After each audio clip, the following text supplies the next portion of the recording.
Mic check, mic check.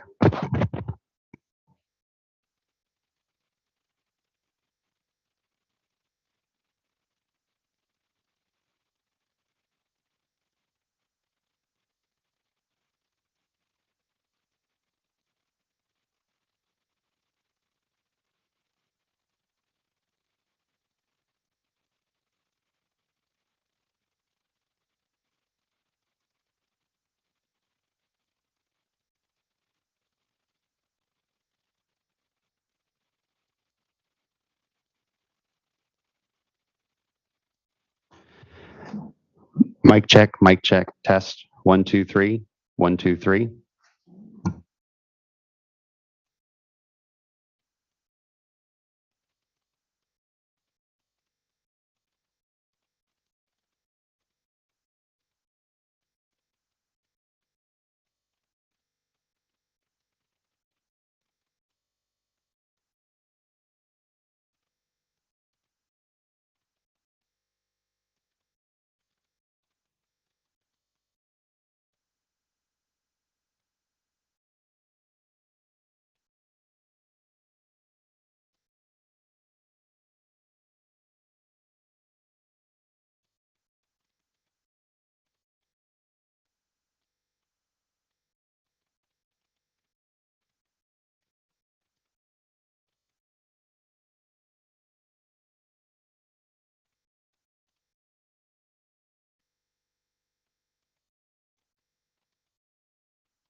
All right, good morning.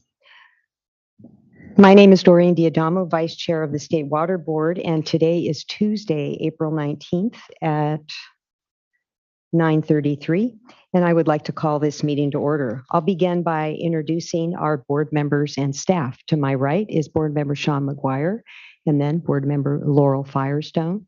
Board member to my left, Board Member Nicole Morgan. And with us today is our Executive Director, Eileen Sobek, our Chief Counsel, Michael Loffer, our Chief Deputies, Jonathan Bishop and Eric Oppenheimer, and the Clerk of the Board, Janine Townsend, and assisting her, Courtney Tyler and Margie Argel.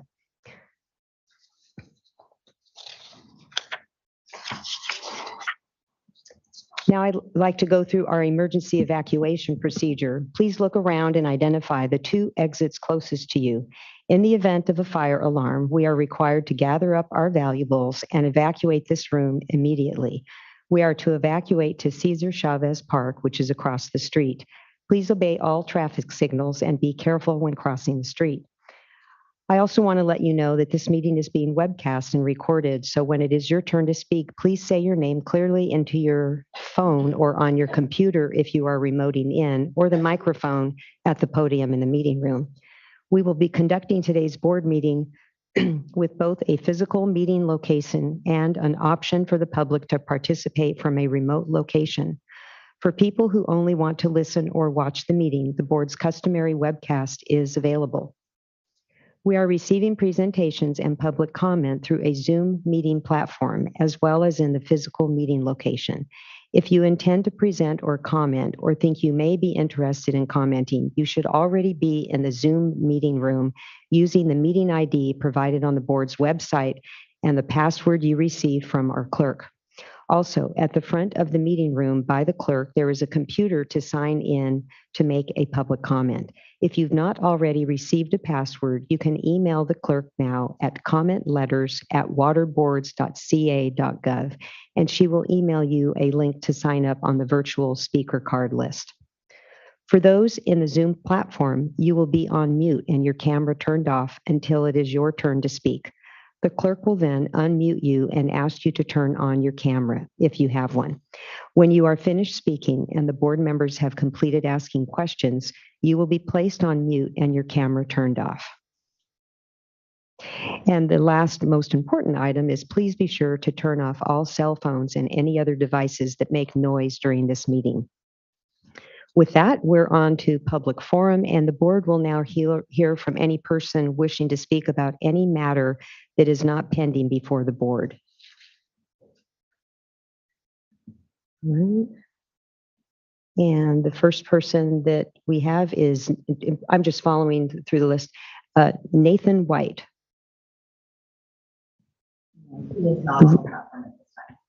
Okay, so we will see if he checks in at another time, right? And then next is Regina Chisozola with Save California Salmon.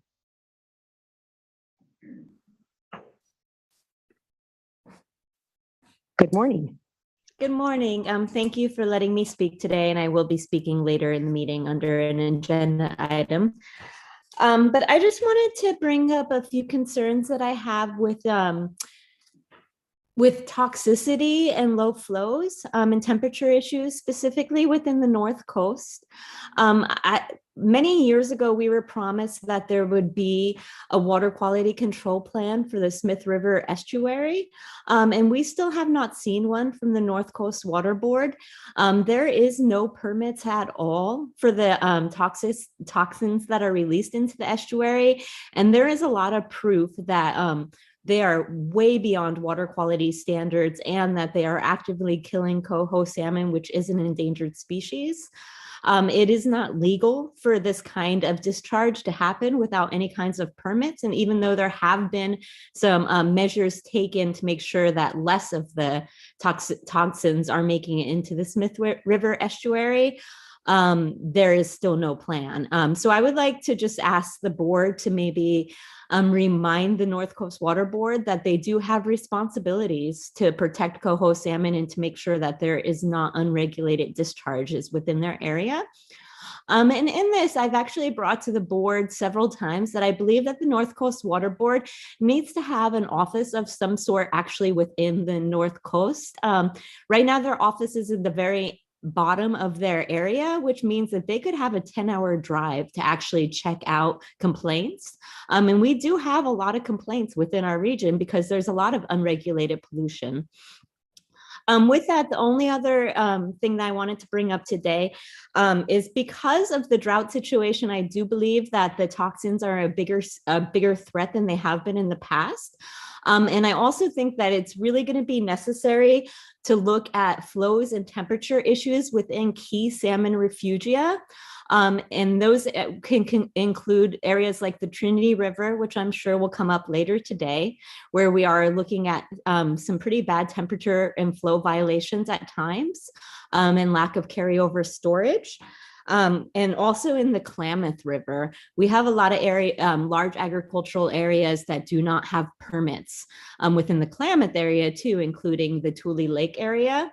And also I would like to see, I've mentioned this before, but we need to figure out what the flows need to be in the Scott and Shasta River. And the Shasta River has been identified by the state under the California Water Plan. I might have said that wrong and I apologize if so, but there has just been no progress at all. And I do really appreciate that the North Coast Water Board has been really great as far as making sure that marijuana grows and diversions for marijuana grows are controlled. But we also have massive diversions, including illegal diversions for things like alfalfa and legal crops. And I do also appreciate that this board has taken the stance for the Scott and Shasta as far as temporary measures. But we do need long-term solutions to our North Coast watersheds that are key to salmon and to tribal trust responsibilities. So that's what I just wanted to bring up here today. I've seen really little to no action by the North Coast Water Board on key issues such as the Smith River estuary and having long-term flow plans. And I was hoping that maybe this board can try to get them some resources if that's the problem, or else try to let them know that this is extremely important to the people of California. And that's probably my time, or maybe it's not, but I would like to let you go on with the meeting. I know you have a very full schedule today, and thank you very much. Thank you, Ms. Chizola. All right, let's go back and see, is Mr. White on the platform? No, he is not on the platform, but we do have another one to come for. I'm just adding. Oh, okay. And Really, good morning.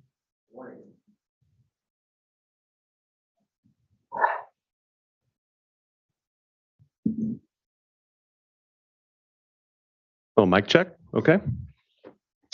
Vice Chair Deadamo, board members, good morning. I'm Willie Whittlesey, General Manager of Yuba Water Agency. I appreciate the opportunity to be with you to provide a brief update on efforts to improve the health of the headwaters of the Yuba River watershed. I have a quick update, but more importantly, I want to express my appreciation to this board and your staff for actions you've taken to support these efforts. In 2018, Yuba Water Agency launched our Watershed Resilience Program to develop strategies to reduce the risk of catastrophic wildfire in the region, protecting our residents, communities, forest ecosystems, and ultimately the source of our water supply. Over the past 4 years, through innovative partnerships, Yuba Water and our many partners have been able to expand our efforts to a previously unimaginable scale as we collaboratively plan, permit, and implement forest restoration actions across the watershed. The leading example of that work is the North Yuba Forest Partnership, a diverse group of 9 organizations passionate about forest health and the resilience of the North Yuba River that shares the ambitious goal of implementing forest restoration across 275,000 acres of the watershed.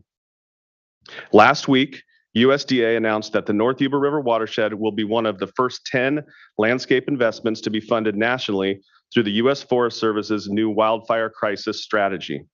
We're thrilled about this development.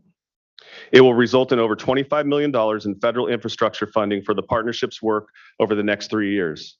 That means we can treat almost 17,000 additional acres of our watershed, building on the tens of thousands of acres of work already funded by the partnership to date. Yuba Water Agency sincerely appreciates the state support for the partnership and Yuba Water's other watershed resilience projects, including the Yuba Foothills Healthy Forest Project. This project is a Yuba Water-led initiative that is working to improve forest health and reduce the risk of wildfire within a project impact zone that spans more than 71,000 acres and includes thousands of structures in Yuba County. That state support has been key to moving the project forward, with assistance including CAL FIRE funding and the Board of Forestry and Fire Protection's CAL VTP permit streamlining process.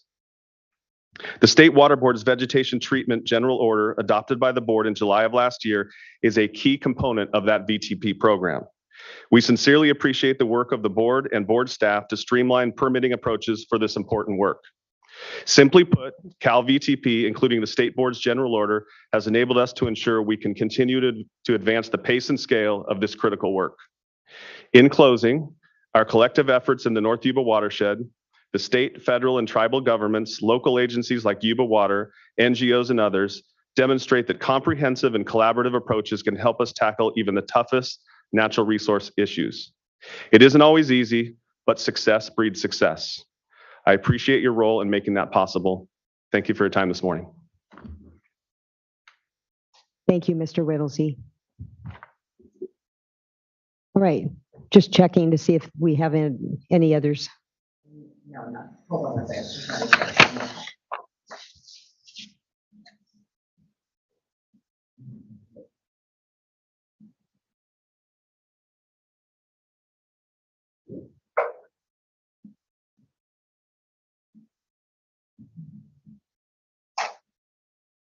No, we're done. All right, thank you. All right, next we normally would be considering adoption of the minutes, but we'll be doing that tomorrow at the beginning of, before our workshop.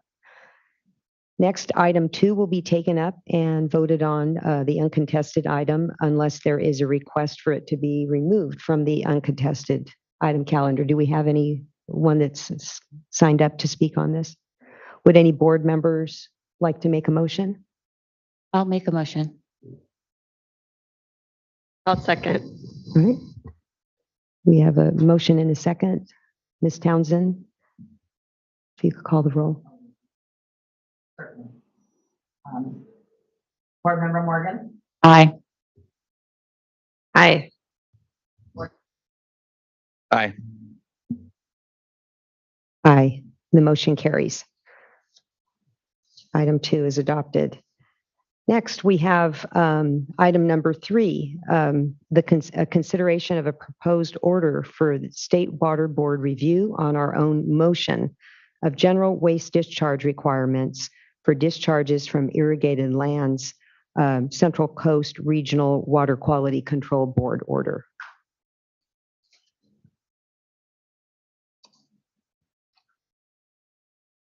Good morning, Mr. Wiles, Mr. Gilman. Morning. Morning, Vice Chair, board members. My name is Eric Gilman. I'm an attorney in the Office of Chief Counsel, and I'm joined by Phil Wiles, an Assistant Chief Counsel. As you noted, we're here to discuss consideration of a proposed order for State Water Board review on its own motion of general waste discharge requirements for discharges from irrigated lands that was issued by the Central Coast Regional Board back in April of 2021. Excuse me. We received 2 timely petitions, which were deemed complete and consolidated back in July of last year, which set forth a 270-day timeline that is close to expiring, which would be on April 26th, later this month. If we were to reach that timeline, the end of that date, without taking this up on our own motion, the petitions would be deemed dismissed, which would set off a 30-day timeline for the petitioners to seek review in Superior Court. Staff anticipates that the State Board will issue an order addressing at least some of the issues raised in the petitions, but not by the 26th. So it's our recommendation that we adopt this own motion order at this meeting. I believe we do have some commenters that will be chiming in, but I did want to let you know about one comment letter we got from council representing the agricultural interests. And while they were supportive of the adoption of the own motion order, they did point out some timelines that are going to be taking effect towards the end of next year. So, we are, as staff, committing to move this through as quickly as possible following the adoption of this item. So, if you have any questions. Any questions? I do have a question on the timelines. Could you provide a little more detail on? Sure. In terms of the timelines facing the upcoming dates and what is required. Okay. I think that the key timeline at issue, let me pull up the letter here, is December 31st of 2023, at which point certain aspects of the Central Coast order would start to kick in related to reporting of nitrogen discharges. And I believe at that point, that information that would be reported would be used as sort of a target as a regulatory tool, which would later turn into a limit. So that's the focal point at this point. Great. Okay, and I just wanted to share with my colleagues my concern, and I do really appreciate staff committing to move expeditiously on this, just because of those timelines coming up and just the instability that it can create in the meantime. And also, it takes quite a bit to be prepared, not able to just report the day of, but a lot of coordination. And then if there are any changes, the need to get the word out. So thank you for your commitment to move this along. All right, with that, unless there are any other questions, we will go to comment. Sean Bothwell, California Coastkeeper Alliance. Good morning, Mr. Bothwell. There we go. Good morning, Vice Chair Diadamo and board members. Sean Bothwell, Executive Director for the California Coastkeeper Alliance. I'm here today on behalf of the environmental petitioners. We do not oppose the specific State Water Board draft order to review Ag Order 4.0 upon its own motion. That said, we do disagree generally with the approach of the State Water Board taking up appeals on its own motion and then allowing the appeal to languish for years without any action at all. These agricultural WDRs are significant and a critical tool to restore our waterways, and thus acting upon them in a timely manner is always important. Therefore, we do strongly encourage the board to resolve our challenge provisions in a timely manner, and we do appreciate staff's commitment to doing so here today. So thank you very much. Thank you, Mr. Bothwell. Next is Carrie Fisher, California Farm Bureau Federation. Good morning. I actually am just here as needed if there were any specific questions. Tess Dunham will be speaking on behalf of the agricultural interests. Thank you, Ms. Fisher. All right, Tess Dunham with Consores and Conway. Good morning. Good morning. What a pleasure it is to see bright, smiley faces. I love it. So nice to be back in person. Tess Dunham, Consores and Conway here today on behalf of the Ag petitioners, and appreciate the comments from your staff with respect to timeliness and the comments from you, Vice Chair Diadamo. Clearly, we are concerned about the timing. There are some very significant requirements that have been challenged that will come online as of December of 2023. I know your process takes time. This is a very significant order. We always know when your process has significant orders, it tends to take a little bit longer than others. So we are hopeful that we can move this in an expeditious manner. As you indicated, Vice Chair Diadamo, we just don't flip a switch, right? There's a lot of planning and time and effort that goes into new requirements. The order is already in place. A lot of work and time and effort and resources is being spent on items that have been challenged even today. So we are hopeful that we can have a chance for you to all consider these challenges sometime in the near future.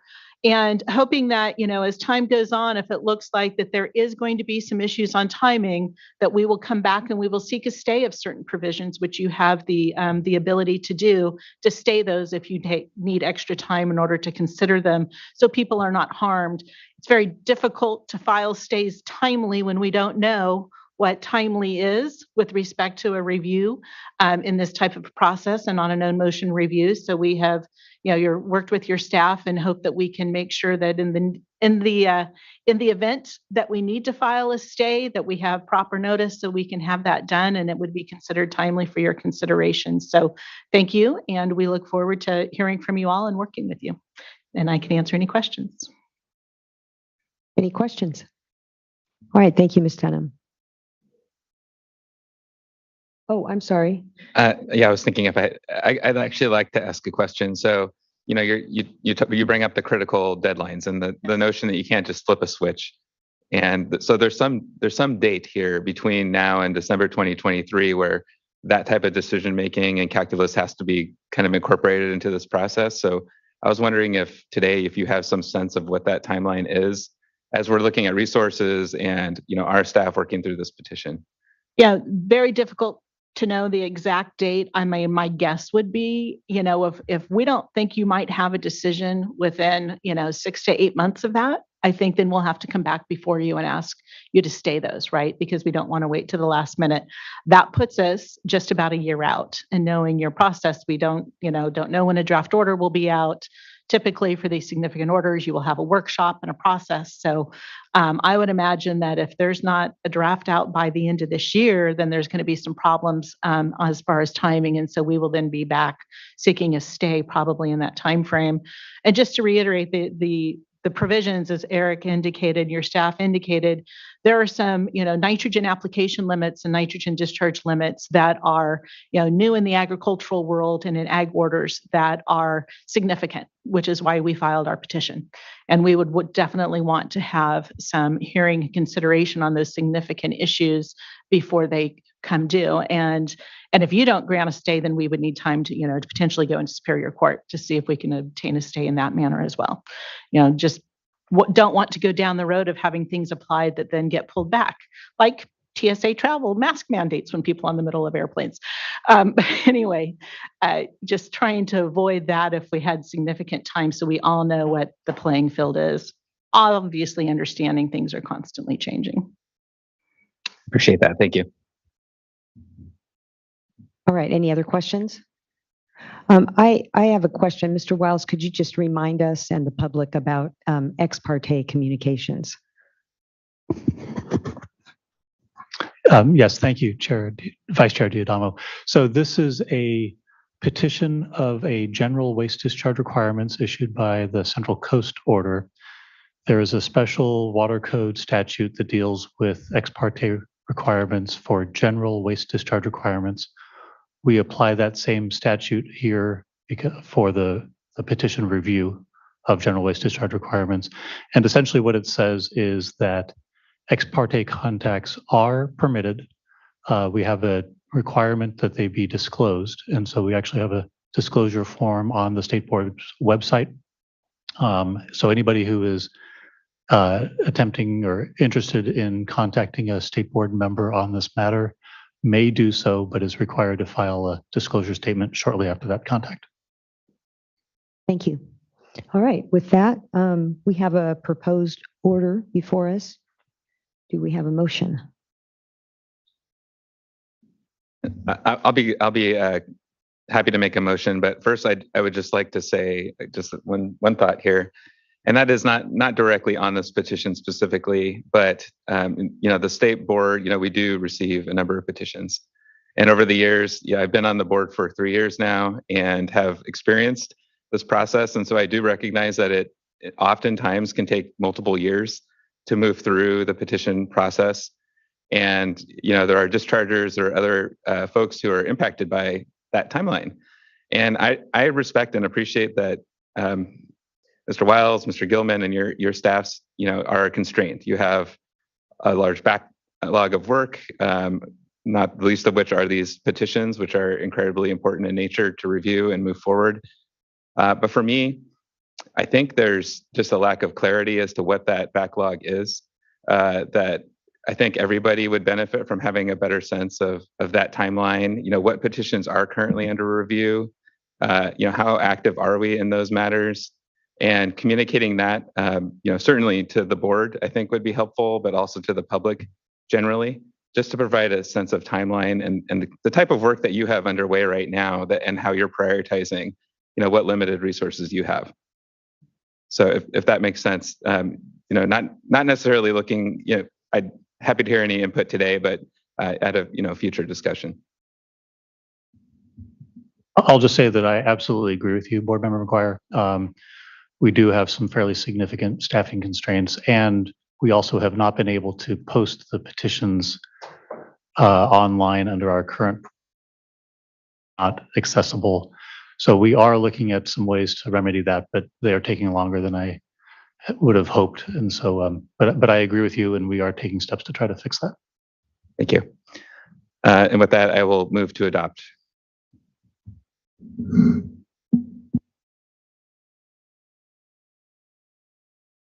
I'll second. Okay. We have a motion and a second. Ms. Townsend, please call the roll. Board Member McGuire, Aye. Board Member Firestone, Aye. Aye. Aye. Okay. Motion carries and the order is adopted. Thank you. Look forward to getting our briefings on this soon. Informational items. Item number 4, drought update and current hydrologic conditions.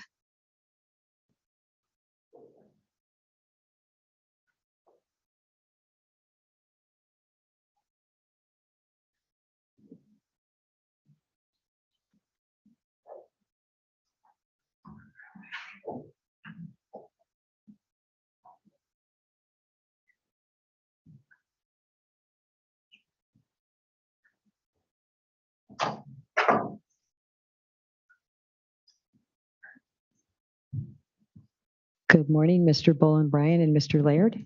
Good morning, members of the board. Happy to be here today for the first time in a while. I'm sitting in for Eric Ekdahl, and my name is Sam Bolen-Bryan. I'm a program manager in the Division of Water Rights, and we'll be giving a drought update. To my left is Jeff Laird, a water resource control engineer, and he'll be starting off with the hydrologic updates for this item. If we could bring up the slides, and then I'll hand it over to Jeff. Thank you. Good morning, Vice Chair and board members. Could we move on to the next slide right away? I'm just going to start this off. We're going to start with the precipitation summaries in the 3 main indices, starting with the Northern Sierra. Thanks to some precipitation over the last week, we're at a total of 36.6 inches for the year, which is about 78% of average. Next slide, please. There was some notable precipitation in the San Joaquin Basin, but less of the spike that we saw in the Sacramento Basin. The total for the water year is 23 inches, which is about 65% of average. Next slide, please. And in the Tulare Basin, we only saw a slight uptick from the last storm, putting the total to date at 15.2 inches and 61% of average for the year. Next slide. Looking at the snow water content in California's north, central, and southern regions, those are at about 24%, 32%, and 22% of the April 1st average. And that puts the overall statewide percent at about 28%. Again, that's of the April 1st average for the year. Next slide, please. We wanted to share here the Bulletin 120 forecasted runoff as of the most recent update on April 1st. For both the Sacramento and San Joaquin basins at both the 50% and 90% exceedance levels, water year 2022 will likely be a critically dry year, according to the total annual runoff. Next slide, please. Here's a familiar overview of conditions for selected water supply reservoirs. Statewide, most reservoirs are still below historic averages, although we do see the effects of snowmelt runoff in some watersheds. Next slide, please. Looking specifically at Lake Shasta now, there's just above 1.7 million acre feet of storage, which is about 47% of the historical average. The current year is shown in the solid blue line, and that's kind of right above the driest year of 1977, and still well below average for this time of year. Next slide, please. At Lake Oroville, also at about 1.7 million acre feet, 66% of the historical average. Next slide. In Folsom, we're just a little bit under full capacity. There's a bit above 600,000 acre feet, and that's about 94% of average for this time of year. Next slide. And in New Melones, we're looking at a bit over 900,000 acre feet and 62% of average. Next slide. In some other reservoirs around California, we have just under 90,000 acre feet in Cachuma Reservoir, in Diamond Valley Lake, just above 560,000 acre feet, and in San Luis Reservoir, we have about 930,000 acre feet. Next slide, please. Moving on to an update for Term 91. Supplemental project water values are still very negative for the time being, and Term 91 is not in effect. On the graph, you can see here, the lighter dashed line is the previous water year, and the vertical red dashed line is when Term 91 curtailments went into effect last year in 2021. So this in early May. Next slide, please. This is the US Drought Monitor for California as of April 12th. Most of the state is in the severe to extreme drought tiers, with a small portion of the state in the moderate drought tier. Next slide. In the Colorado Basin, we're looking at similar conditions. Almost all of the basin is experiencing abnormally dry conditions, with most in the severe to extreme drought ranges. Next slide, please. Taking a step back, this is an overview of the US seasonal drought outlook. This outlook shows that for the Western US, and that's all of the areas shaded in brown here, the drought conditions are expected to persist over the next few months. Next slide, please. Looking at the monthly temperature outlook for April, this was released at the beginning of the month. We have expected temperatures in the southwestern United States to stay slightly above average. Next slide. And for the monthly precipitation outlook from the beginning of the month, California has been expecting slightly below average precipitation, but thankfully we got some rain over the weekend. Next slide, please. These next few slides are looking at the groundwater levels in California based on monitoring well data. This map shows broadly how groundwater well levels have changed relative to last year. The wells that show here as red or orange points, I understand it's hard to see, those have seen a decline in their groundwater levels by at least 5 feet, and some as much as 25 feet or more. Wells that are yellow have shown no significant change. Next slide, please. This chart simplifies the data you saw on the last map into kind of statewide aggregates. We see that most of the groundwater wells had either no significant change or saw levels decrease over the past year. Those are the left 3 bars. wells that had an increase of 5 or more feet in their water levels are the two rightmost bars, but made up a minority of the overall data. Next slide, please. And this graph shows the groundwater well conditions compared to what would be considered normal levels. On the left, in the bright red, those are wells that are at an all-time low. And then moving from left to right from there, we have wells that are at far below normal, and moving into the normal and above normal on the right. Next slide, please. And this last graph that I'm presenting shows the wells that have been reported dry throughout the state, as well as the total reports of dry wells quarterly over time. Throughout the state, we had reports of dry wells during last year at rates similar to what we saw during the worst point of the previous drought. And with that, I'd like to thank you, board members, for your time and pass it back over to Sam, Bull, and Brian. Thanks, Jeff. Could we go to the next slide? Okay, I'm going to give an update on kind of current division activities across the watersheds where there's implementation of emergency regulations, starting with the Delta Watershed. And so kind of the current status as of last week is that there's 3 project rights curtailed, but a few curtailments have been recently lifted due to the precipitation events we've seen over the past week, and I hope to see continue. This, however, if that precipitation doesn't continue, the curtailments may expand.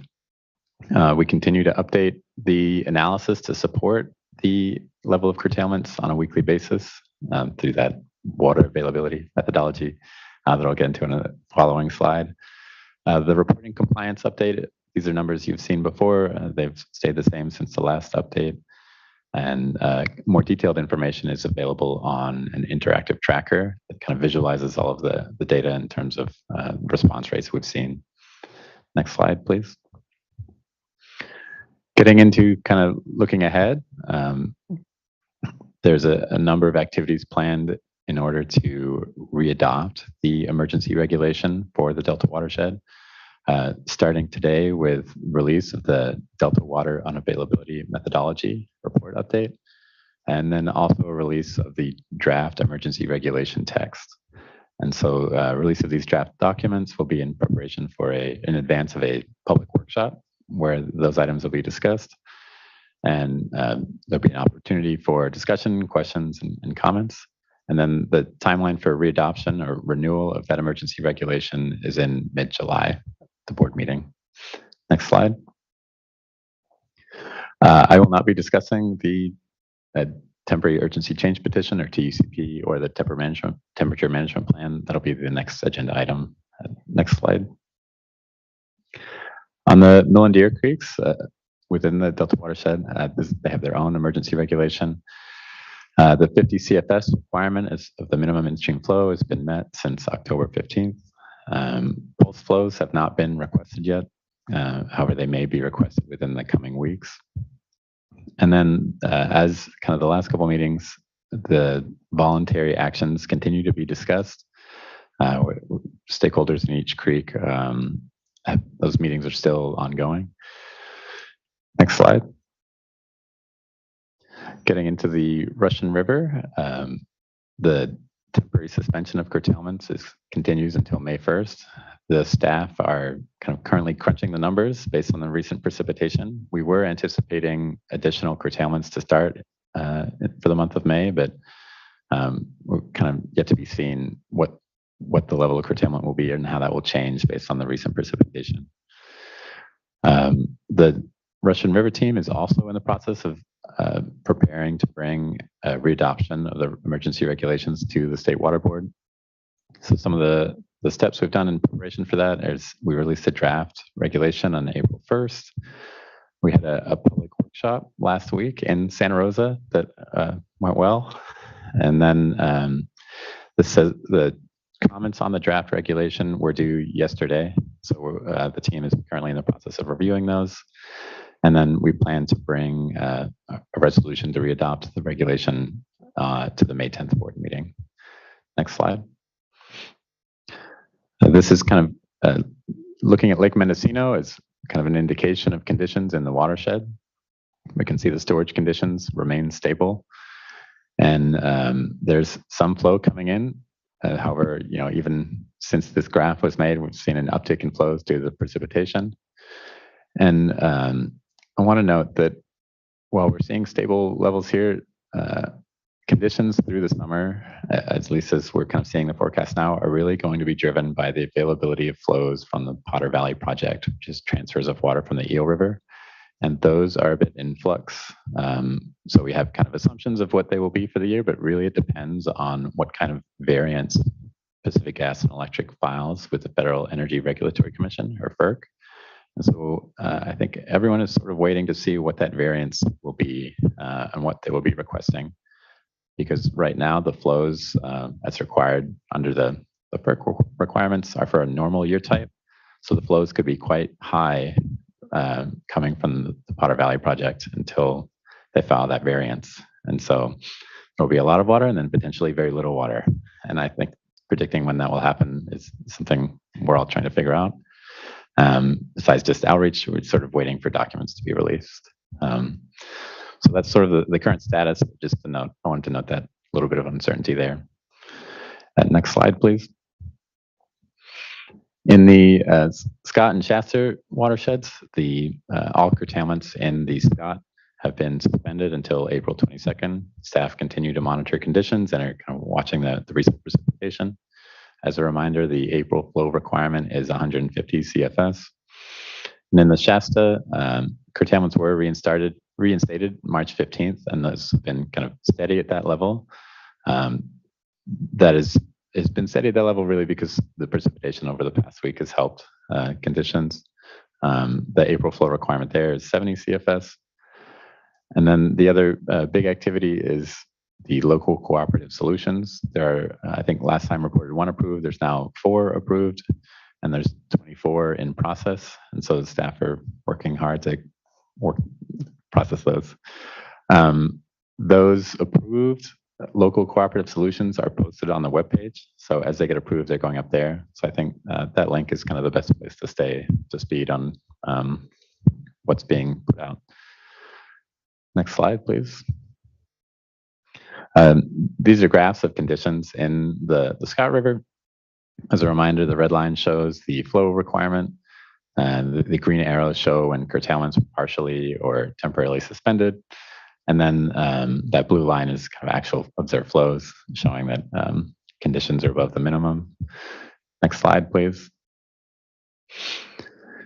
And so again, same icons with the red line showing kind of a stair step down in the flow requirement down to the current 70 CFS. And the flow conditions are kind of closely tracking the minimum flow requirement. Next slide, please. As always, I think this is the last slide, and it's just a reminder that we continue to improve our drought website. It looks really nice. And that I encourage everyone listening to sign up for our email subscription list. That's where, for all the watersheds, where announcements on curtailment status are put out. So please sign up for your subscription list. Next slide, please. I'll hand it over to the Division of Drinking Water, if they're here. I am on the webcast, but thank you for handing that over. If there's no questions for water rights, then I'll continue. So good morning, everyone. I just wanted to say hello from sunny Southern California. I walked outside, I saw my lawn was getting a little brown, so I am doing my part to conserve water in my area down here. So let's go to the next slide, and I just wanted to give a quick update and then share with you the map I didn't share at the last board meeting. Just where we're at right now, we've had some shuffling within the numbers of the drought watch systems. We still have a total of 113. Just to understand these numbers better, the drought watch is the list of everyone who is required to monitor, everyone that's been issued a drought monitoring order. I'm going to discuss a little bit more about just how this drought monitoring order came to be and just what it is and what it requires. I'll talk about that a little bit later. And a subset of these systems are flagged. They have calculations that indicate that they have a high potential for water outage in the next 90 days, and that's how you would get on a drought warning list. And then some systems actually do fail, and they either run out of water, they rely on bottled water, or they rely on hauled water supplies. And for that reason, we have these lists to try to coordinate our efforts, to try to target funding, target technical support and assistance, and make sure that that we take care of everyone depending on their vulnerability to drought. Next slide. This is the map of just kind of how widespread things are for the state. We had initially a high concentration of drought orders for the Russian River. That may play out a little bit differently this year, just to see, it is a widespread impact that we are anticipating for this year, as typically a couple of years into the drought is when we start seeing groundwater impacts start to come out, and those we're tracking very closely. Next slide, please. So I'm going to give a little story about how we got to this point. So the drought orders were issued actually before I took this position. They were issued to water systems that folks on the ground in the field were concerned with certain water systems and their water levels and whether they were going to fail or not. So we issued these drought orders for multiple reasons. I think the biggest, most powerful reason is that there's a lot of water systems that don't monitor their wells. They don't monitor their well levels. They don't have monitoring equipment to monitor their static water levels. It's very easy to see when their source is going dry, but it's hard for them to understand and track how it's changing over time. So our goal was really to put the tools in the hands of the people that know their system best, to put the tools of the information, the knowledge, the understanding of, hey, these are my reports and this is what it's saying. And that was the one of the main powerful pieces of why we issued these drought orders. We issued them primarily initially because of the curtailments that were issued in the Russian River. We knew folks were not going to be able to rely on the Russian River, and there was a very real chance communicated to us by the water rights that the Russian River really could go dry. And there was a real possibility that could happen if the curtailments were not as successful as they were. So it's obviously something that we really wanted to track and see. So based on the information that we got, we were able to get funding prioritized for water systems that seemed like they were headed towards failure. Thankfully, many of those that were on drought orders did not fail. However, we did have a number of systems identified that did fail, that were not on our drought order, that kind of were not on our radar. And so I think that tells us a picture of just what we did that worked well with the drought orders and what we did that we want to improve on in the future to make sure we target these systems that are going to fail, and not just relying on subjectively being concerned with a water system. So I feel like we really did get information in the hands of people that could make decisions on their own water systems. But I think we can do more, and we can do a whole lot more to visualize, to make things simple. The majority of these systems are small systems, are very small, not urban suppliers in most cases. And they don't have the level of sophistication we anticipate from these larger water systems. And so to give better tools in the hands of these people to make good decisions on their water systems is going to be really crucial, especially coming up to this year. So, when confronted with the reality of the data, we saw folks go from, not taking conservation very seriously, not really looking at any alternate drought resilience plans, to actually taking that seriously and instituting mandatory conservation, putting rates in place that had not been put in place before, putting restrictions on conservation in place that they hadn't before. So we didn't require that conservation, but we saw a lot of people take it seriously from the reports that we received from folks over the years, or over the weeks. They were actually doing weekly reporting. They were letting us know how they were changing along with the worsening conditions, as water rights had mentioned. Things just continue to get worse. So the orders required weekly monitoring, and they reported source information to our division. And with the release of our new tool, we released on the 28th of March. Our first report was due April 7th for the month of March, and we switched to monthly monitoring because of the winter sort of season and the spring season. But obviously that is subject to change. But we folks need a little bit of break during the wet season, and so we allowed that monthly monitoring to happen. Also because of the transition over to the new tool and giving people a little bit of grace on that. So now getting to this slide with some background, we had so as of a couple days ago, we had 44% past due reports, and we had 14% that were submitted late. As of now, of the 113 drought orders, there's about 42 that are currently still past due. So what we're doing is, we're doing some outreach. We're sending emails to the water systems that are past due. Some of the past due ones do not have accounts yet, so we're trying to work to get them set up on accounts on the new server, on the new portal. We're trying to, with other folks that are having difficulty getting some information, understanding what type of information we're asking for. Obviously, that's helping our efforts to do bug fixes and do more explanatory changes that'll help people understand what we're asking for. So we're going to walk them through that as well. But then, of course, there's probably going to be some folks that still may not submit a report. So we'll probably send another reminder email and have district staff start reaching out individually to folks. Obviously, they're growing pains. We're still giving grace this first monitoring period, but we are pushing for 100% compliance. And we may need to use enforcement to help us get to that level. So just wanted to share where we're at in terms of this. We've not really had this tool to really figure out. We could figure out who didn't report at all, but we didn't really have an easy way of figuring out who was actually late and who was past due. We didn't really collect that information in the previous tool. So now having that, we are working on using that data and actually using that for compliance. Next slide, please. So the other updates I have, just working on finishing, we're in the final stretch of finishing the drought response framework. This is the framework that's going to use data to analyze and identify water systems that could be drought impacted. So we are near finalizing the draft and revising and fixing the data sets and making sure that we identify the correct round of systems this year. Obviously, it would be more systems. We probably want to have more false positives and false negatives, and make sure that people are able to report and we can catch people before they fail. So that work continues. We should have something to share with the board members individually once that is completed.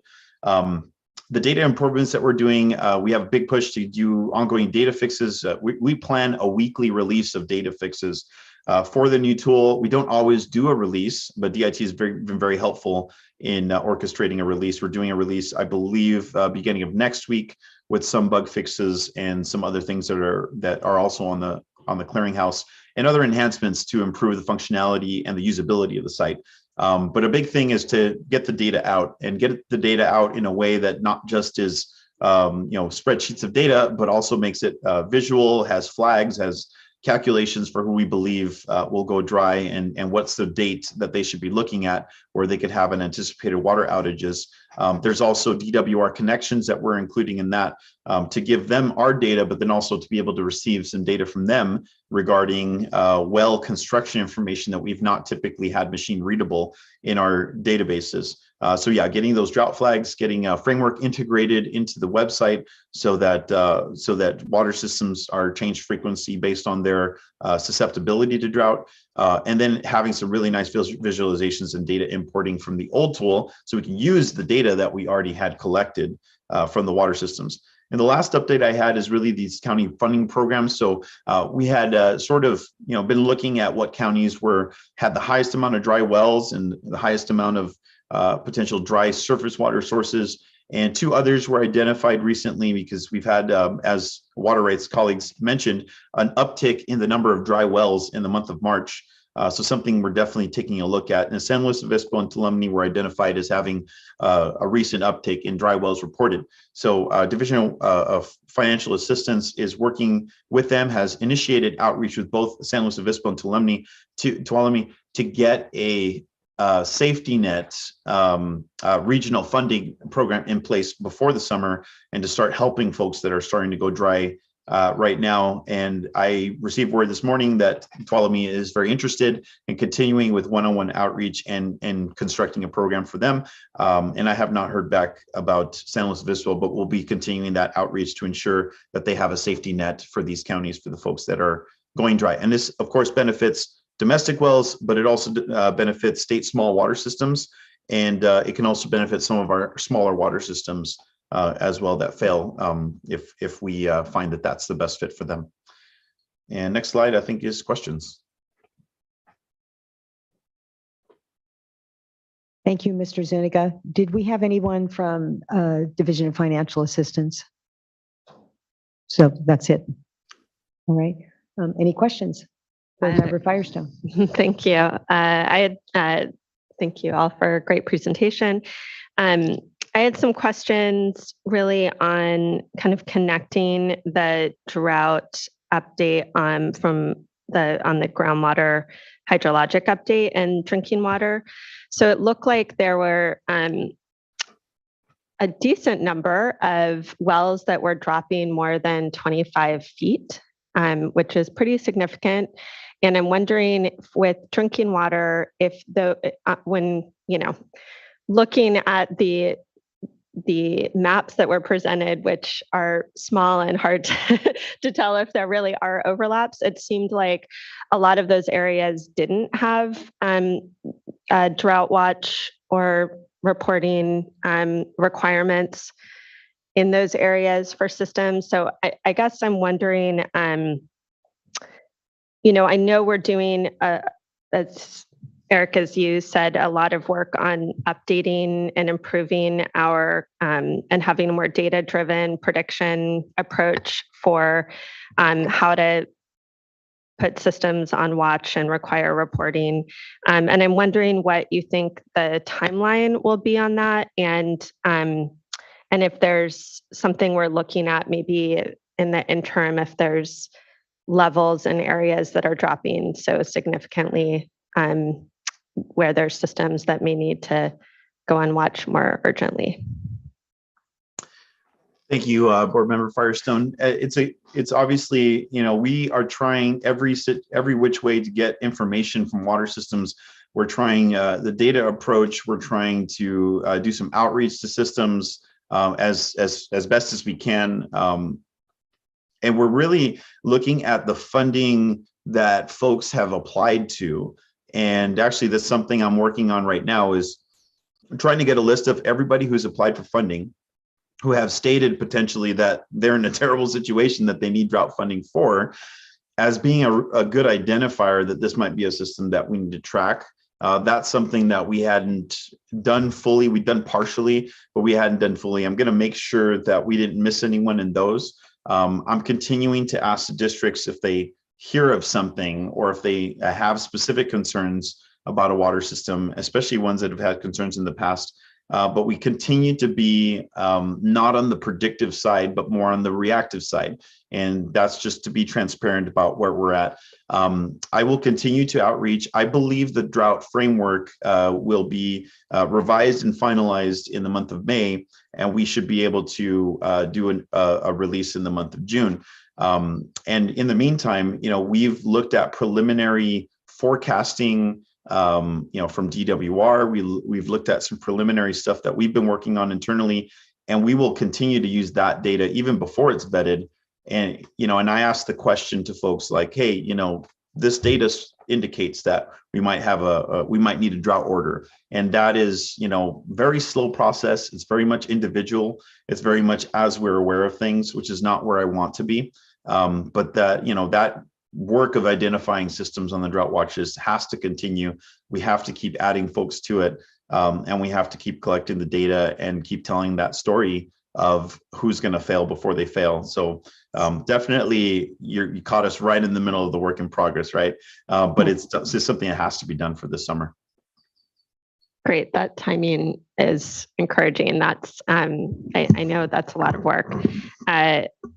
So related and building on that is, there's as you've said, there's a lot of integration going on between Division of Drinking Water and Division of Financial Assistance.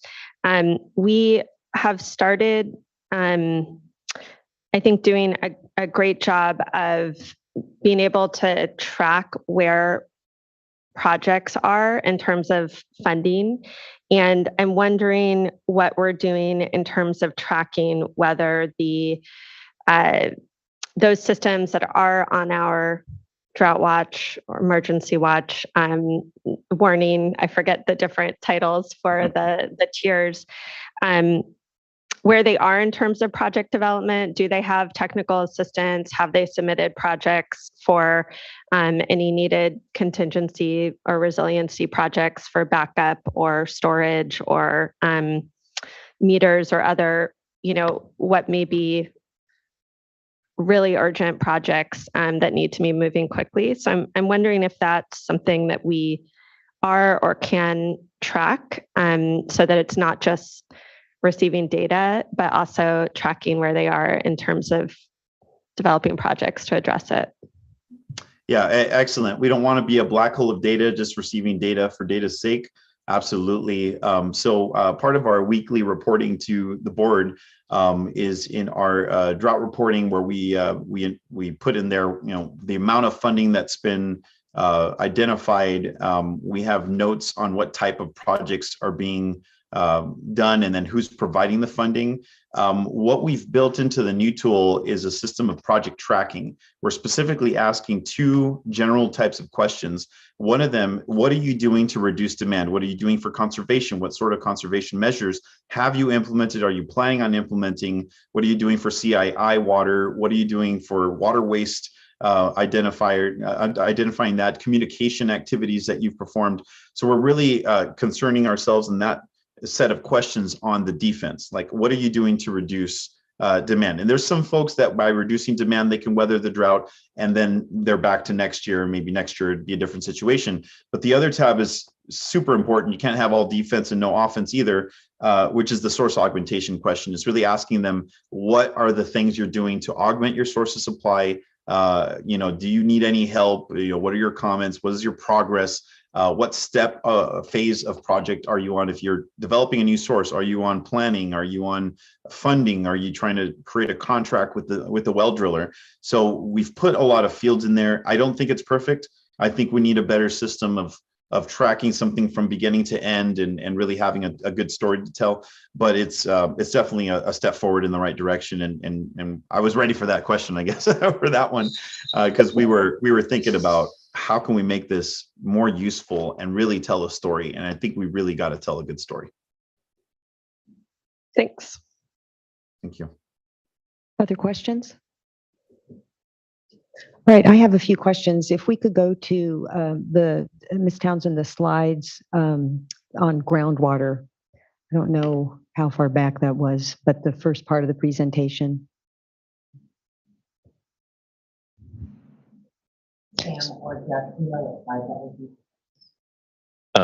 20 through 23.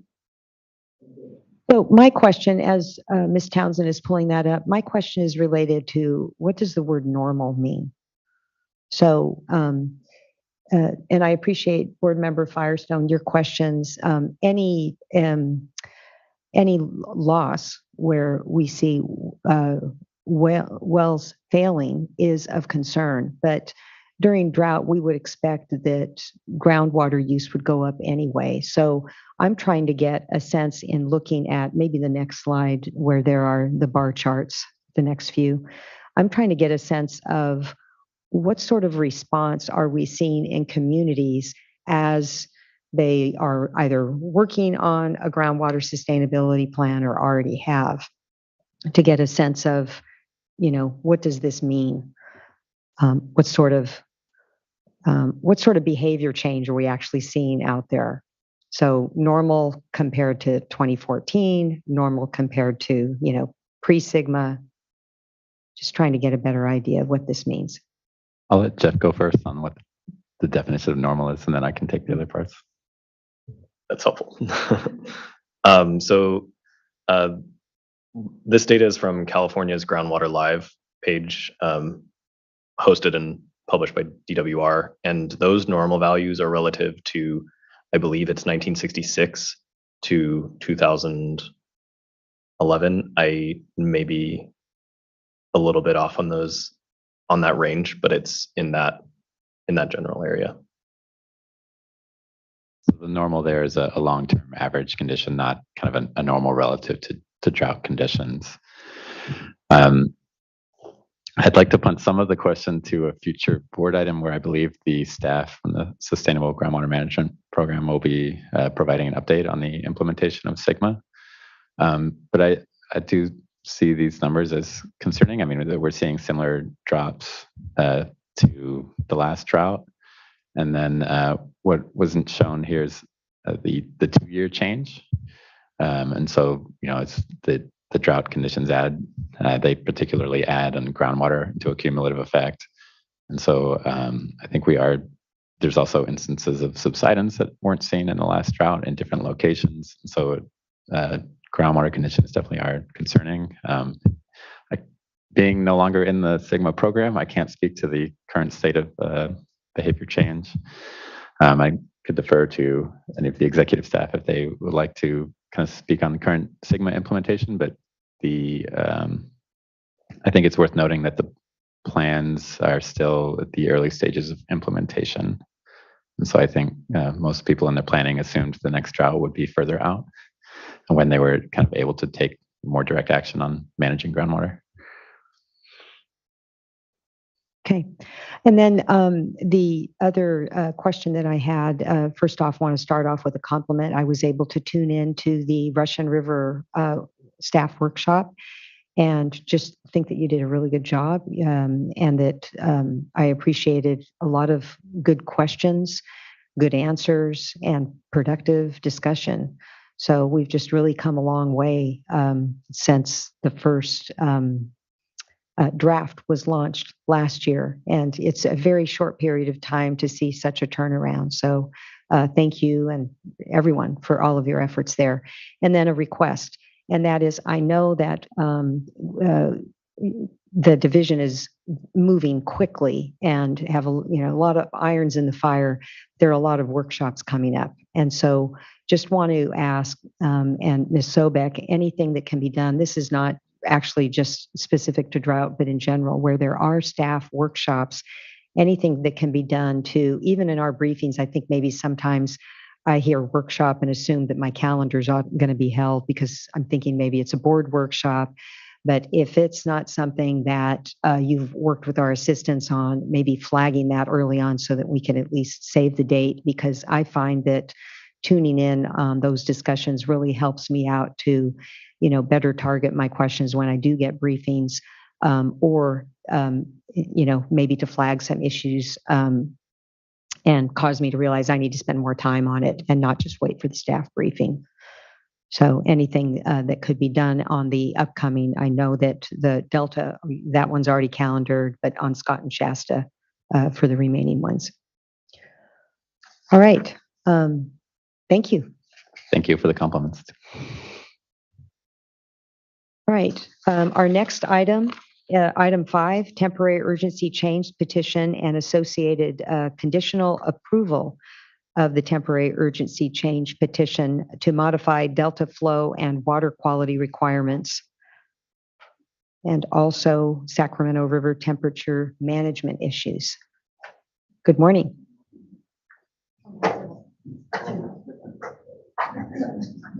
Oh, Mr. Oppenheimer, I'm sorry. Okay, I had them up here. We're gonna take some go ahead and stay there, but we'll see if Mr. Boland, Bryan, and Mr. Laird hang on. We haven't completed item 4 yet because we have some public comment. All right, Nathan White. He's still not on. Still not on. Okay. And then Natalie Escobedo Garcia, Leadership Council for Justice and Accountability. Hi, good morning, everyone. Can y'all hear me? Yes, good morning. Awesome, thank you. I just wanted to provide some general comments on sort of how drought has been impacting some of the communities we work with. Recently, we've come across a particular problem where we have some folks that we work with that have had their wells go dry. Unfortunately, they don't qualify under the low income bracket. So in terms of like grants or low income loans, they don't qualify. However, they also don't make that much above the low income bracket. So unfortunately, they're in a difficult situation where they don't qualify for state assistance at the moment, but are also unable to pay for their well to be deepened. And it is also an issue that the organization we work with, Self-Help, has been running across as they're supporting communities whose wells are going dry. And then to the point, the questions asked earlier about groundwater sustainability agencies and what they're doing in regards to wells being dewatered. Unfortunately, we haven't seen the adoption of very many well mitigation programs. They've been discussed, but mostly are in the theoretical phase. And we don't think that there will be very many programs adopted before we begin this summer. And while a comment was made that we're in the early stages of implementation, that quite frankly, that's not correct. GSAs that are in critically overdrafted basins adopted their GSPs at the end of 2019. They have now had 2 years to put any kind of well mitigation program in place and have chosen not to. And unfortunately, as a result, we do believe that the onus will fall on the state to address the dewatering of wells that we're likely to see this summer as the drought gets worse. Thank you for the time to speak and happy to answer any questions. Thank you for your comments. I just want to point out, I know we have a SIGMA, as Mr. Bullen-Bryan mentioned, we have a SIGMA item coming up. Does anybody know the date for that? That'll be May 10th. May 10th. So hopefully you can participate in that as well. All right. I'll just ask, I don't know if I know that staff have been trying to work on addressing well assistance for folks whose wells have gone dry, but maybe slightly above the threshold. I know that's kind of a work in progress. Is there anything that's already been resolved that staff would like to report on? Just to clarify access to that.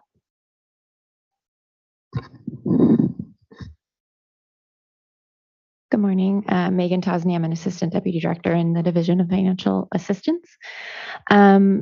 So we're evaluating kind of what we can do with the funding sources we have and potentially including higher income bracket folks.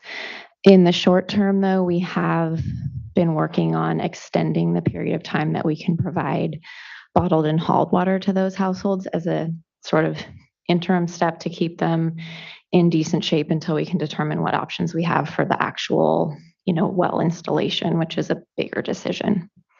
I think that's for now what I can say. All right. Okay. Thanks for coming back. Sorry about that. And now we will, again, move on to item number 5. Ms. Riddle. Good morning, Vice Chair Diadamo and board members. My name is Diane Riddle. I'm an Assistant Deputy Director in the Division of Water Rights. It's very good to see you all in person again after so long. With me today for this item are Aaron Forsman, an Environmental Program Manager in the Division of Water Rights, Michael Macon, an Environmental Scientist in the Division of Water Rights, and Dana Heinrich with the Office of Chief Counsel.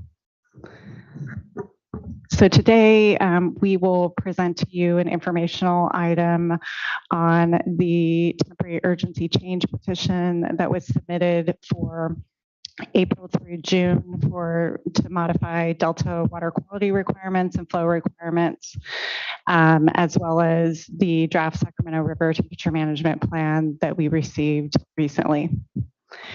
After the staff presentation, we will also hear from Kristen White with the Bureau of Reclamation and Molly White with the Department of Water Resources on these items.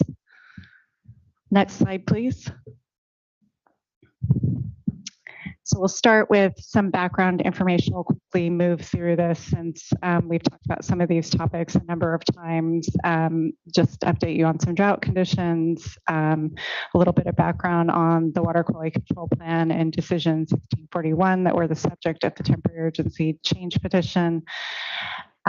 Then we'll talk a little bit about the actual temporary urgency change petition requests that we received for the April through June time period. We will then discuss the order conditionally approving the temporary urgency change petition, including the conditions of approval. Then we'll go over some of the major themes of the comments that we received on the temporary urgency change petition. Then we will also discuss the order on reconsideration that the board adopted in February of 2022, addressing petitions for reconsideration of the 2021 temporary urgency change petition and Sacramento River temperature management plan, and provide you an update on some of the compliance requirements in that order. And then we'll talk a little bit about next steps, and we will turn it over to the Department of Water Resources and Bureau of Reclamation to provide an update from their perspective. And with that, I will turn it over to Erin. Good morning, Vice Chair D'Adamo and Water Board members and meeting attendees. As Diane mentioned, my name is Erin Forsman and I'm in the Division of Water Rights. My colleague Michael and I will be presenting the slides to you this morning. Next slide, please. Oh, nope, keep it here. Sorry. This slide provides background information regarding the submission of a temporary urgency change petition by the California Department of Water Resources and the United States Bureau of Reclamation.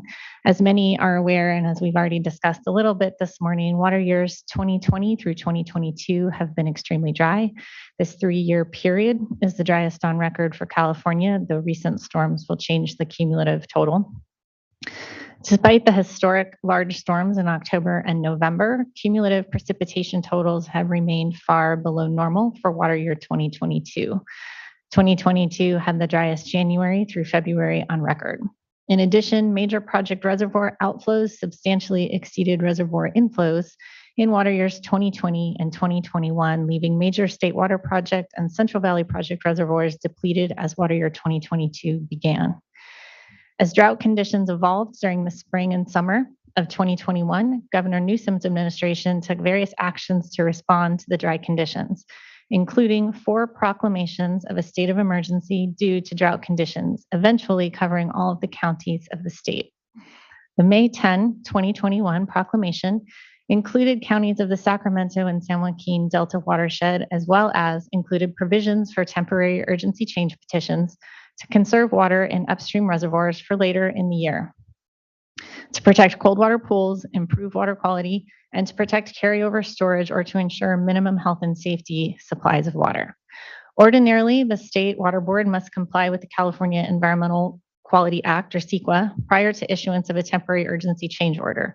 The governor's May 10 drought proclamation waived CEQA requirements for the TUCP.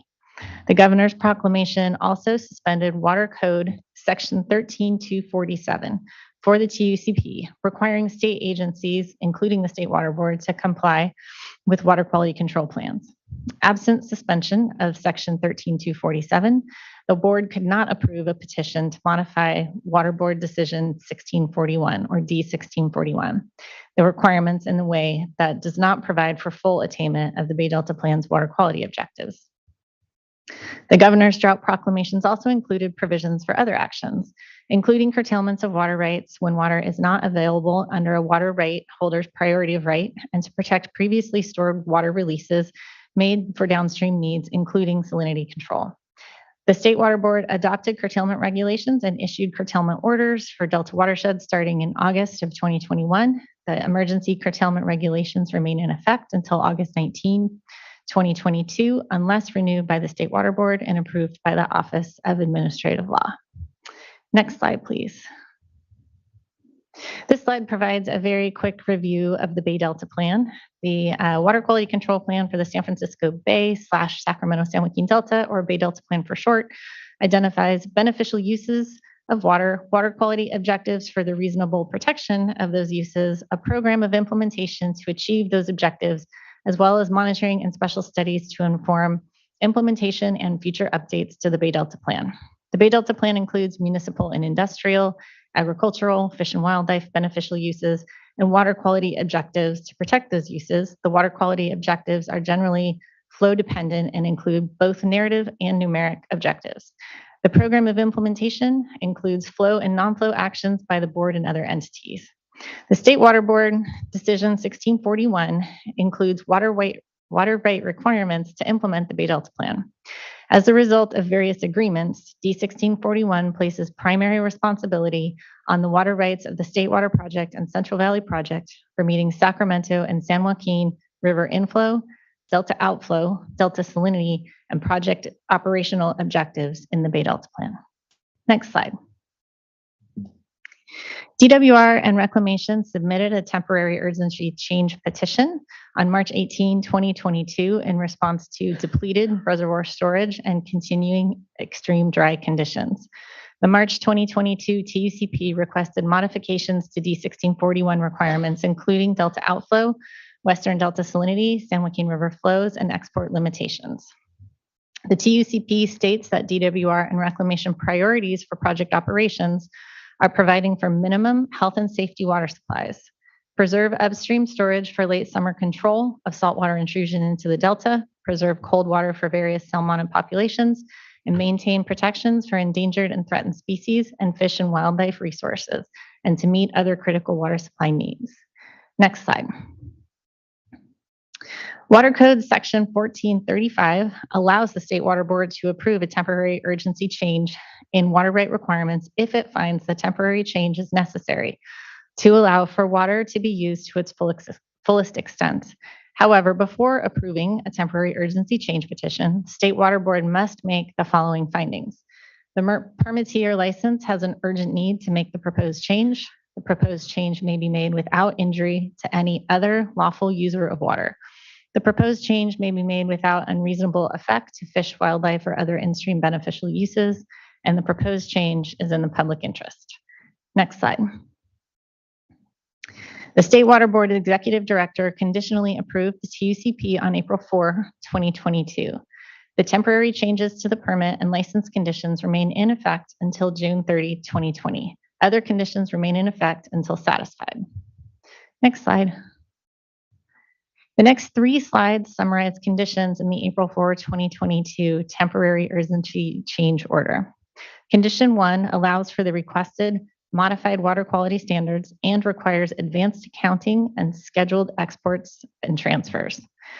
Condition 2 limits non-health and safety project deliveries and exports to be no greater than those that would have occurred without the approved changes in the order. This condition recognizes that the primary purpose of the TUCP and changes approved in the TUCO were to provide water for minimum health and safety supplies, preserve upstream storage for controlling saltwater intrusion into the Delta, and preserving cold water in reservoirs for various runs of Chinook salmon. Similar to prior temporary urgency change orders, there are subsequent conditions that require regular consultation with the State Water Board and fisheries agencies, monthly reporting on operations outlooks, and a record of volumes conserved as a result of the temporary urgency change order. Next slide. Condition 6 requires a report on feasibility of directing the water that was conserved as a result of the TUCO to pulse flows or other flow enhancements. Condition 7 requires petitioners to monitor, model, analyze, and report impacts of the TUCP and TUCO and other drought actions to implement the IEP work plan and to make these products available as needed to the State Water Board and fisheries agencies. A final report is due January 15, 2023. Next slide, please. Condition 8 continues and builds on the special study regarding the prevalence and extent of harmful aquatic blooms and expansion of aquatic weeds in the Delta. A final study plan is due in May of 2022, cyanotoxin monitoring to begin in May of 2022, final report due in 2023, and a report on the long-term monitoring needs and implementation options for HABs by February 15, 2023. Again, consistent with prior TUCO's implementation of the Sacramento River Temperature Management Plan and Emergency Drought Salinity Barrier Monitoring Plan are required. And with that, I will transition to Michael, who will review comments received on the TUCP and TUCO. All right, thank you. Good morning, Vice Chair Diadamo and other board members.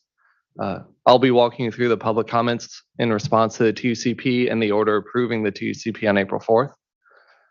So just taking taking a minute to review the timeline of public comments, the public comment period closed on April 6th.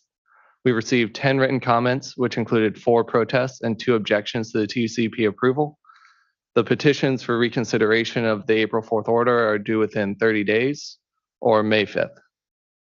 Next slide, please. This slide provides an overview of the comment submitters. We received comments from members of the public, several water agencies, and collections of NGOs. Affiliated water agencies include the North, Central, and South Delta water agencies, the Sacramento River Settlement Contractors and Feather River agencies, and the Friant Water Authority. From the NGOs, we received comments from Aqua Alliance, CISPA, NRDC, and Restore the Delta. CISPA and NRDC commented on behalf of many other NGOs as well. We received a comment from Richard Mora as a concerned individual of the public. Next slide, please. These comments cover a diverse range of topics. Over the next 4 slides, we'll review the major themes of the comment letters that we received. First, many of the comments indicated that there is a lack of due diligence by the petitioners prior to the TUCP submittal. There is a lack of drought planning that is not in the public interest, and the TUCP will cause unreasonable impacts to fish and in-delta users. Next slide, please. Commenters stated that the export rates are well above the health and safety minimums, which cause unreasonable impacts, and that the TUCP will facilitate continued deliveries to upstream users at the expense of the environment. With the Sacramento River Settlement Contractors following crops this year, some commenters expressed that this practice should be considered among other major diverters through the system. Next slide, please. On this slide, we have comments that address injury to in-delta water users, that the TUCP approval should not have occurred before the end of the comment period, and that the comments that, there was an incomplete finding of impacts to fish and wildlife, particularly looking at the long-term impacts of previous TUCP orders and relaxation of water quality standards in the past.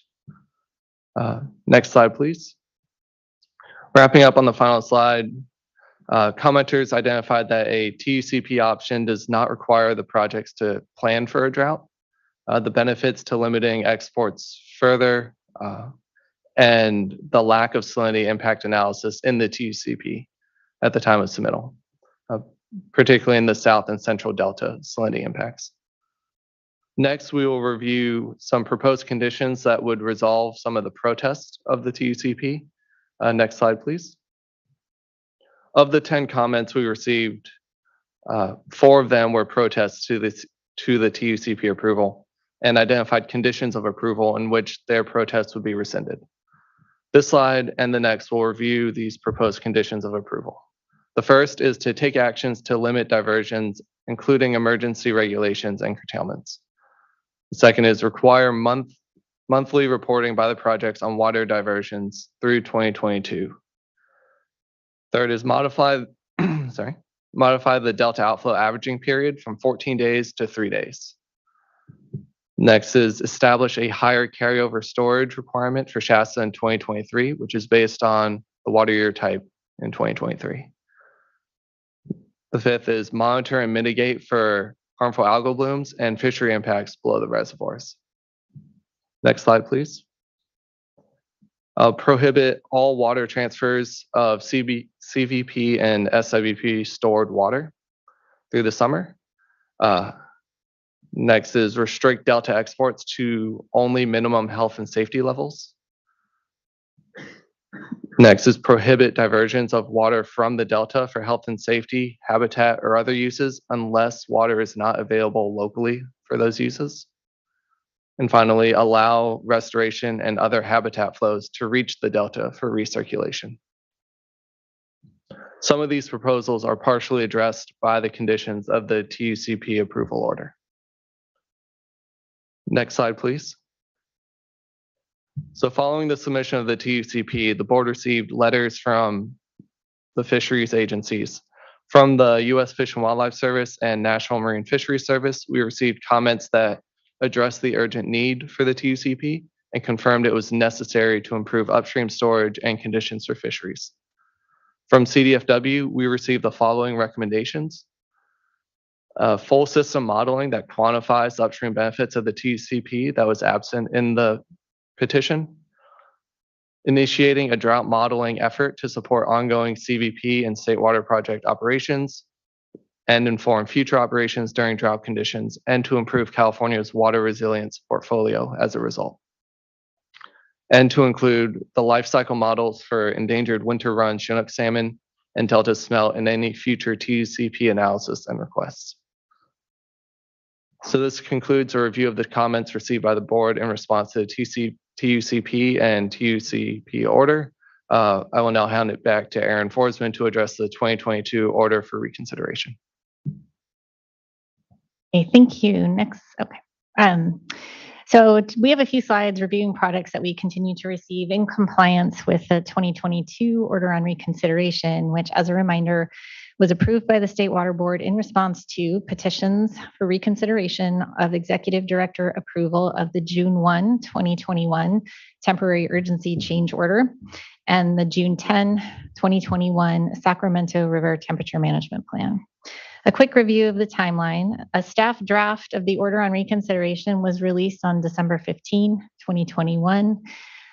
We had a comment period. We received comments and reviewed them. We provided a February 4, 2022 track changes version of the reconsideration order and provided an opportunity to comment on these changes. And then on February 15, the State Water Board adopted the final order on reconsideration.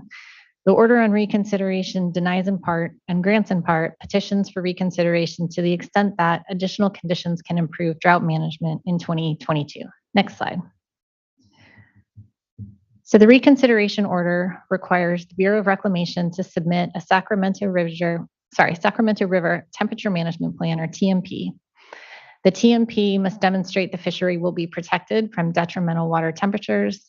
It must use the best available hydrologic information and improved modeling, and it needs to be consistent with the interim operations plan pursuant to the Federal Endangered Species Act. Other portions of the reconsideration order require DWR and Reclamation to submit reports to identify minimum Delta exports for health and safety and wildlife refuges. That report has already been submitted and is posted to our website. To identify and implement improvements for hydrologic forecast methods. That requirement is being fulfilled in an ongoing manner. To provide an accounting of the actual monthly contract deliveries that occurred during water year 2021. That report is also complete and submitted to our website. And to complete a special study on the prevalence and extent of harmful algal blooms and expansion of invasive aquatic weeds. That is still in process and due to the State Water Board on June 1st, 2022. In addition, the condition I mentioned earlier will be ongoing for the subsequent TUCO period and the months after that. So next slide. So Reclamation was required to submit a Sacramento River Temperature Management Plan, a draft TMP. Final TMP is due on May 1st. There may be an extension available based on due diligence. DWR and Reclamation are required to submit reports on April 1st. Our final report is due 30 days after the board meeting and public comments. Improvements to hydrologic. Did we just go through this? Sorry, I feel like this is a repeat of the prior. Can we go back one slide? I'm sorry about that. Okay, nope, then we're on track. Go forward again. Improvements to hydrologic forecasting methods. They will be continually provided at the board meetings. Contract deliveries and accounting for water year 2021, submitted separately by DWR on March 21st and Reclamation on April 1st, and a final report on special study to be submitted following submittal of draft on June 1st. Next slide. So next steps.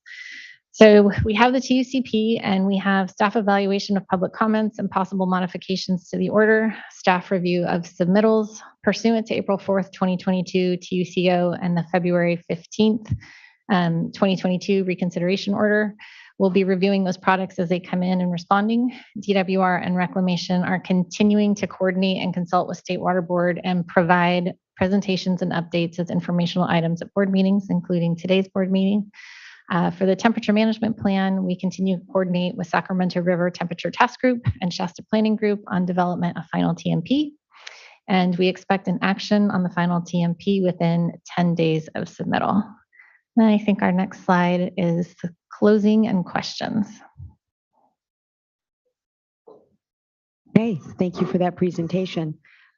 Before moving on to questions, I just thought I'd do a time check. I'm figuring we can after we wrap this up, take a break and then go ahead and do the Coachella items and then break for lunch. Works for everyone? Okay. Any questions? Thanks. I just had some one clarifying question.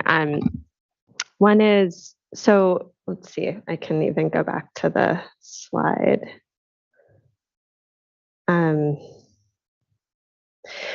One of the conditions that you went over was, this is slide 8, I think, on conditions.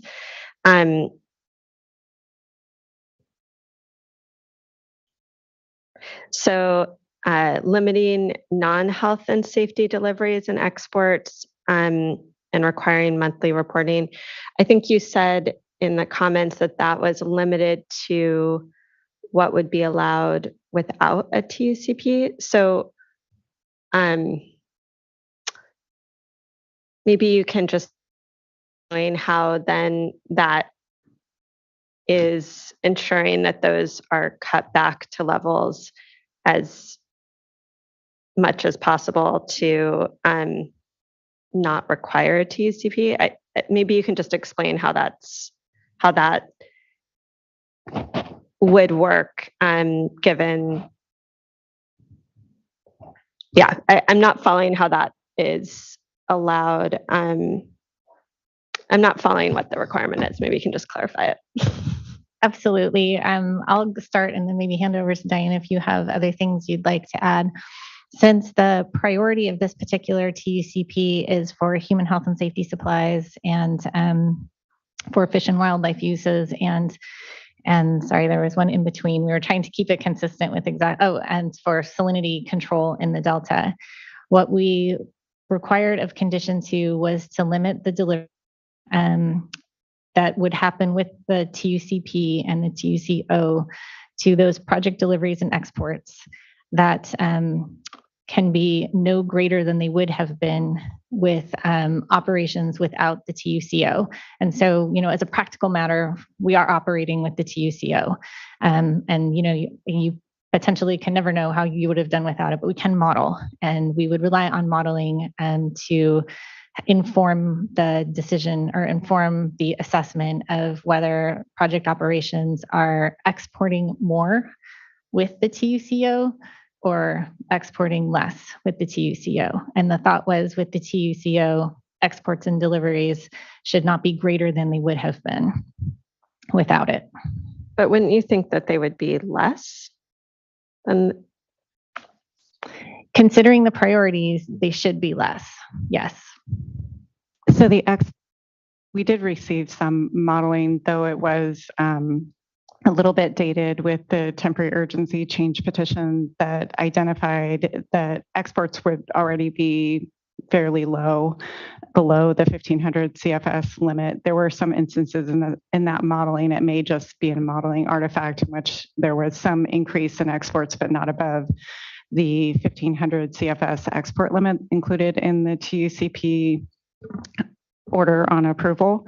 So this condition essentially is identifying that those additional exports shouldn't occur under the order, that the real intent of the order is to backwater up into storage so that it's available for the critical purposes that Aaron identified of salinity control, health and safety supplies, and other purposes. So the real issue is the TUCP was not approved for the purpose of increasing exports. It was approved for those purposes of backing water up into storage. So any increases in exports that may occur under the TUCP incidentally were limited as a result of that condition. Okay, I think I'm following. One other question, and I think this goes to, let me find the slide. I think it was the comments maybe on long-term impacts. This is slide 15. At the bottom, one of the comments was that it doesn't address long-term declines resulting from repeated TUCP approval. I'm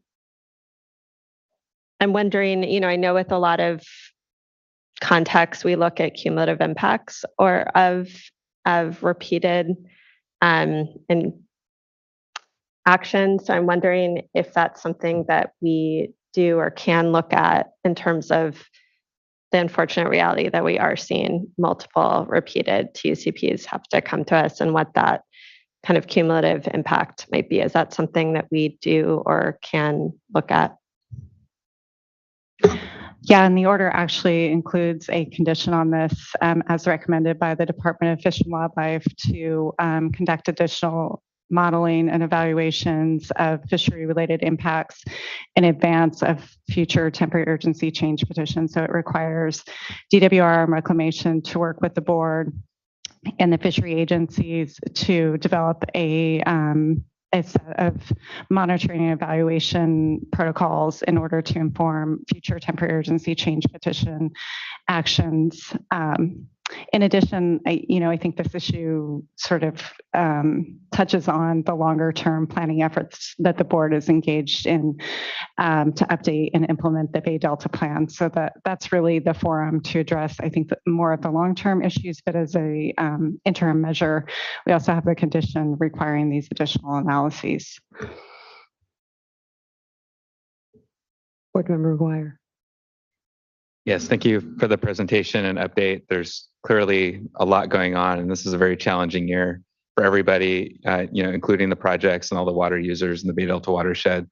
So, certainly, these decisions and how we operate the system this year, isn't being taken lightly. And I appreciate you walking us through, the comments that we've received on the order and your thinking here. And there's quite a bit of information here to unpack, but I really just want to focus on slides 17 and 18, where you've listed a number of proposed conditions for rescinding protests. And I'm sensitive here to the timing. The fact is that the order was issued just a couple weeks ago. We're here in that space now for the next couple of months, and and there's a number of actions on here which I see as potentially fairly significant. And I'm not exactly clear which of these proposed conditions are, you've in your opinion addressed with the existing order, or would require some modification to the order, or would potentially require being addressed through the temperature management plan approval or conditions. But I think it's really important to get some clarity on that and a little bit better understanding of the timing and the process here in the coming weeks or months. You also mentioned that there's a deadline for petitions for reconsideration as well. And so I am mindful of the fact that last year, it did take quite some time to work through that process. In fact, we didn't make any decision on that petition for reconsideration until this year. So if you could just speak to the timing and how you see these types of decisions being made here in the coming weeks, I would really appreciate it. Sure. Maybe starting with the petitions for reconsideration that we received last year, I can comment that we review all of the comments and petitions that we received immediately upon receipt and consider whether they merit immediate action or not. In the case of the comments that we've received so far on the temporary urgency change petition, this is a public opportunity for us to hear from some of those commenters again, and perhaps receive some input from you all on your thoughts on some of those comments. We haven't come up with any specific proposals relative to possible modifications to the order. As Michael indicated, some of the requests, the comment period ended shortly after the order was released. So not all of the commenters had the advantage of reviewing the order. Presumably, in the comments that we may receive today, those commenters would have the opportunity to review the order and can provide us some input on whether they believe that their comments are addressed or whether additional changes are recommended to the order. There are certainly some of the comments that are not recommendations for conditions that are not currently included in the order, further limiting exports and other such changes. Some of them are, again, partially addressed. So our hope today was to hear from those parties, further input, consider those comments further. They can be considered in the context of the existing order. That order can be modified at Eileen's discretion with input from you all as appropriate. In addition, there's a possibility for future TUCPs this year. DWR and Reclamation will be commenting on that. I think they're still evaluating the hydrology, but they can provide an update on where that stands. That would be another forum possibly for considering some of these matters into the future. And then with respect to any petitions for reconsideration that we receive for this temporary urgency change petition order, we will review those immediately upon receipt and consider whether any of those merit changes, more immediate changes to the order versus the process that we went through last year in which the order was considered later in the year. That order, as you're aware, was focused on the proactive planning aspects of addressing drought conditions. So had less of a timing concern than some of the immediate requests for limiting diversions or not approving certain changes that some of the commenters have raised. Okay, thank you. And just to be clear, these are, I know that you don't have the details on all of these conditions that are proposed, but these are conditions you're proposing to include, or are these potential conditions that you're weighing based on stakeholder input? These are conditions that the commenters proposed. We, rather than providing a lengthy explanation of those conditions as proposed by the commenters, we anticipated that many of those commenters might be present today and wishing to present their comment from their perspective. So we provided a brief overview of those comments. We've reviewed them all and we are considering them, but anticipate that those commenters may wish to comments from their perspective versus us kind of elaborating on them more specifically. Thank you. So just to be clear, these aren't proposed conditions by staff. These are just comments, summary of comments. These are, and sorry that isn't clear in the slide, these are proposals by the commenters for conditions that would address their protests or concerns with the TUCP. Okay, any other questions? Other questions? All right, let's go to public comment then. I believe we have DWR and Reclamation. Oh, may sorry. hear from them before we go to public comment. Yes, thank you.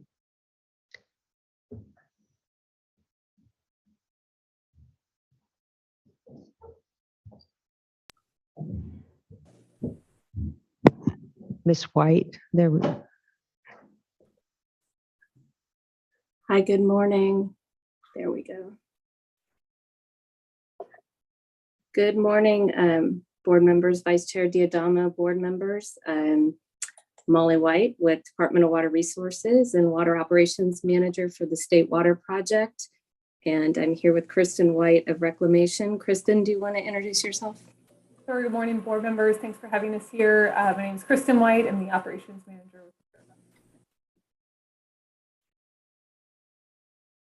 So next slide, please.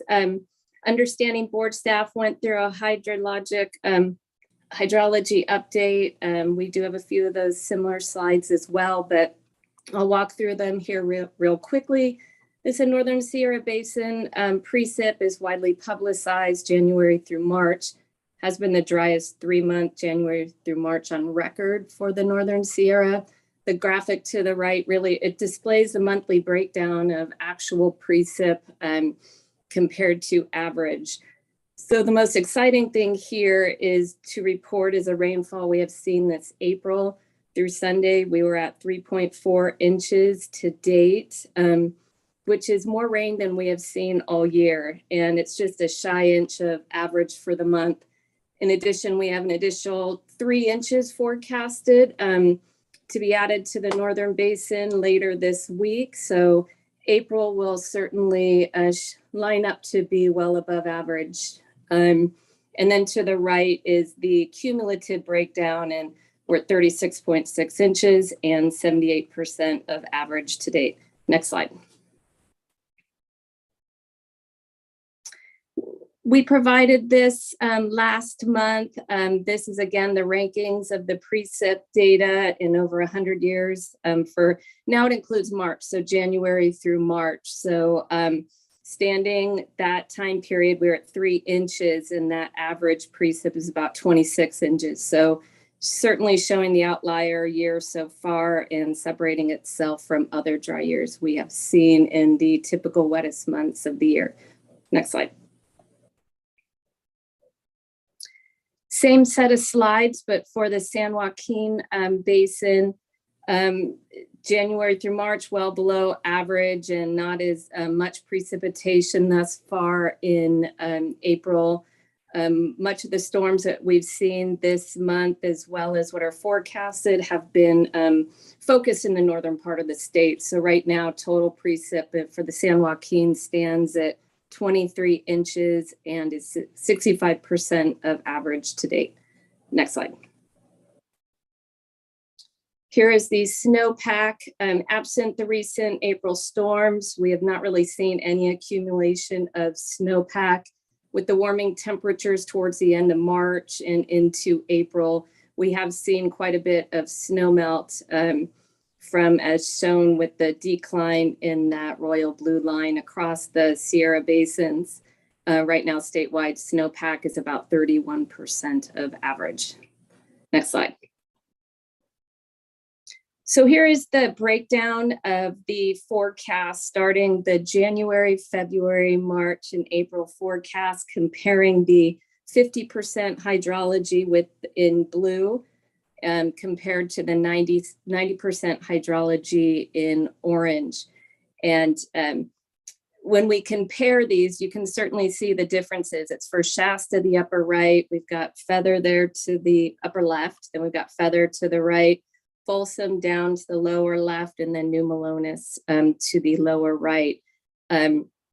So you can certainly see at the beginning the variability and uncertainty in the forecast at the beginning of the really winter month there with the January 1st forecast.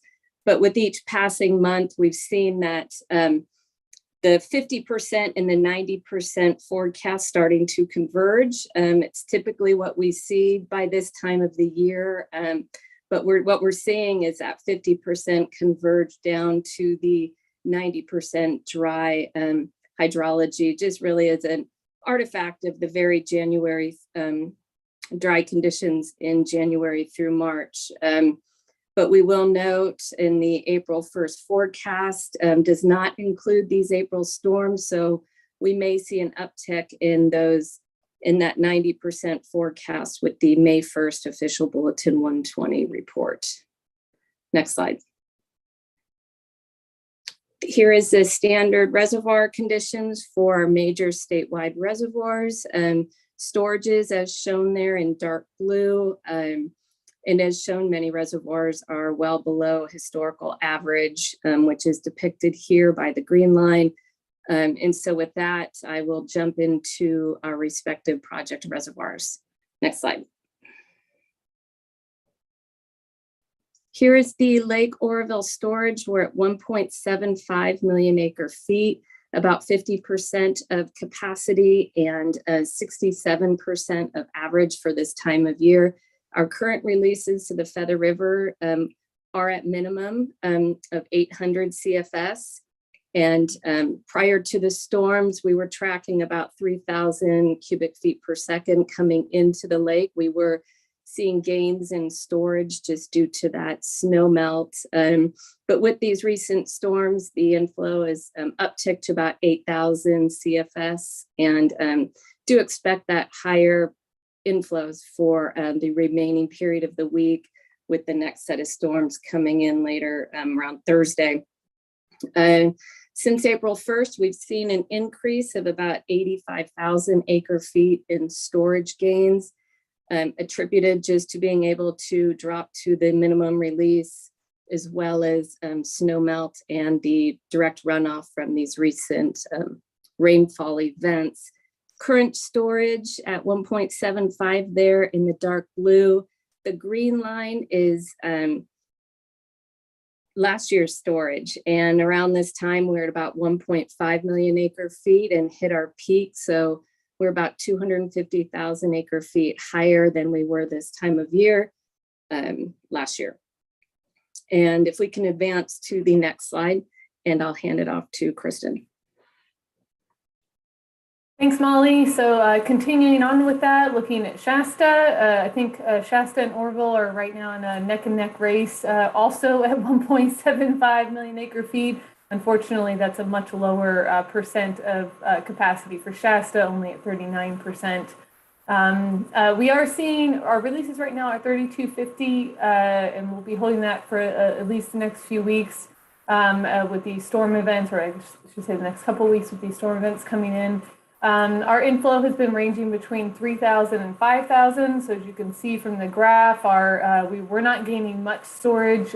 These storm events, even though they're not really targeting the Shasta Upper Sacramento watershed, they are producing a little bit of an uptick in inflows. I think yesterday it went up to about 5,600 CFS in inflows. So hopefully we can gain a little bit more storage, and we haven't seen the highest storage yet of Shasta. These graphs are showing that we are pretty far below where we were this time of year last year, when we were over 2 million acre feet, and above the 1977 historical dry, although that was our historical low. That was very, very low, and definitely well below average. Next slide. Great. Looking at Trinity, Trinity has really not gained significant storage this year at all. The storm events have just been bypassing. Hopefully we'll get a little bit more focus on Trinity inflows in this storms that's coming in later this week. However, Trinity is releasing between 500 and 6,000 CFS over the next month because of it's implementing the pulse flow under the Trinity record of decision. So we will likely see that storage, even with the storm events, start to go down. Even with the storm events from this past weekend, inflows only range from about 800 to 1,100. So hopefully there's still hope for some higher inflows, but we're likely to have seen the peak at Trinity, and we'll start going down from here on out. It's at 800,000 now, actually below the historic low of 77. However, our projections are that we will stay above the historic September low, which was extremely low, but still very extremely low storage at Trinity Reservoir. I think we are about 33% of capacity right now, 43% of average. Next slide.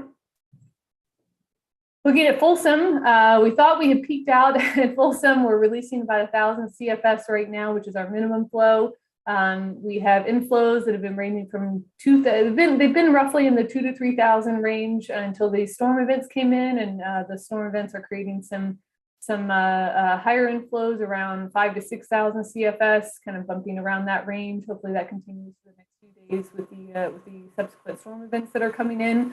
As a result, we're actually storing quite a bit of storage. I think we've stored about 66,000 acre feet since April 1st. A lot of that, as you can see from that sharp angle at the last few days of the line there, a lot of that coming in the last few days from these storms, and hopefully that's not the end of it. The storm events that are coming in later this week, just like the ones that came in December, are really focused in the American and Feather River watersheds. So that's where we'll see the biggest benefit. So Folsom may very well actually get to average or get back to average from kind of being the only reservoir in that space. Right now, the total capacity of Folsom is 977. Due to our flood control limitations, the maximum storage is 860. We are well below that, so there's no concern whatsoever with being able to store every ounce of water that we can coming into Folsom. We'll be relying on Folsom heavily for meeting our Delta salinity requirements this summer, so every drop that we can get there is very beneficial, and we also hope to have better, significantly better temperature management at Folsom. So getting higher so that we can be able to have full use of our shutters there for temperature management is critical. Next slide. And then going into New Melones, similar to Trinity, I think we've already seen our peak storage in New Melones. It's seen a tiny uptick from the storms, but inflows are still in the 700 to 1600 range. Don't expect to see that jump too much. As of yesterday, we implemented the spring pulse flow, which has releases ranging from 200 to 1250 CFS.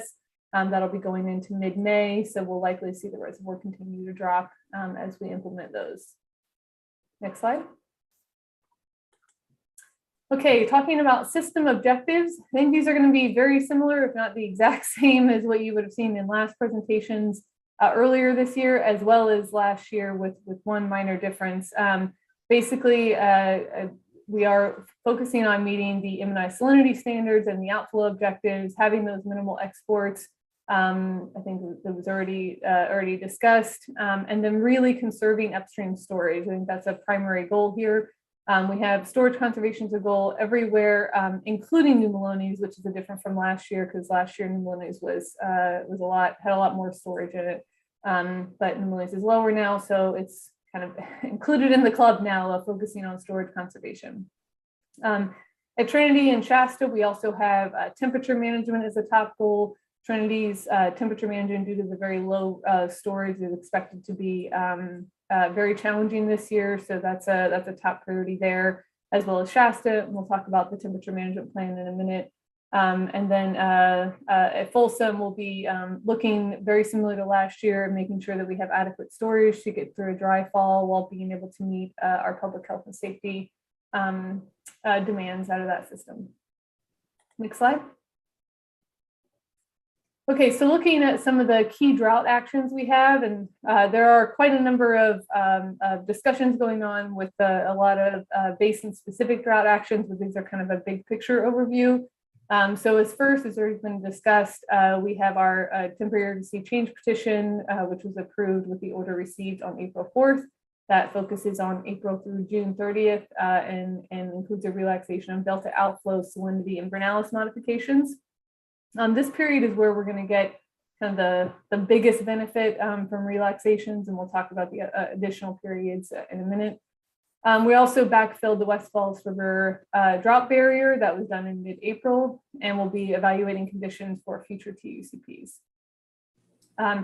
For allocations, those have been reduced significantly. The State Water Project reduced from 15% down to 5%, primarily focused on meeting public health and safety. For the CVP, similarly, at 0% for agricultural, and all M&I is reduced to only public health and safety. Very minimal deliveries there. For the settlement contractors, Feather River was reduced on April 8 to 50% of their contractual deliveries. Sacramento River settlement contractors were reduced to only 18% based on availability from Shasta, very limited availability due to the very low storage up there. And then the San Joaquin River Exchange contractors are reduced to 75% on their contract, but that's based primarily on availability from the upper San Joaquin River. So water is being released out of Millerton Reservoir to meet the majority of those demands now. Next slide. Okay, so I think we've already covered the current TUCP, so I won't spend too much time on that. But upcoming TUCPs, we're looking at two kind of distinct periods. One is July 1st through August 15th. It's a potential modification of the July delta outflow, although usually in July salinity is controlling. So I think what usually becomes results in a higher storage savings is the relocation of the Western Agricultural Salinity Control Point from Indian to 3 Mile Slough. Comparatively, this is a much smaller storage benefit than we see from that April through June period. So with the storm events that we're seeing in April, we're evaluating whether or not those can offset the need for that future TUCP. Of course, we only want to be asking for a TUCP if it's absolutely necessary. Once we see the effects of these storm events, we'll be analyzing that and determining whether or not that's something we need to be requesting. And then September through November 30th, we are considering a modification of the Rio Vista minimum flows. These are primarily met through operations of Delta cross-channel gates, not usually through additional upstream releases. If they can become a challenge when we have low amounts of water in the system and it doesn't rain in the fall. So we'll be evaluating those as well and determining what the appropriate request, if anything, is for that period. Next slide. Okay, getting into the Shasta temperature management plan. So I think at the board workshop, it was discussed that there's an interim operations plan process that came out of litigation to determine what the Keswick releases would be. That was completed in late March with a max monthly average release May through August of 4,500 CFS. So that was the basis for going into the temperature management plan. The general strategy was to shape the cold water available to achieve the maximum benefit. However, that's limited by the shutter capabilities because we have certain requirements for our shutters when they have to be moved just because of a safe operation. So it's a little bit more limited just due to the very low reservoir storage that we're seeing. Also conserving cold water for the fall to ensure operations of Livingston Stone National Fish Hatchery. So they need certain temperatures going into the fall to ensure that they can continue to operate, and then building a buffer for risks and unknowns. This is a very severe drought, despite the rain that we might be seeing later in the week. It's still a very severe drought, and we're talking about conditions that haven't been experienced a lot in California. So we definitely want that buffer to handle risks and unknowns. So the general process is to agree on modeling assumptions and the shaping approach. That's happening between last week and this week. And then to run temperature models based on those agreed assumptions. That's running Reclamation's HEC 5Q model, and then NIMS Southwest Fishery Science Center and the Sacramento Settlement Contractors each have a CE12W2 model. Those will be ran for comparison, and we'll be reviewing those results through the Sacramento River Temperature Task Group and determining what to include in the final plan. The final plan is planned to be submitted by May 2nd, which is Monday, and will be submitted to NIMS and to the state board, and as well as to all of the SRTTG members. And then after that, the Shasta Reservoir usually stratifies around mid to late May. So because the plan will be submitted May 2nd and the modeling will be done in late April, we will make adjustments and revisions if necessary once the reservoir stratifies and we get a better picture of exactly how much cold water we have. Next slide. So because of those very low flows, 4,500, we've got some very unique areas of uncertainties for 2022. We generally always have uncertainty with Shasta temperature management, but they're usually kind of similar. So we could have a heat wave, we could have fires that cause a lot of smoke in the area. There's a lot of kind of unknowns that usually can happen in a year. However, this year we have some very particular areas of uncertainty that are unique to 2022. So with that low flow range of 4,500, the lowest we have seen in the summertime coming out of Keswick is about 6,800 CFS, which was in 2015. So it is significantly below the lowest that has been seen. That creates some uncertainty with river operations, making sure that riparian diverters and other small diversions have capacity for meeting public health and safety demands, as well as some other, once we go so far below historical, I think we expect to have some other challenges that we'll be working through. Our temperature models are also not calibrated for this flow range since we've never been there. They can't really be calibrated for something that's never been operated. So we do have some uncertainty with the flow temperature relationship, as well as the warming in Keswick Reservoir. So because of the low flows, the time that the water comes out of Shasta and sits in Keswick will be longer than it is with the higher flow release. We also have a lot less water coming over from Trinity, so that affects that as well. So there's a little bit of uncertainty with how much that water will warm up as it's sitting in Keswick Reservoir. There's also some concerns about meeting downstream demands for both public health and safety and the Delta. Primarily, our focus this year is to rely on Oroville and Folsom to meet a lot of those downstream demands. However, those reservoirs will also be limited, although the April storms are certainly helping with that. It's the benefit of having it focus on those two watersheds. But there is certainly a limit of how much we can pull from those reservoirs as well. So that's an area of uncertainty, especially given the uncertainty with depletions throughout the system. There's also infrastructure limitations. As I said, we're very low in Shasta right now. We're the lowest for the springtime that we've been since the implementation of the temperature control device. So we will have challenges with some of those gate operations. And then there's Livingstone National Fish Hatchery. We've got some general planning targets there of how cold the water needs to be, but we'll definitely be working real time, monitoring the conditions and the temperatures that are going into that hatchery. And then finally, Trinity River, because of its very low storage, temperature management is a critical concern down the Trinity River. So we have minimized the amount of water that's coming from Trinity over into the Sacramento River. And right now that minimal amount is basically coming over so that the residence time, the amount of time the water sits in Lewiston, downstream of Trinity, before it goes down the Trinity River, we want to minimize that time. So we'll be working to refine that to make sure that we can get the best Trinity River temperature management possible this year, although it's still likely to be pretty poor given how low the reservoir is. Those are kind of rough areas of uncertainties, things that we'll be watching on a regular basis and updating the board on in future meetings. And with that, I'll turn it back to Molly to tell us what's coming up next.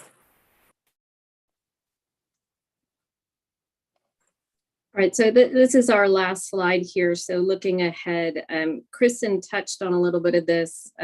Certainly tracking system conditions. There is some uncertainty just how accretions and depletions will be affected with not only the decrease in diversions upstream in the Sacramento Valley, but also with Water Board issued curtailments. As well as this late spring hydrology or precip that we are seeing does really affect depletions throughout the system. Last year at this time, we were in the midst of the warmest and driest 3-month stretch on record. So we were experiencing a much higher depletion rate coupled with higher releases from our reservoirs. So we will be tracking that. And as Kristen said, we'll be making adjustments to operations, and any releases needed for the Delta will be made from, or plan to be made from, Oroville and Folsom as needed. There are many forums. Again, we'll continue our coordination and communication with state and federal agencies, water users and stakeholders on project operations. And we'll continue to update jointly the drought contingency plan and provide monthly updates here at these Water Board meetings. And lastly, not on this slide, and Kristen touched on it, but the TUCP, both DWR and Reclamation do recognize and acknowledge staff time in preparing subsequent orders, as well as time for needed for the public process.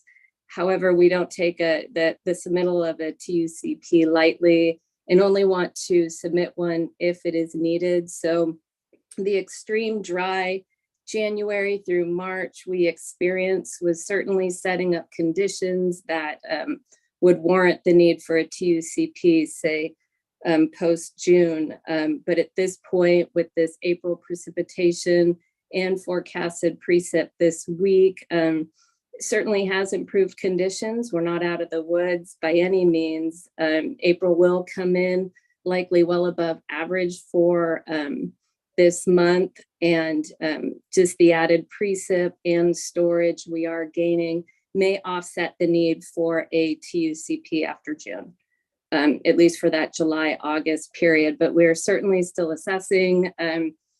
Later this month, early into May, we'll definitely have a better handle and understanding of the benefits just from these recent storms and how they influence the water supply forecast system conditions, as well as our joint operations planning forecast. So we will continue to keep the board staff apprised on the status of any TUCP.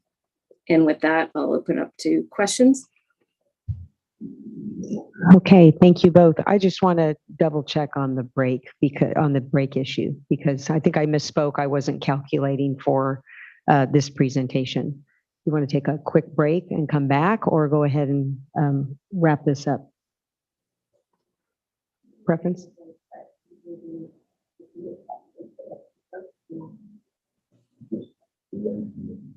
Okay, all right. So we'll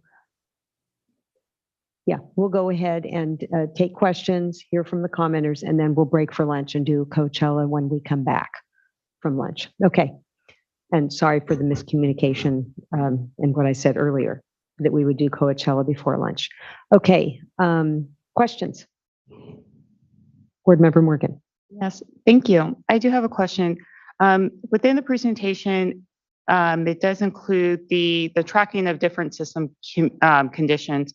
Can either staff or the Bureau DWR elaborate on the conditions or the scenarios that will be included within the modeling?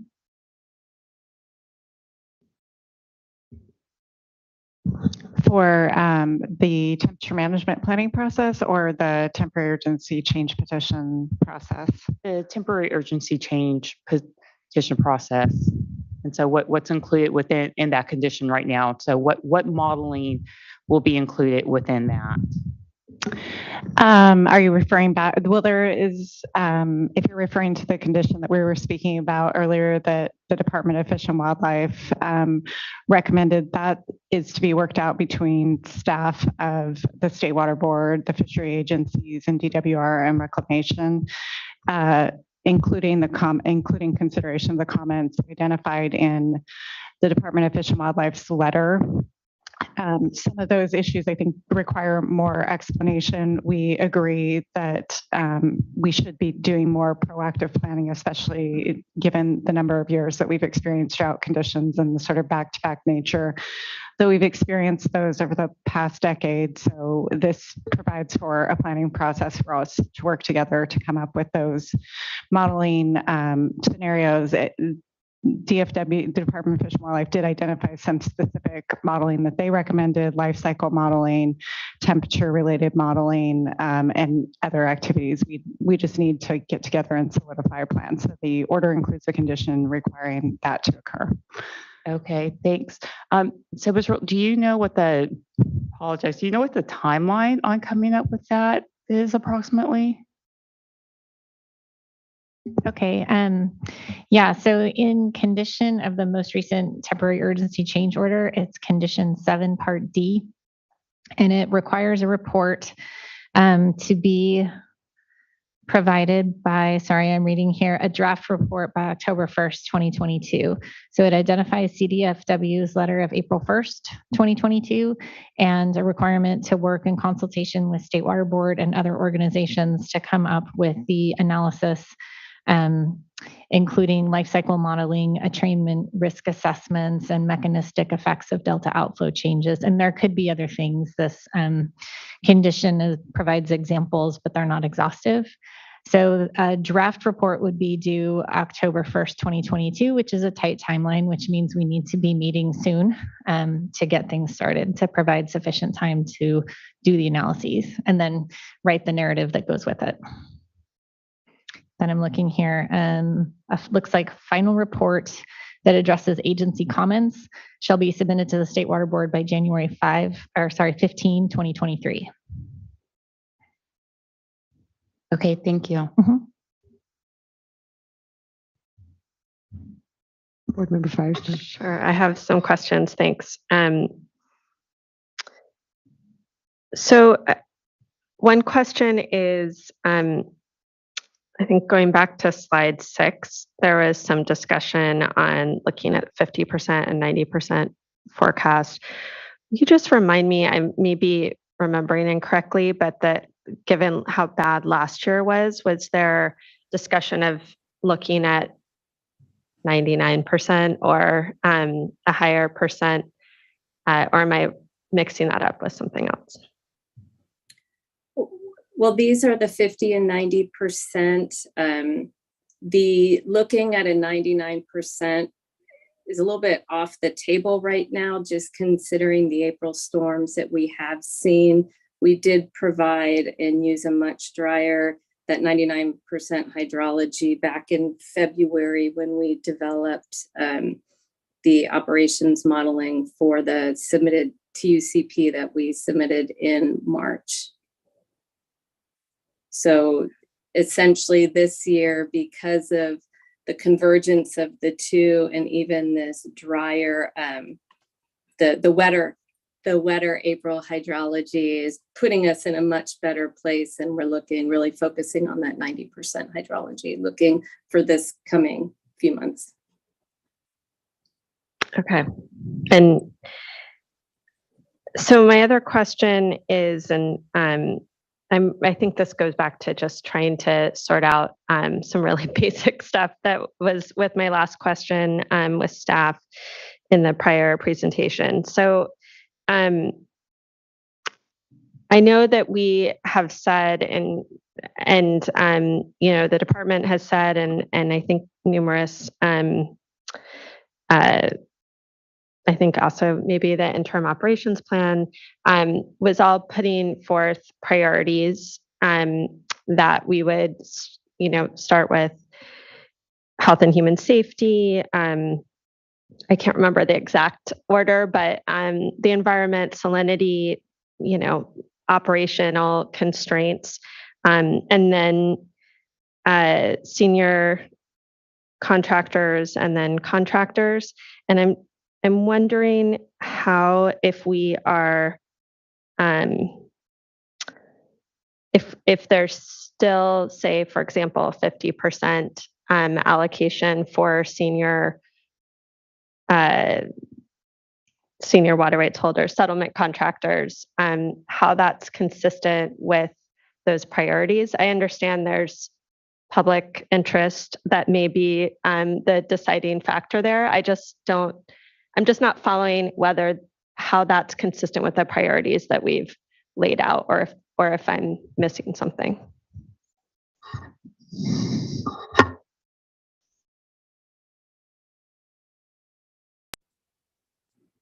Are you referring to the Feather River contractors, or just in general, or just across the board? Yeah, I think for either, for both, I guess. You know, I know the Feather River was listed at 50%, and then the Sacramento was down at 18. I understand those are low.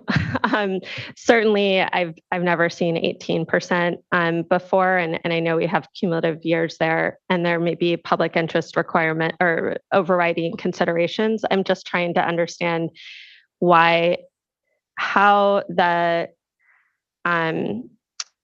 contract deliveries, or not contract deliveries, the settlement contractors deliveries of those percentages are consistent with the priority that we have laid out, or that the department's laid out, and I think all the two projects as well have laid out in terms of starting with minimal human health and safety, you know, environment and salinity, water quality, and, you know, project operational constraints, and only then looking at other deliveries.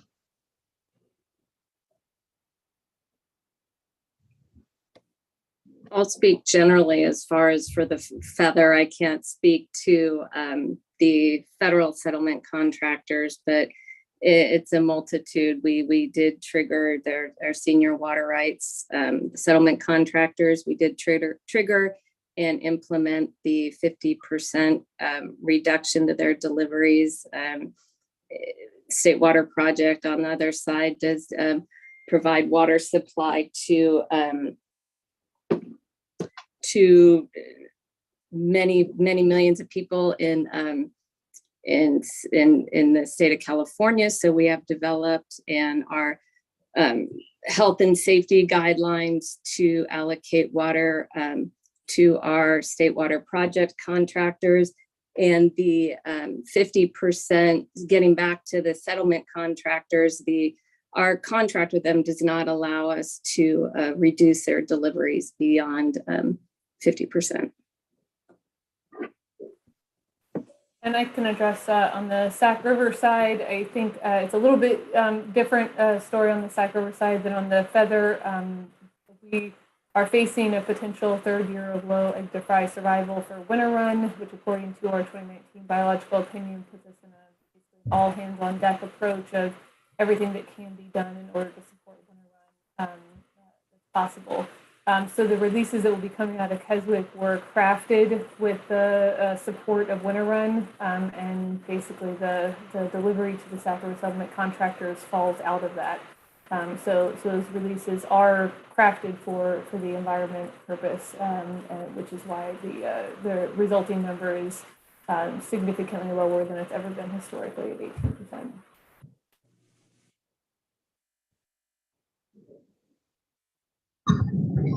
Other questions? Okay. Board Member Wire, any questions? Okay. I have a couple of questions on modeling and with respect back to modeling, but this is focused on temperature specifically, and the request that we had, that several of us had at the temperature management discussion that we had about shared modeling. Could you speak to that? Or I know you were referring to TUCP, but I just want to make sure that we focus specifically on the temperature modeling and shared information. Sure. On that topic, I can comment that as part of the Sacramento River temperature management planning process and the Sacramento River temperature task group process, we are working with the different groups that conduct temperature modeling and temperature dependent mortality modeling of winter run Chinook salmon to get to clear and to the degree it makes sense, consistent assumptions related to that modeling. There's an effort ongoing on that front right now, and following reaching resolution on those issues, the modeling will be produced. That should be made publicly available. All of the materials that are distributed through the Sacramento River temperature task group process, we post on our FTP site. Parties that are interested can obtain that information from us. So all of those materials, as soon as we get them as part of the Sacramento temperature management planning process, end up on that website. So that's our intent, to continue to do that as soon as the updated modeling has been produced for the temperature management plan, which is again in the process of reaching an agreement on a set of modeling assumptions to conduct that modeling under. And that would be modeling by Reclamation, the National Marine Fisheries Service, Southwest Fishery Science Center, and the Sacramento River settlement contractors have all been collaborating on assumptions that should be used for that modeling. Okay, thank you. All right, and then the last question on the exchange contractors, the 75%. And I think that I don't recall what the slide said exactly, but dependent upon a call on Friant, I believe. So just want to better understand the extent to which the settlement contractors or the exchange contractors would be receiving their allocation through the water, through the Delta versus the call on Friant. And if you have the information about the resulting impact on Friant contractors. I don't have the information on the resulting impact to Friant contractors right now. I think we're still trying to refine exactly what that operation looks like. But basically, the exchange contractors are maximizing and prioritizing water out of the upper San Joaquin right now. I think we had a press release that went out in early April talking about our releases there, that they have gone up and they're expected to continue to go up as we move into the drier seasons. Right now, demands are a little low, so it's skewing a little bit of the data with the rain, but they are taking primarily off the San Joaquin now, and we'll be working with them on refining that to really minimize anything they're taking out of the Delta.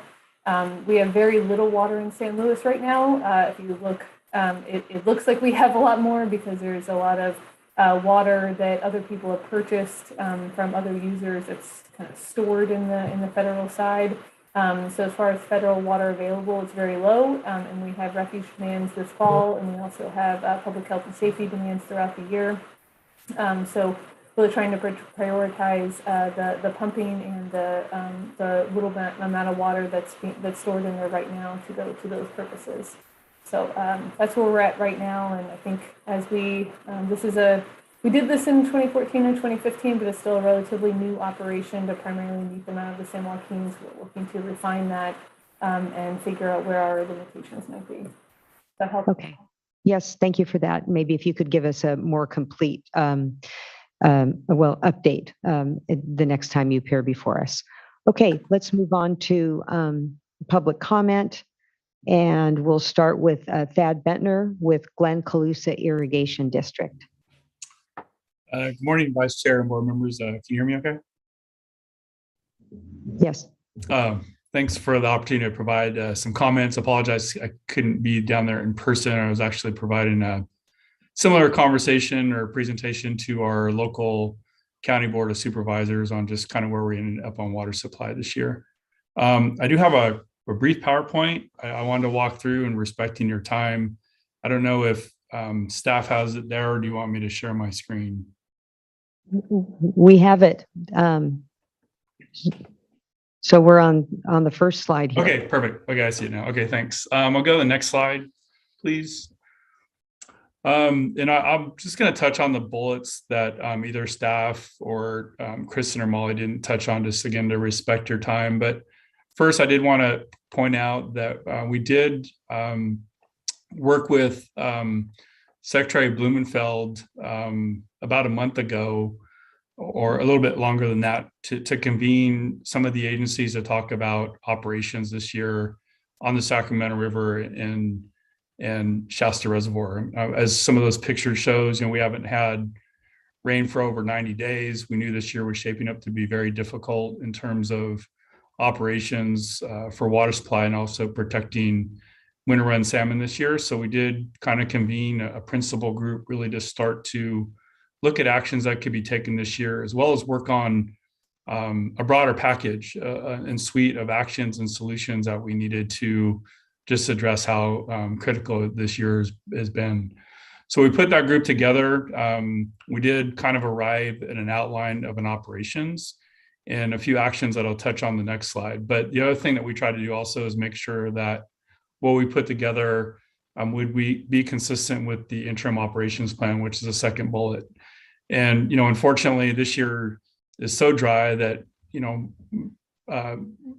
of the requirements actually, or very few of the requirements in the interim operations plan as it relates to Shasta Reservoir could even be met. So we also tried to look at that. And then again, on third bullet, we really focused our operations about trying to protect winter run salmon survival as much as possible, but also looking at some of the agricultural and economic impacts as well. So on March 29th, we did reach kind of a verbal agreement, and that essentially has been moved through the process that you have, the temperature management planning process, as well as National Fishery Service process to where they would approve this plan as well. As is pointed out, it does have about a 4,500 CFS release from Shasta through the summer. Chris did point out some of the concerns that we all have this year about that low of an operation. But again, I think in terms of trying to maximize fishery survival, that's kind of where we ended up. It has a Wilkins Slough target, which I'll show on the next slide at 3250, just to give some spatial orientation on what we're talking about. And it, as Kristen said, we did get a letter from Reclamation that says this year we have an 18% water supply, which is a historic low.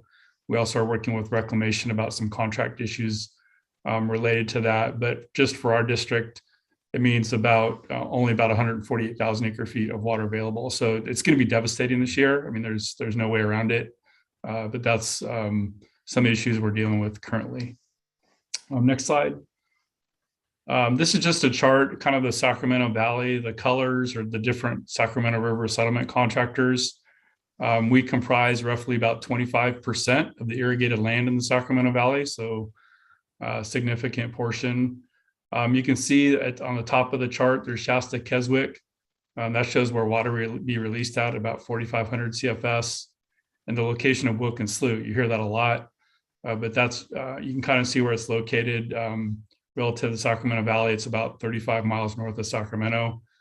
You almost have 200 river miles between those two locations for about 1,200 CFS of capacity that could be available for diversion. So one of the things we're going to be doing this year is working very closely with our sister agencies in terms of how we divert water off the river, given that low volume that's available and low flow rate. Next slide. So some of the outcomes, again, kind of be pretty brief. I mean, likely we'll only have enough water to irrigate permanent crops in our service areas. Right now, we estimate that 375,000 acres out of almost 500,000 acres will be fallow this year. Just won't be planted because there's not water. We've just closed our books this year with our growers. Right now, we're estimating 110,000 acres out of 140,000 acres will not be planted and go fallow this year. That's going to be almost in excess of $800 billion of economic impact, and that's just the direct farm impact. Doesn't even account for the regional multipliers. So we, expect a lot of devastation in our local counties and region up here. We are doing some minor transfers in basin just to local neighbors to help them out. We're trying to work with Sac River communities. Some of them do have diversions off the Sacramento River to ensure that there's health and safety water for them. And then we did try to address winter run survival, and then also a suite of emergency actions. Next slide. So some of the things that we're looking at is we're looking at trying to get some state funding through the May revise for some of this economic support, just given the amount of impacts we're going to see this year. We're working with the federal agencies about some federal drought relief if it's available. We've also put in a request for some community funding around some of the water supplies. We know that us not taking surface water, we provide a lot of the groundwater recharge for this region for wells for our local communities. Given that there's no recharge, we expect to see a lot more impacts around some of the small community systems of wells going dry and things like that. So trying to have funding available to help mitigate that. We are asking that there be an enforcement of the water rights system. And so if there's additional funding needs for that, it's going to be very important that curtailments and things like that occur this year, just so we don't lose the river or have to have additional call on Shasta Reservoir to meet illegal diversions.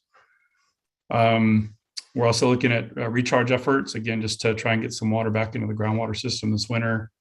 And then we also have made a funding request just to continue to work on our salmon recovery efforts in the Sacramento Valley that's up and down the river that us as settlement contractors are currently undertaking. Last slide. And just in terms of recommendations, we would ask that you approve a temperature management timely, and to the extent it's possible, we're trying to make that consistent with the March 29 agreement. We're asking that you implement curtailments timely. In 2021, we saw that releases from Shasta Reservoir were required to meet water rights that weren't curtailed timely, and that's a lot of the reasons that Shasta is in the holes it is currently. And so we cannot have that happen this year. We're also working with your staff to adjust our senior right diversions and the curtailment tool so that other diverters don't trigger Shasta releases. In other words, if the tool right now shows that there's extra supply because we're not diverting the water we're entitled to under our contract, all that does is it makes other folks available. It shows that there's additional supply in the system, and then other people can keep diverting. So we're not making any headway on actually trying to conserve Shasta storage. So that's a big deal. We're asking that the State Water Project, through the Coordinated Operations Agreement, repay their debt to Shasta Reservoir that would be available for 2023 or helping meet the 2023 temperature management plan. Right now, I believe that's about 250,000 acre feet is what the state owes the federal, the CVP. Last summer, it was, I think, over 400,000 acre feet. So essentially, Shasta Reservoir was supporting a lot of the Sacramento Valley and outflow requirements. That's the reason why Shasta got in such a hole that it did. And then lastly, we're asking all models be publicly available and transparent. That's a requirement of the interim operations plan. And really, we need to be accountable and responsible to a lot of the extreme impacts that we're going to see this year. And we actually need to see the models, not just the output. I mean, so, I think right now we do have some of the data or the outputs from the models, but we do not know how the actual models work. And I think just to make sure that everybody's using the same platforms, the same data inputs, the same cells in a spreadsheet, if you will, it's important that we actually have models that are publicly available. And with that, I'll end my public comment. Thank you. Thank you, Mr. Bettner. Next, we have Tom Stokely, Save California Salmon. Thank you. Can you hear me all right? Yes. There I am. Good afternoon. Good afternoon. Thank you, Madam Vice Chair and members of the board. My name is Tom Stokely. I'm from Mount Shasta, California, representing Save California Salmon. Once again, I'm here asking for protection for the Trinity River. The Trinity River is very important to many people. The Hoopa Valley Tribe and the Yurok tribes have federally reserved fishing rights. Many non-tribal citizens in the region rely on salmon for subsistence, food through sport fishing activities, and the ocean commercial salmon fishing season is heavily dependent on healthy Klamath Trinity Chinook, as well as good survival of winter runs. Decisions you've made about water last year and this year greatly impacts those users. The draft temperature management plan submitted to you by Reclamation is a good example of too little, too late. Reservoir cold water storage in both Shasta and Trinity is dismal, and it's likely to kill a lot of fish in both rivers this year. The draft temperature management plan still does not report on estimated compliance with Trinity River temperature requirements in Water Right Order 9005, nor does it include any kind of estimate of temperature dependent mortality. The Trinity River remains an afterthought, but it's very clear there will be very poor spawning success in the Trinity this year. I will take a moment to remind you that last year, Save California Salmon, California Sport Fishing Protection Alliance, and California Water Impact Network presented you with an alternative temperature management plan for 2021 that would have resulted in an additional combined storage of up to 500,000 acre feet for this year. Unfortunately, our plan was rejected, and now we face an even greater catastrophe. We are pleased that you're at least including some elements of our plan last year, like keeping flows in the Sacramento River below 4,500 CFS. The Trinity River in the past 30 years has often missed the bullet in terms of temperature emergencies. Trinity Lake has hovered around 600,000 acre feet at the end of the water year in several occasions, which is the real limit of cold water and the ability to maintain temperatures in the river. However, this year is not the case. Reclamation has taken Shasta and Trinity to dangerously low levels in 2021, and we will see severe impacts as Reclamation takes Trinity Lake to levels not seen since 1977. I will add that Trinity was also not unscathed by last year's operations. I don't have a presentation to give you, but the National Marine Fisheries Service prepared a chart comparing coho-eyed egg survival at the Trinity River hatchery, and it was basically significantly reduced last November and December as a result of warm water from Trinity Lake. We can expect it to be worse in 2022. Coho are listed as threatened under both the state and the Federal Endangered Species Act. It's obvious that the 56-degree temperature objective is inadequate to protect coho and is therefore an unauthorized take of a listed species. Spring Chinook, which are also not given any protection under Water Right 90-5, are a state listed species that your approval of this plan will virtually wipe out most of the 2022 spawn, another unauthorized take of a listed species. My recommendation to you, and the Bureau says they're doing it, but I'm not sure I believe them. They really need to minimize the export of Trinity River water to Whiskeytown and the Sacramento River this year. What we're seeing in the temperature management plan is by October, the discharge at Trinity Dam will be 55.8 degrees, almost 56 degrees, which is the downstream requirement 40 miles below Lewiston Dam. At Lewiston Dam, it'll be 56.9 degrees. So we have the spawn of the spring Chinook in October, and the fall Chinook begins to spawn as well. What we're going to see is most of those fish wiped out.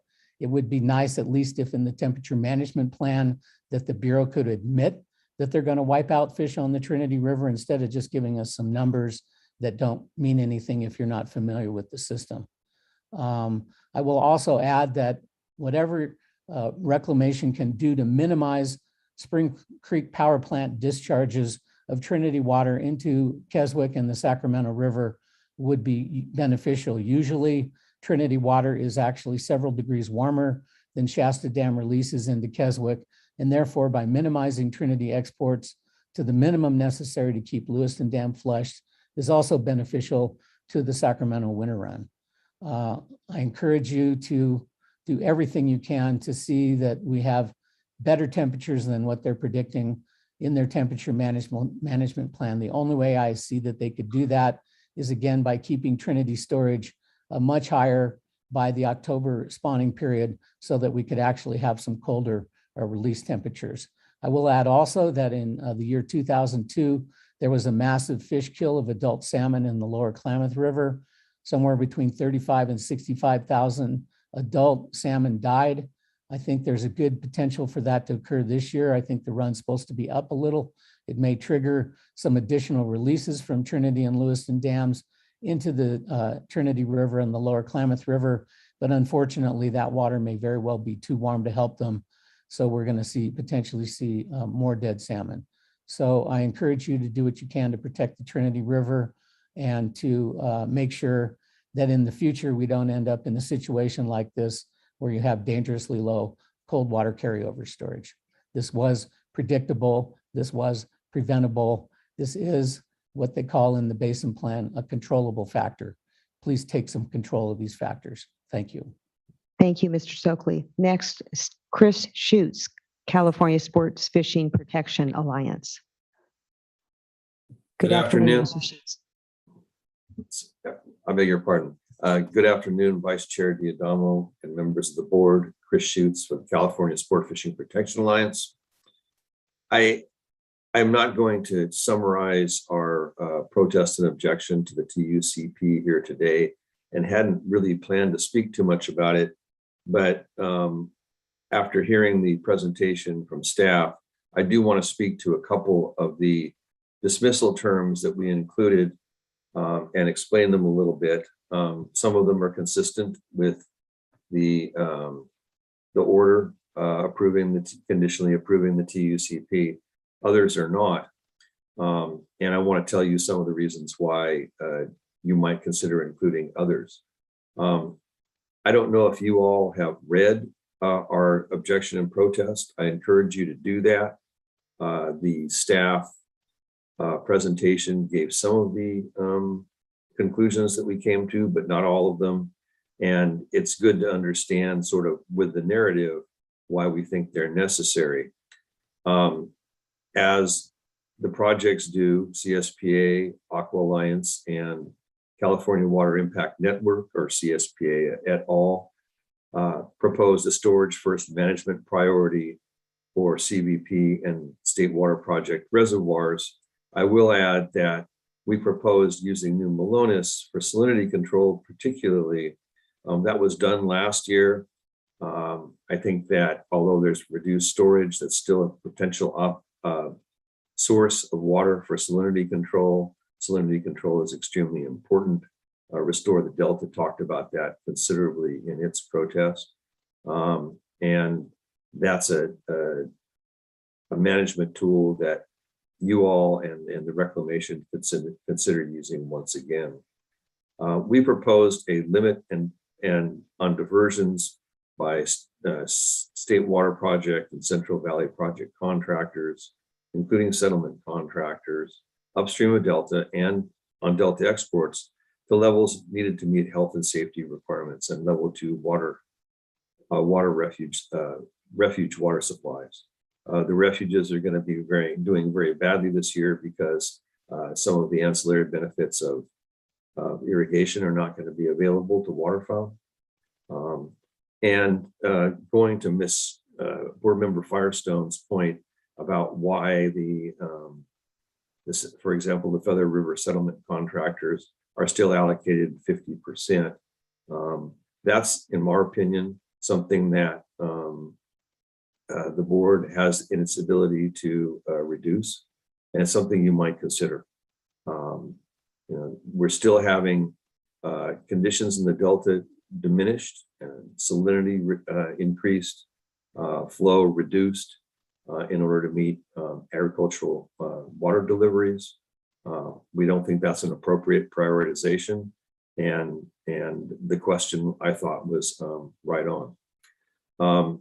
We also asked in our protest for prohibition of transfer of water stored in State Water Project and Central Valley Project reservoirs. Last year, a lot of water, some additional water was backed up, as Ms. Real termed it, in the Shasta Reservoir, only to see about 200,000 acre feet of water transferred out of Shasta at the end of the year. That's a dig a hole and fill it kind of scenario, or fill a hole and dig it if you want. And that's just not an appropriate use of water at this point in time. It's critically important to restore storage for 2023 and to maintain it as high as possible for water temperature supply, water temperature management at the end of the season when salmon are spawning, those that are spawning later in the year. We also included a provision about harmful algal blooms and the need to have water available to manage that. It's unclear what the direct relationship is between water releases and harmful algal blooms, but as a general matter, reduced inflow seems to encourage harmful algal blooms, particularly in the Delta. And there should be attention paid to that, and there should be some water available that should be prioritized over agricultural water deliveries. One of the issues that we raised and we described in our the technical basis for in our protest is reducing the averaging period for Delta outflow from 14 to 3 days. We should have a series of graphs about what happened during 2014, 2015, and 2021 when there was a longer averaging period. And what we see is two things. One, over the length of the spring and into the later in the year, later in the summer, we get increasing salinity. And so you're trying to hold the line and trying to maintain it at a certain point, but the salinity at the control points, even the modified ones, keeps going up and up. And the other thing that happens is that you get wild swings in what the salinity is. So the average works, but there are a lot of days where the salinity becomes really high and salinity intrudes very far into the Delta. That means that the fish follow the fresher water and end up more in the Central Delta, where they're more likely to be entrained, or farther away from those areas where there is some smelt habitat.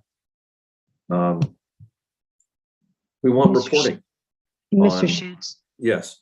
Yeah, I'm going to ask you, I know that you wanted to speak on temperature management, so, and you've run out of time, but I've been a bit liberal here with the commenters. So if you could, I'll give you another minute so that you can cover what I think you probably initially came for to begin with anyway.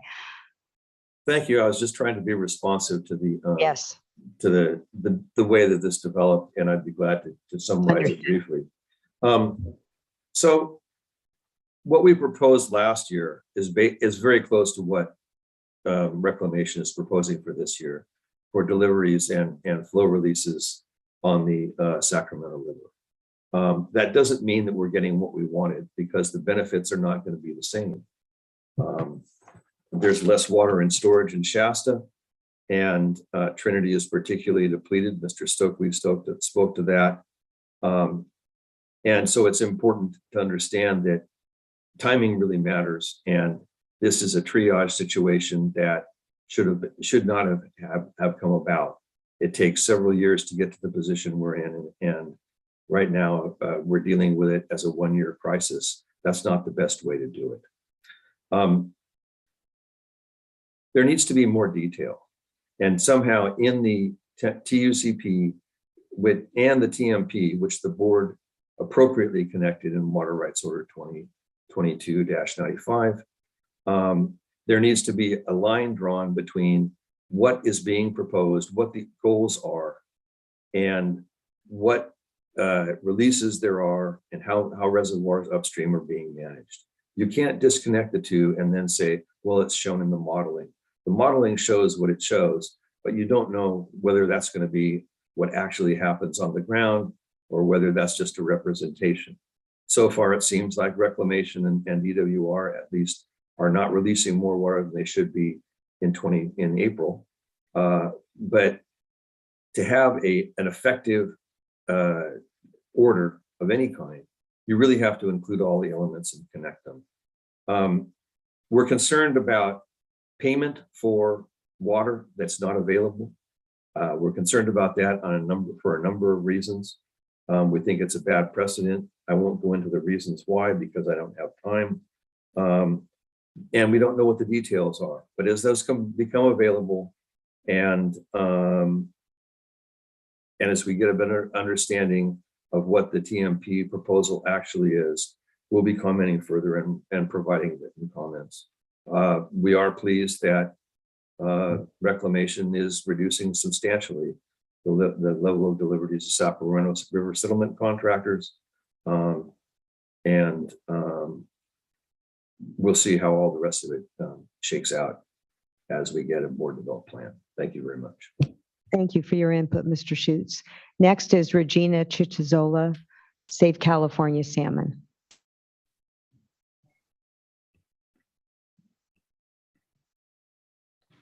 Hello, thank you to the board for letting me speak today. There's a lot of different things I would like to say, but I'm going to try to be pretty quick because I know people, there's a lot going on. But first of all, I wanted to say, I feel like these temporary urgency change petitions are not very temporary. They're happening every year. They're happening during almost every season. And they show a critically terrible lack of planning in any way by the Bureau of Reclamation. I also feel like by continuing to approve temperature management plans and temporary urgency change petitions that are not protective of state law or water quality standards, or of protecting the public trust and tribal trust, the board is showing the federal government that they can be completely lawless. And also showing other water right holders that there are no consequences for bad planning and for being lawless. I mean, I think we're all very aware that the temperature management plan that was terrible and was designed to kill most of the winter run salmon last year was actually violated so much that it killed almost the entire run of winter run salmon. So I'm glad we do have a better temperature management plan this year, but truthfully, I think the settlement contractors in the Sacramento should probably be brought down to the levels that the Central Valley Project farmers are being brought down to, because it's critical to the survival of a whole species that there's enough water this year. Also hearing that there's a possibility of more temporary urgency change petitions, especially possible for the late summer and fall when the salmon are returning, is extremely troubling for me. I'm sure Tom spoke to this. I'm sorry, I had another meeting, so I missed it, but also the lack of protections for the Trinity River and the Klamath River, as far as temperature management and long-term planning, is also really disturbing to me. Was not unforeseeable. It's the exact situation that we warned about last year and that everyone warned about last year. And it just seems to continue to go on. Ultimately, we're going to have to look at these contracts and water rights and actually adjust them for climate change and the reality of our water situation. And I really hope that the Bureau of Reclamation is willing to work with the state on doing that, because that we cannot continue on this way. Regulating under temporary urgency change petitions and temperature management plans is not long-term planning, and it's going to leave us in a point where even the cities don't have clean water anymore. And this is critical. And I think also at the last hearing on the temperature management plan, the tribes made it extremely clear that the tribal trust issues and the issues to Native people from having whole runs of species go extinct and having water quality at a point where people can no longer actually interact with the water without having a chance of hurting their human health is not an acceptable situation. And I grow a garden. I try to live sustainably. I work with the Karuk tribe on their gardens, and I know how important it is to be able to grow food, but ultimately in drought years, we can't just let whole species go extinct. And that seems to be what the board is having happen. And I know that you have diverse interests you need to protect, but I feel like at this point in time, the most important thing is to be protecting the ongoing ability of a whole species to exist, and also the water quality for the people of California. And there would be no permanent crops that needed water if the water board had actually heeded the warnings of the environmental and tribal communities, for the last decade, that we should not be actually letting permanent crops be planted in times of massive droughts and climate change. So now we're looking at the same situation again that was predicted, where there are farmers saying, well, we need to have at least enough water for our permanent crops. And this is going to come up under SGMA too. But there really shouldn't be permanent crops when we're in a situation of massive drought and climate change, especially being that most of these permanent crops are exported and not used within the state. So with that, I'll stop because I'm definitely going slightly off subject, but I feel like long-term planning is critical at this point, actually using curtailments as much as possible and holding the Bureau of Reclamation's feet to the fire. I mean, they are not protecting the public trust, and they are not even protecting the tribal trust. And they are run under the same agency that's supposed to be protecting the tribal trust. So it's up to you to protect the people of California, to protect the tribes, to protect the low-income river users, and to protect water quality. And so I really hope that this board starts learning how to say no sometimes. I thank you for letting me speak. And I also thank you for the curtailments you have put into place. And I know this is a really hard situation that no one ever wants to face. Thank you. Thank you for your comments. And last, we have Doug Obiji with the Natural Resources Defense Council. Hello. Thank you, Vice Chair Diadamo and members of the board. I am Doug Obiji with NRDC. I appreciate the opportunity to provide some preliminary comments on the draft Shasta Temperature Management Plan. We're alarmed that the draft Temperature Management Plan does not meet the temperature targets identified in the Interim Operations Plan and is likely to not meet the storage targets in the IOP either. In addition, the draft plan estimates that 70% of the endangered winter run salmon eggs this year will be killed by lethal water temperatures, which is significantly higher than the 50% estimated temperature dependent mortality that GCID just reported. And despite not meeting the IOP's temperature targets, it appears that Reclamation is scheduling water deliveries to Sacramento River settlement contractors consistent with an 18% allocation. Given the anticipated reservoir storage levels at the end of 2022, it's also likely that next year will be a repeat of this year. Temporary urgency change petitions to violate water quality standards, the exchange contractors making another call on fry-it, massive temperature mortality of salmon, at least barring a major wet year, unless and until the board takes action to curtail water deliveries to the settlement and exchange contractors. For instance, DWR's contract with their Feather River settlement contractors would not allow for an allocation less than 100% over the next 5 years, regardless of how dry conditions are. While we can't control hydrology, we do control how much water is delivered to the contractors And those deliveries are a significant cause of the violations of water quality objectives that protect fish and wildlife and the public, whether that's in the Delta or upstream temperatures. That said, we do appreciate that the board has been providing far greater transparency regarding temperature management at Shasta the past several years, and I appreciate the Vice Chair's comments about making sure that we have greater transparency and shared information. While it is important to have greater transparency, even if, as we recognize, the last year's temperature management plan and this year's plan have devastated not just the endangered winter run Chinook salmon, but also fall run Chinook salmon. And of course, fall run Chinook salmon, which are the backbone of the state's salmon fishery, aren't even mentioned in the draft temperature management plan, despite the obligations of Order 90-5. As the board considers the draft temperature management plan, and in the spirit of greater transparency, I'd request that the board require the following information be provided from Reclamation and federal agencies as part of the final temperature management plan. First, the draft temperature management plan includes temperature data based on Reclamation's flawed temperature model, which the draft plan admits underestimates water temperatures in the fall. The draft TMP does not include any information from NMFS's far more accurate temperature model, and we request that the board require the final temperature management plan to include temperature modeling using NMFS's model rather than Reclamation's deeply flawed model. Second, the draft temperature management plan does not provide water temperature targets for the Sacramento River at Clear Creek as required by the interim operations plan. The board should simply require Reclamation to provide this information in addition to any temperature targets at the Sacramento River at Highway 44. Third, the draft temperature management plan does not include any modeling of the effects of further reductions in Keswick releases on temperature-dependent mortality of winter run salmon. But we understand that the NMFS's Southwest Fisheries Science Center previously modeled scenarios that capped Keswick releases at 4,000 CFS and 5,000 CFS, and those modeling runs were shared prior to the March 29th verbal agreement that Mr. Bettner referred to. The board should require that the final temperature management plan include the prior modeling, scenario modeling by NMFS, either as an attachment or in the body.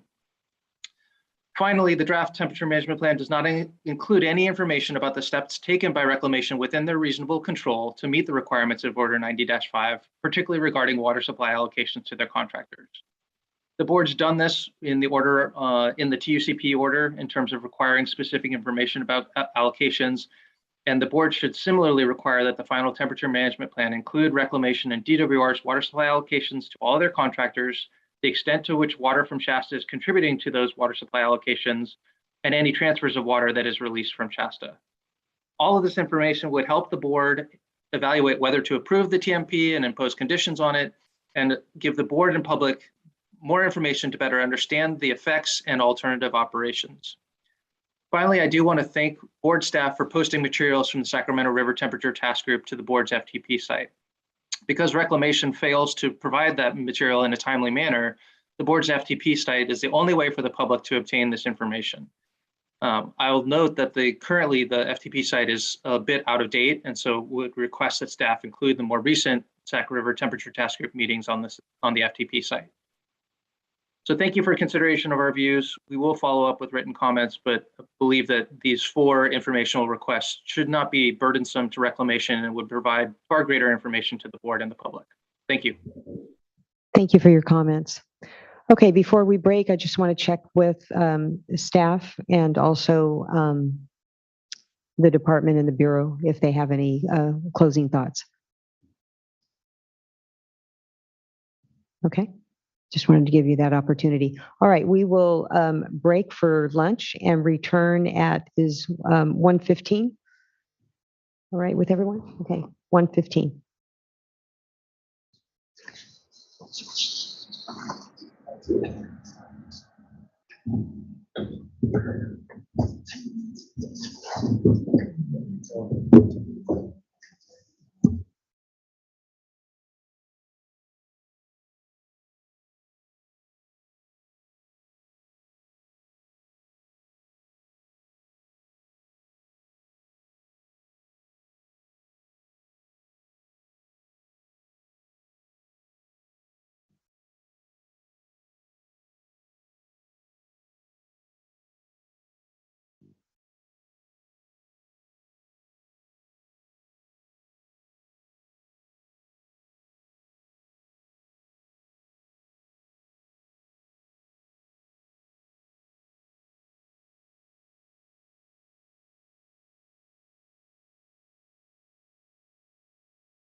Okay.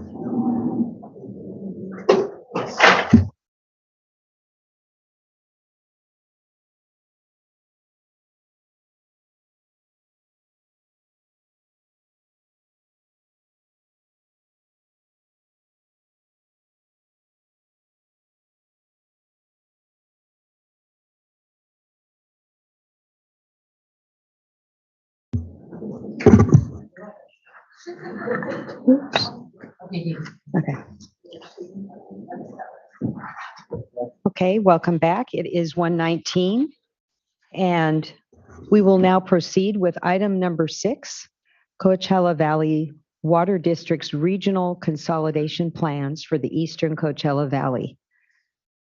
And welcome, Coachella Valley Water District, Mr. Ruiz and Mr. Estrada. Who do we have starting?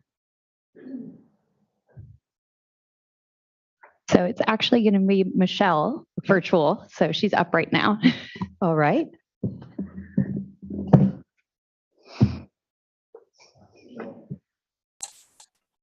Hi, this is Michelle Frederick. Good afternoon, Vice Chair Diadamo and board members. As it was noted, my name is Michelle Frederick, and I am the supervising engineer for the Division of Drinking Water Safer section. And I am located out of our Monterey, California Drinking Water office. It is a pleasure to be here today to introduce this informational item to discuss Coachella Valley Water District's consolidation projects and put them into the safer context.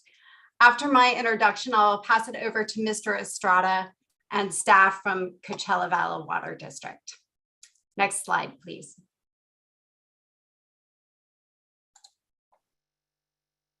So just to put the importance of consolidation and regionalization into context, the state of California has approximately 7,400 public water systems, about 900 wastewater systems, and about 75 electricity utility providers. And that fragmented nature of our infrastructure for drinking water has really been sort of the impetus for our safer program and all of our activities around consolidation. This has been going on for a long time, and one of the issues that we continue to see is small water systems struggling to meet requirements. Next slide. So for example, about 77% of our community water systems in California serve less than 1,000 connections. About 90% of our violations occur in water systems serving less than 500 connections. So these consolidation and regionalization projects are a huge part of our ability to address both our failing water systems and our at-risk and potentially at-risk systems. These are systems that may have problems in the future. Next slide. And so one of the things that Coachella Valley Water District has just been an outstanding leader in our consolidation efforts across the state. I actually first met Mr. Ruiz in 2017 when he supported me on an outreach program in San Diego. And they have been a leader. They're actually on our website. You can see if you look at our successful consolidation maps that they've done since about 2017, a wide variety of consolidations already. I believe it was about 8 or 9. And you can look in there. There are some significant ones like Oasis Gardens, also Thermal Mutual Water Company, Westside School. They've done a lot of really important partnerships and consolidations for us as part of their commitment to their community. Next slide. And just to kind of put the area that we're going to talk about today into context, this map is sort of from our 2022 needs assessment. It will be coming out, which is the webinar for that will be on May 5th. But it provides a map of where state small water systems and domestic well areas are statewide that either have water quality problems or have high drought risks. And so I think it's important to note in this area that the Coachella Valley has both water quality risks, which are the purple, and then also the drought risks, which are the green, and where they come together with the dark purple is of areas where they have both issues. So, this is an area where we're going to talk about the specifics of the consolidation, but I think it's important to recognize the state smalls and domestic wells in this area also have problems beyond just the public water systems. Next slide. And then this map is, I think, really key to understanding a lot that's going on in this community. From left to right, you can see a red line. This sort of looks like a kite. And from left to right across the center of that kite, you'll see the Avenue 66. And on Avenue 66 is where this next phase of consolidations would occur. The St. Anthony Trailer Park, the Fifina, Hueta, and the Manuel Garcia water systems are all along there. They are designated as a human right to water system. One of them is a state small that is in a contaminated high risk aquifer. And then the third is a tribal water system in a medium aquifer. But also important about this map is the sort of the second phase, which runs north to south, which is focused on the next phase of consolidation. So north to south is Pierce Street. And you'll see all of the other little water systems along that axis. So, and then to the far right, you'll also see a significant number of blue lines, and that's the area of Mecca, which will also have benefits, and I'll talk a little bit about that later, but we'll also have benefits of this first project, as well as areas to the southeast that aren't shown on the map of Bombay and North Shore. So just there's a lot of different regional benefits involved in this. Next slide. So these are just a few different pictures of the areas where we're not specifically doing the consolidation, but where there are benefits as well.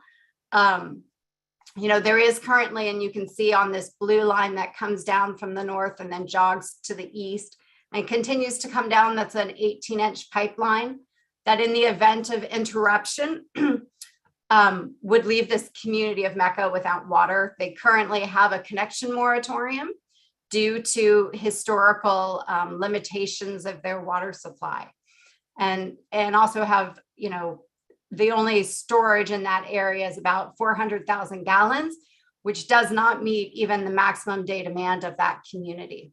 So, but you can also see it's a disadvantaged community as well. And, obviously, so the regional benefits are beyond even what we're talking about for these consolidation projects, these 3 consolidation projects. Next slide. And so this is the second phase. That's that north-south axis of Pierce Street consolidation project. You'll see that there are several state small water systems here that are red, tribal water system, either communities or small water systems. Several of these are either on our human right to water list or in a contaminated or potentially contaminated aquifer. The orange indicates that they are at risk. So just kind of to give you a broad look at the whole sort of overview of the efforts that they're undertaking here. So about 32 systems would be involved in this Pierce Street if all of them were to consolidate. That includes Oasis Mobile Home Park, which is a tribal system in the area. Excluding that, you would get 31 and you would get a decrease in the number of connections. And then finally, the last slide, please. And then there's another whole phase also called Valley View, which is to the far north of that kite-shaped area, where there are, an additional 9 to 10 water systems. So, with that, I just wanted to give you that overview. I wanted to provide that sort of bigger context, just to show sort of the level of thinking that has been involved and invested in by Coachella, and just appreciate your time. And with that, I will move it over and pass it to Mr. Estrada from Coachella Valley Water District to share more insights. Thank you, Michelle, and good afternoon, Vice Chair Diodamo and board members. It's good to be here in person again. It's been a while since I've been in this room, so I'm happy to be back. My name is Castul Estrada. I am the Vice Chair on the board of the Coachella Valley Water District. Thank you for having us here today to share with you something that is near and dear to me. We appreciate your invitation to speak here today, and we take the invitation very seriously. We believe that water is key to our daily lives, and access to clean drinking water is a basic human right. I grew up in the Coachella Valley, and I still live there in the city of Coachella. And about 8 years ago, I decided to run for office with the hopes of being able to bring more attention to some of these issues that Michelle highlighted, and Dan is going to continue to highlight even more. The issue is really centered around the lack of access to safe drinking water. There is a tremendous amount of communities in the eastern parts of the Coachella Valley that have formed up in the form of trailer parks, Polanco parks. These are folks that primarily work in the agricultural fields that are there in the eastern parts of the Coachella Valley. These communities, are being supplied or being sustained by these private wells, these small water systems. As Michelle mentioned, these systems are scattered over an area of our aquifer that has naturally occurring arsenic, naturally occurring chromium-6. And so it's become a challenge for these systems to be able to keep up with water standards, and a lot of them they're dilapidated, they're failing. And what we've heard from the community in general is that they don't want to be in the water business. They much would rather be connected to a public agency like ours, who makes them feel like they're being provided adequate supply. And so we've been working with these communities over the years, and Dan will get more into that, to establish long-term projects, a long-term plan to consolidate these systems. I grew up in one of these communities for a small portion of my childhood, so I've seen firsthand some of the struggles that these people are facing, and so that's kind of that's our goal. That's what we've been working on, is really to try to figure out how to help out these folks. CVWD has long been committed to ensuring communities in the eastern Coachella Valley and the surrounding areas have access to clean water. And as you'll see in Dan's presentation, CVWD has invested a significant amount of time and effort to tackle these issues and to develop a thought-out strategic plan. And so we've tried to put a presentation for you that's going to give you a sense historically of all the work that we've done to map out these communities, to map out these systems. It's a tremendous amount of them. We're talking about over 100 small water systems, state smalls, that are supplying water to these folks. And so it's a big challenge, and we certainly appreciate all the help we can get. Thank you. Great. Thank you, Director Estrada. Good afternoon. My name is Dan Reese. I'm the engineering manager for Coachella Valley Water District. I oversee our domestic water capital program, and I put together a presentation today which I hope gives you a better sense of who we are, the issues that we're facing, and what we plan on doing about those issues. Next slide. So again, this is really an overview just to kind of give you a sense with a lot of graphics and pictures to demonstrate the challenges. And again, we've given this plan a lot of thought. I've been working on this for probably 6 years now. So every day I have a discussion with one of your staff, with one of our staff, or the community about these issues. Next slide. And I'm going to go through some of these slides fairly quickly, but just to give you a sense of who we are. Essentially, if it's wet, Coachella Valley Water District deals with that from irrigation, stormwater, sanitation, groundwater replenishment, water conservation. Next slide. This vicinity map was taken from your website. You can see where we're at, way down there in Southern California. But if you look at the green dots, those are the consolidations that we've done compared to what's occurred across the state. And so really just to highlight some of the work that we've been doing. Next slide. So we cover a large geographic area, about 1,000 square miles. We're in 3 counties. We have 2 public water systems. Next slide. And for domestic water, we have about 110,000 connections. We have a series of wells, reservoirs, all the things that you might expect a water district. We get our water from groundwater.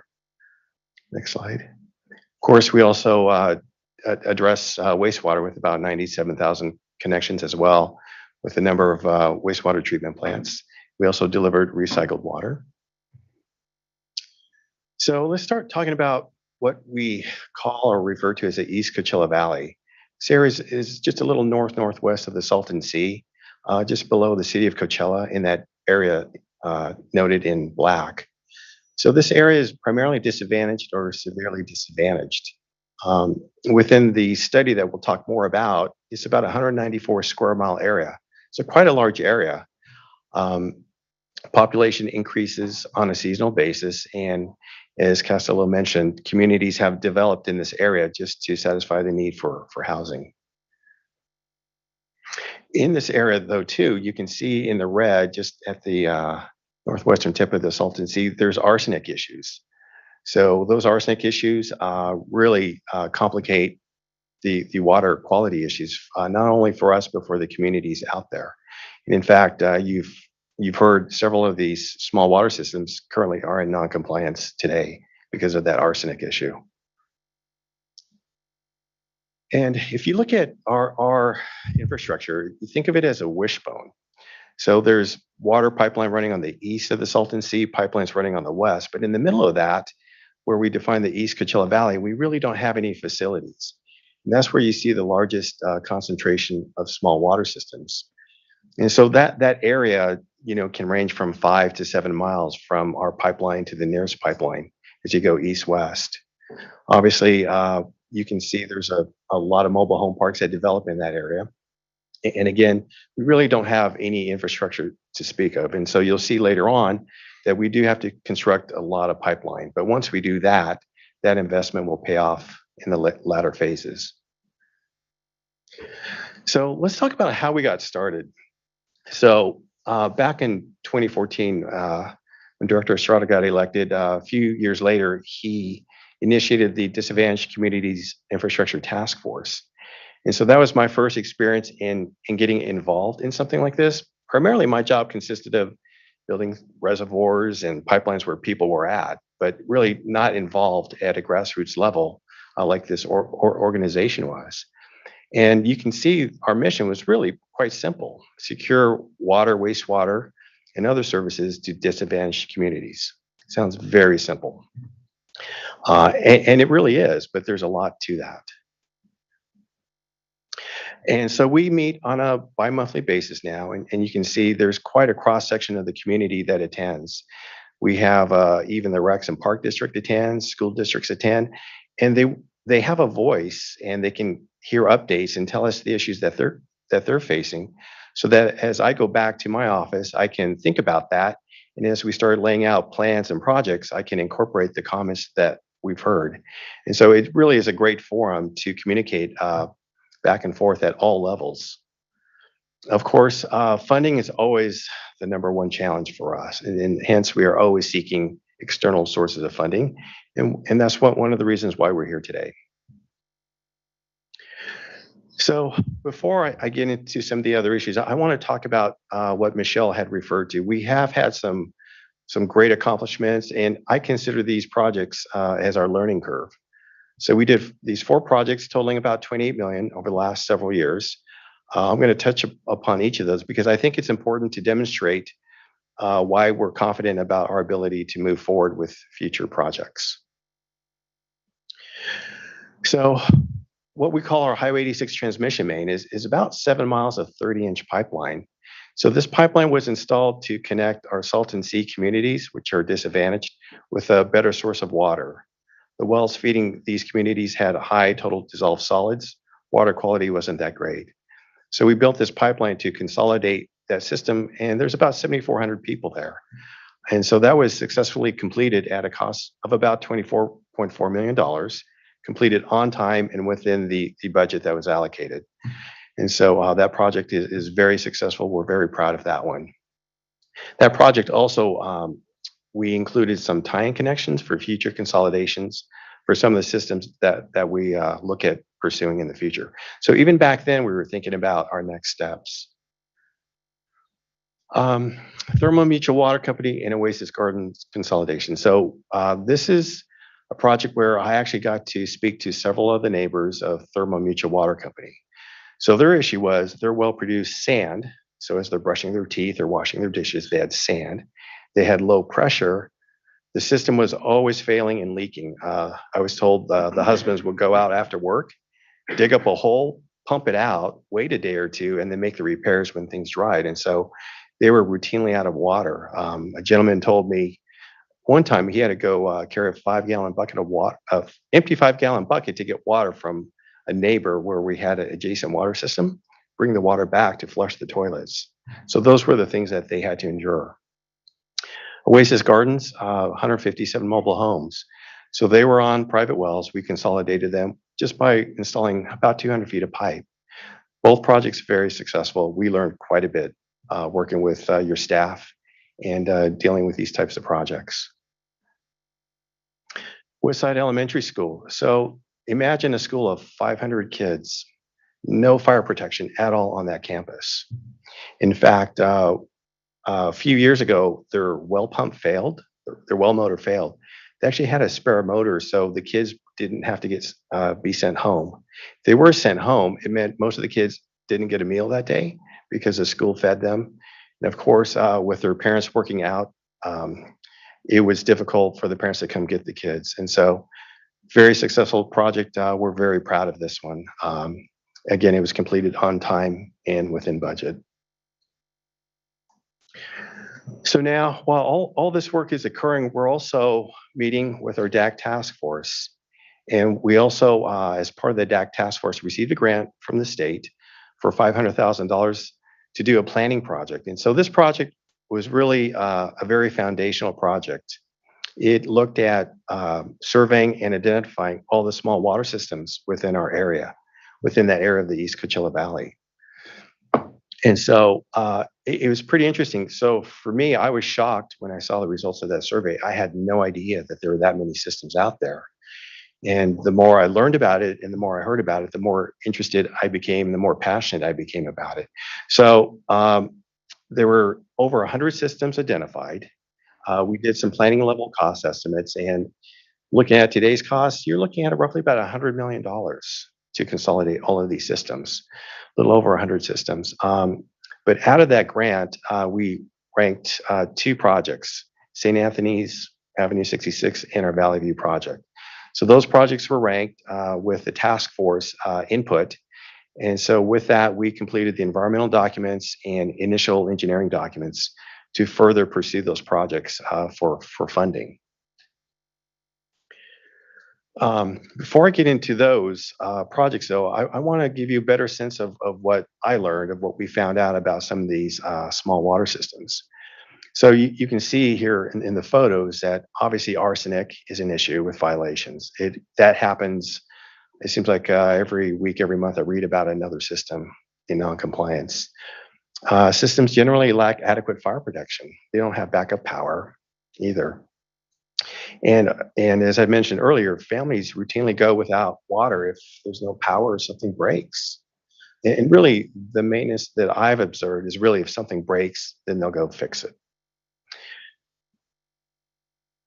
So earlier this month in April, I went out to the Manuela Garcia Mobile Home Park, and I wanted to speak with her to get a better sense of the struggles that she faced in preparation for this meeting today. And so they have point of use filters. There's 14 mobile homes on the park. She told me that it's difficult for her to comply with the regulations, difficult for her to drive, to even drop off samples. But what was very, very tough to hear, though, is how they were dealing with loss of water on 3 occasions. So 5 years ago, in this part of the valley, we had a tremendous windstorm. Power poles fell. So a lot of folks were out of power. And so she told me that they were out of power for 5 days. And so they were without water for 5 days. In the middle of August, if you've been in the Coachella Valley in August, you can imagine how hot it gets. And so she told me how they would routinely fill buckets up with water and take showers with those. I said, well, how do you get water out of the well if there's no power? Well, fortunately for her, her well is artesian. So she opened up the spigot and a little bit of water came out. Again, keep in mind, this water has arsenic in it as well. 2 years ago, their submersible pump failed. And so until they could get repairs made, they had to do without water. And I asked her, I said, so who pays for this? She said, I do. And sometimes I'll split it with the other owner. So, out of pocket for her. And you can imagine how difficult that could be if the well were ultimately to fail.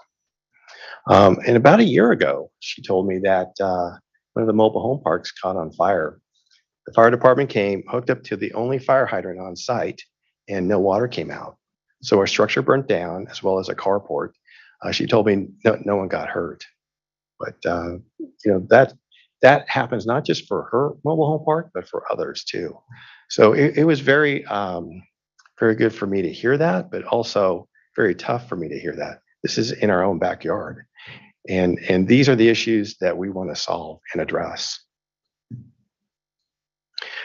So recently, I say over the last year or two, we've been hearing a lot about tribal and EPA water systems. And so as part of the East Coachella Valley Water Supply Project grant that we received, we did identify systems that we didn't have any information on. So to back up a bit, we received our information from County Environmental Health. We said, give me all the permits you have for all of your water systems. And so County Environmental Health didn't have permits for some of these tribal water systems, but we knew they were there, but didn't know much about them. And so as some of the issues started coming up with the tribal systems, we started learning more and more about them. The first question was, well, where's the system at? And we really didn't have a good sense of where they were located. Of course, arsenic is an issue for these water systems. And we've been having conversations with EPA. They said, hey, we want you, CVWD, to consolidate these systems. We think that's the best long-term solution. So tell me your plans. And so, in fact, we were on a call a week ago with some of your staff with EPA, them wanting to know, when are we going to consolidate them? So there's a tremendous desire and support from EPA to move forward with some of these projects. And as Michelle pointed out, to consolidate these tribal EPA systems are primarily located on Pierce Street, which I'll show you later on the map. It's that north-south pipeline that Michelle referred to as. But we really need to construct this Avenue 66 pipeline to provide a point of connection for that future project. So let's take a look at what some of these EPA tribal mobile home parks look like. And so you can look and see for yourselves that they have very tough living conditions. Water is certainly one of them, but not the only one. Next slide. And of course, Oasis Mobile Home Park has been in the news. And so this mobile home park is located off of Pierce Street. CVWD has provided support in the form of water tenders from December 2019 to August 2021, when their water system was in non-compliance with EPA. So we sent out a truck to provide drinking water during the weekdays, and I think even on the weekends. So you can see what that looks like. So this is our effort to try and help, but it's a temporary solution, not the permanent fix. As Michelle also alluded to, there are other issues. We talk about the community of Mecca.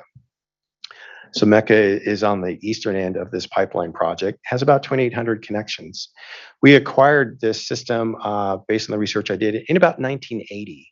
CVWD acquired this water system, paid about $151,000 for this system, built the pipeline that I'll show you north going into Mecca. We currently aren't issuing any new meters in Mecca because we can't get any more flow through that pipeline. And if that pipeline were to break, then the communities would be out of water. So this Avenue 66 pipeline has tremendous benefit for them as well, also disadvantaged community.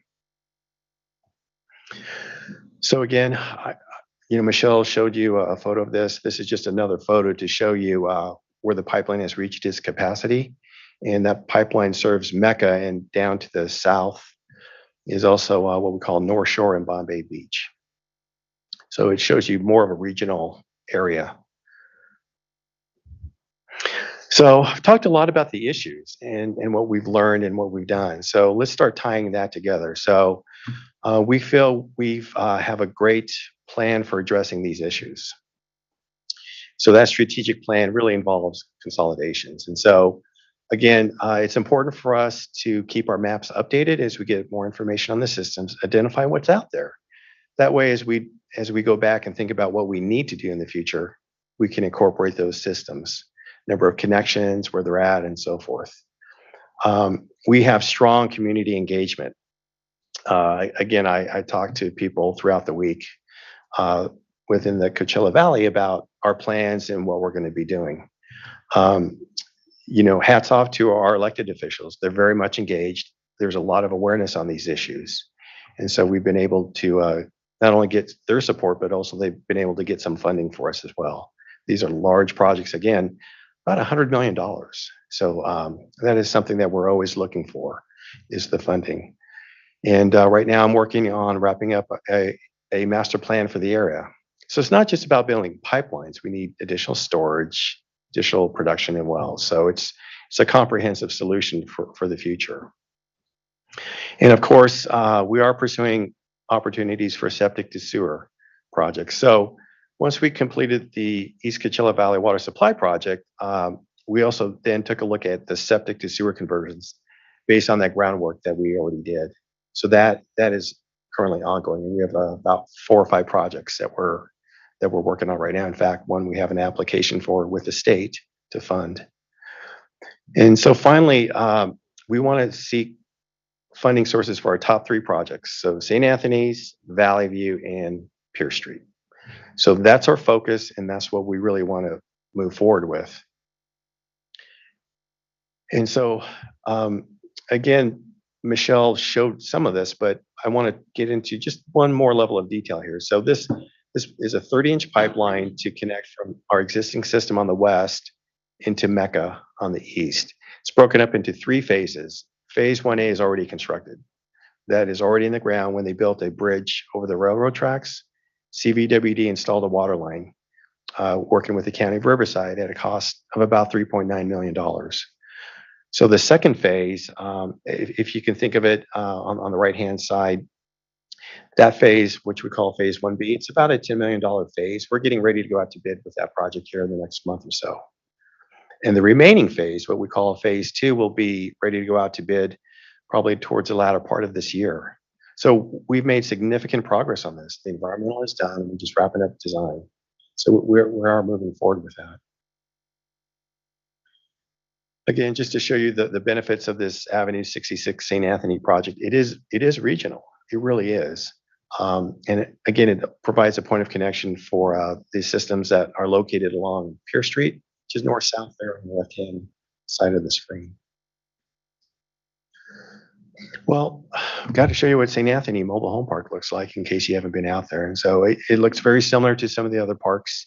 They have a centralized water system where residents can walk up and get water, but they have had a non-compliance order though as well. And so they're planning on this consolidation.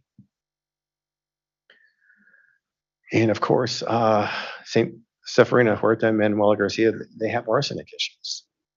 Their systems are rusting, not well maintained. The fear for them is if their well goes out and they can't afford to replace that, or let alone the lead time to get someone to drill a new well, is just tremendous. So high risk for sure. So I want to spend a little bit of time on this map. It looks like a kite. And so east, west, right, left, that's Avenue 66. So yes, it's only going to consolidate 3 systems, but this is really a significant investment in this whole region. Again, it provides benefits for Mecca, but it also provides opportunities for this Pierce Street pipeline, which you see. And if you see the cluster down where the little square is, that's where you have a lot of the tribal systems that are in non-compliance today. And for Pierce Street, that design has been started by a group called Pueblo Unido. They've received a technical assistance grant. So they are working on portions of that project. So these are things actively being worked on right now. We're doing what we can to assist them with that. And we talked about the benefits for Mecca. Again, there's about 2,800 connections. As soon as this pipeline is constructed, or we get more water into this area, an affordable housing project is scheduled to move forward. And that's by the Coachella Valley Housing Coalition. In fact, they wrote a letter of support that you'll see in your packet. So our Valley View project is our #2 top ranked project. So I'm currently looking at taking a design contract to our board here in the next month or two. It'll consolidate a total of 13 systems. And this is, again, a little bit north of Avenue 66. We have started the funding application with the state, and the environmental has been completed. And so we hope probably in about a year or so, we'll have the design completed and we'll request construction funding for this project. So there's certainly a lot. There's a lot of issues out there. And so here's our focus right now for our next steps is 1, obtain funding for St. Anthony's Avenue 66. Let's get that pipeline in the ground. We have partial funding, but not all of it. We want to complete our SRF application for the Valley View project and complete that design effort. We're also working with your staff on a comprehensive planning grant. So about 2 months ago, we spoke to your staff, and there's funds for a comprehensive planning grant, which would help us even pull in some other projects and look at some of the other systems that we're not consolidating right now, but figure out the steps to consolidate those in the future so that we have a blueprint that goes beyond these 3 projects. And then again, assist Pueblo Unido and others with the Pierce Street pipeline project. As soon as they're done with that design and environmental, we plan on applying for a construction grant with your staff. Next slide. So there's a lot I can talk about on this topic, but I do want to emphasize that we are committed to doing this work. We're focusing on the 3 projects I mentioned, Avenue 66, Valley View, and Pierce Street.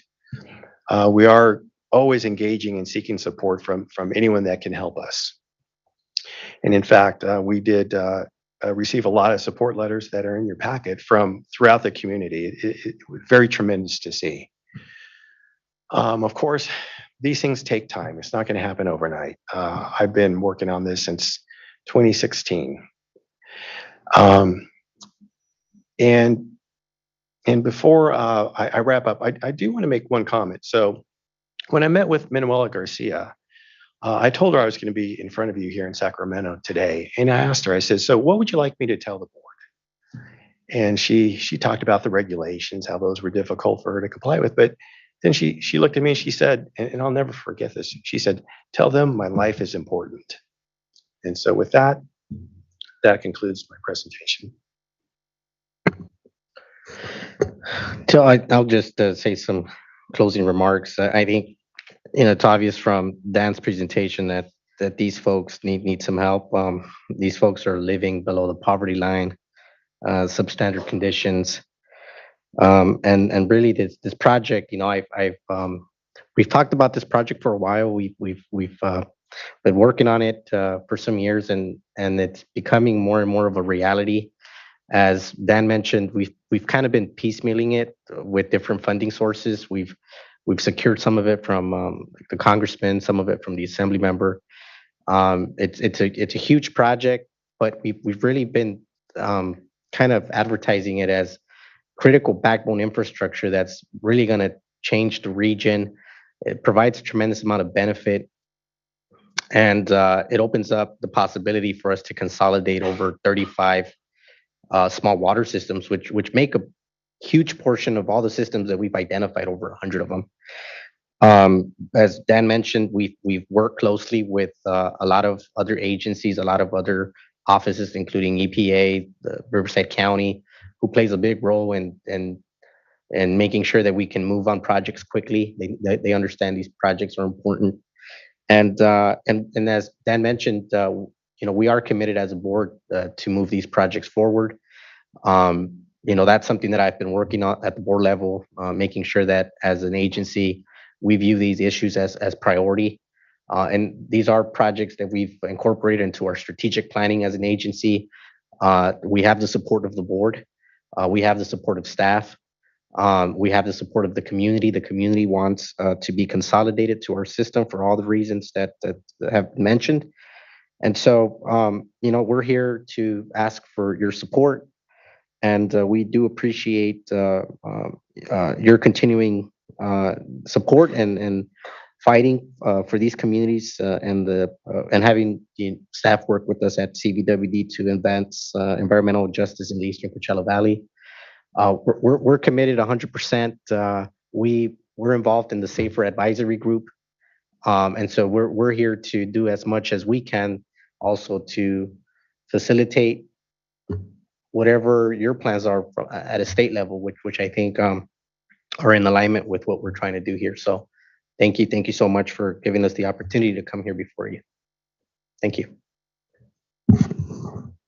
Well, I just have to say how inspiring it is to hear from you. Thank you so much for taking the time to come and be here in person and to share with us an update on your efforts. And just really want to thank you for your leadership and vision, strategic plan for, broad, regional, and comprehensive. And I think that we can learn throughout the state, from what you're doing, and really glad that for also your commitment to be involved in the statewide effort as well. So did you have anything else? Did staff have anything else that they wanted to share before opening it up for questions? Not for this item, no. Okay. Yes. And just reminding everyone that our next item is on St. Anthony's Mobile Home Park Consolidation Project. So one of the specific items. Any questions? I don't have any questions, but I echo Vice Chair's comments, and thank you both for being here and sharing your vision and what's happening in the community. I think it's important to get that out and to share. And I also just wanted to take a moment to thank staff for their continued hard work to deliver safe drinking water and for working with the district over the past couple of years to work on this vision and to identify I cannot speak today to look for ways to streamline the funding process by creating a comprehensive planning contract to work with you on your planning process. And so that critical projects like these discussed today will be able to move to construction quicker. More Californians will have access to safe drinking water and sanitation without unnecessary funding delays. So I would like staff to continue this type of innovative thinking and to apply it to other funding and agreements as it is appropriate. So, thank you all for, the great work that's being done in this area. Thank you, Board Member Morgan. Any questions?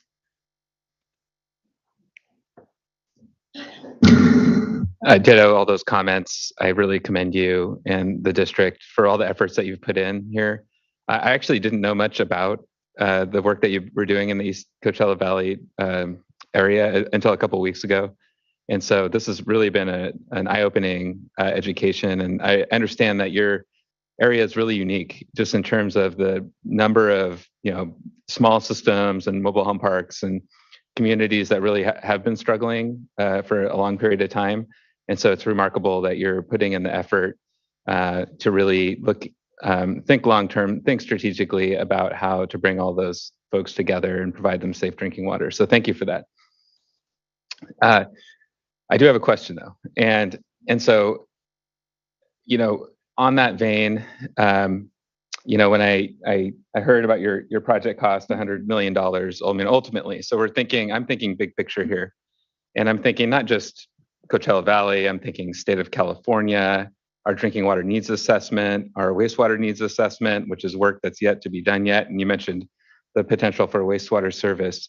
And a slide that you kind of passed over quickly talked about your ability to fund projects in terms of consolidation projects. And I think it said something like you weren't able to do that with existing ratepayer fees. And so I'm concerned overall, just in terms of the amount of need that's out there, and that even though we're in this very unique time in this space with so much funding being made available through state and federal sources, it really is a windfall.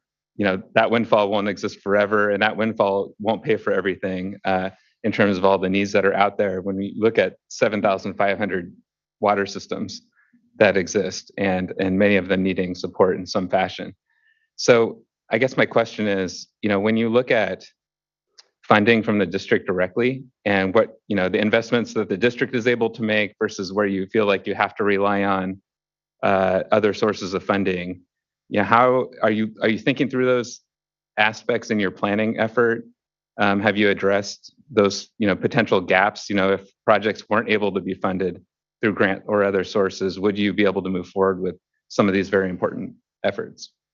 So that's the big question, is how do we move forward without funding? And so we've been able to secure grants from other agencies, the IRWIM group, federal appropriations, for example. And so we're trying to be very cognizant of that fact. It's not a good plan if you can't build it. And so the projects you see today provide a lot of value, not just for the immediate mobile home parks, but for the community at large. And so we try and incorporate that type of thinking into the projects that we do to leverage those benefits to seek out funding. So it's not a direct answer because every project is unique. You know, for example, on the St. Anthony's, we received a $7 million appropriation, which was great. It helps pay for the upsizing, for example. Yeah. But for Valley View and some of the others in Pierce Street, those are projects that we'll have to take a look at the landscape when we get there. But we're currently working on that right now as we speak. Those other funding sources. I could, board member, I could provide maybe a little bit more from a maybe board perspective. I think that as Dan mentioned, it seems that we've been told that due to Prop 218, we can't increase water rates on ratepayers for purposes of funding new connections. And so I think that might be an issue statewide, and I think that there might be some conversations about, you know, how to tackle that at a state level to maybe allow some more flexibility as to what rates can fund. But with that, I would say that we do collect impact fees, but those impact fees are replenished very slowly.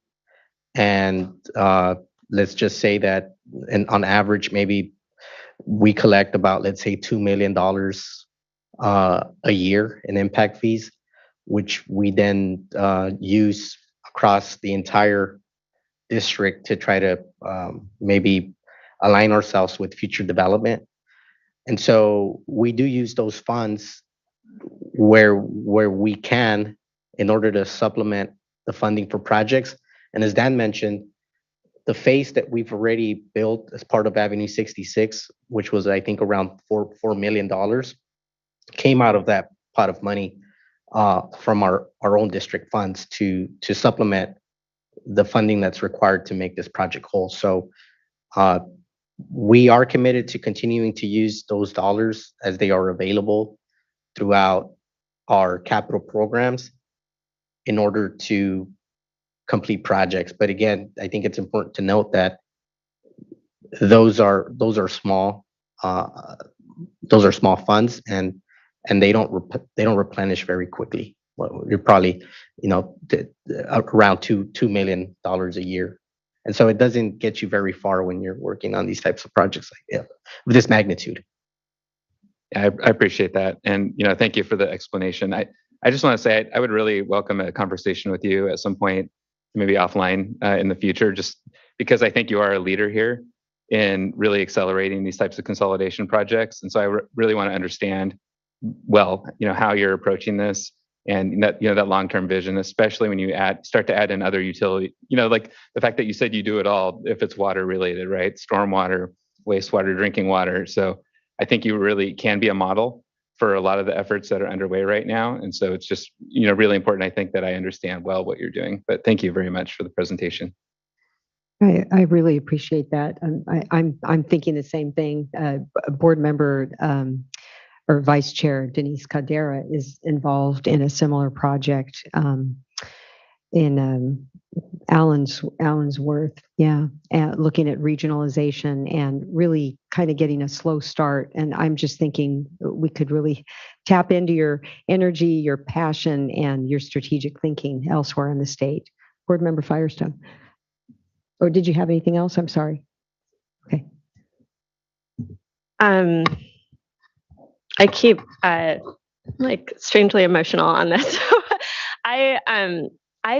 You all are really the epitome to me right now of leadership around achieving the human right to water in the state and bringing that to a reality. I mean, we can create funding programs, we can set priorities, but unless you have folks like yourselves actually developing and implementing projects for, the folks in your region that have been disinvested in, that bear the brunt of so much of the wealth and income inequality, various pollution, and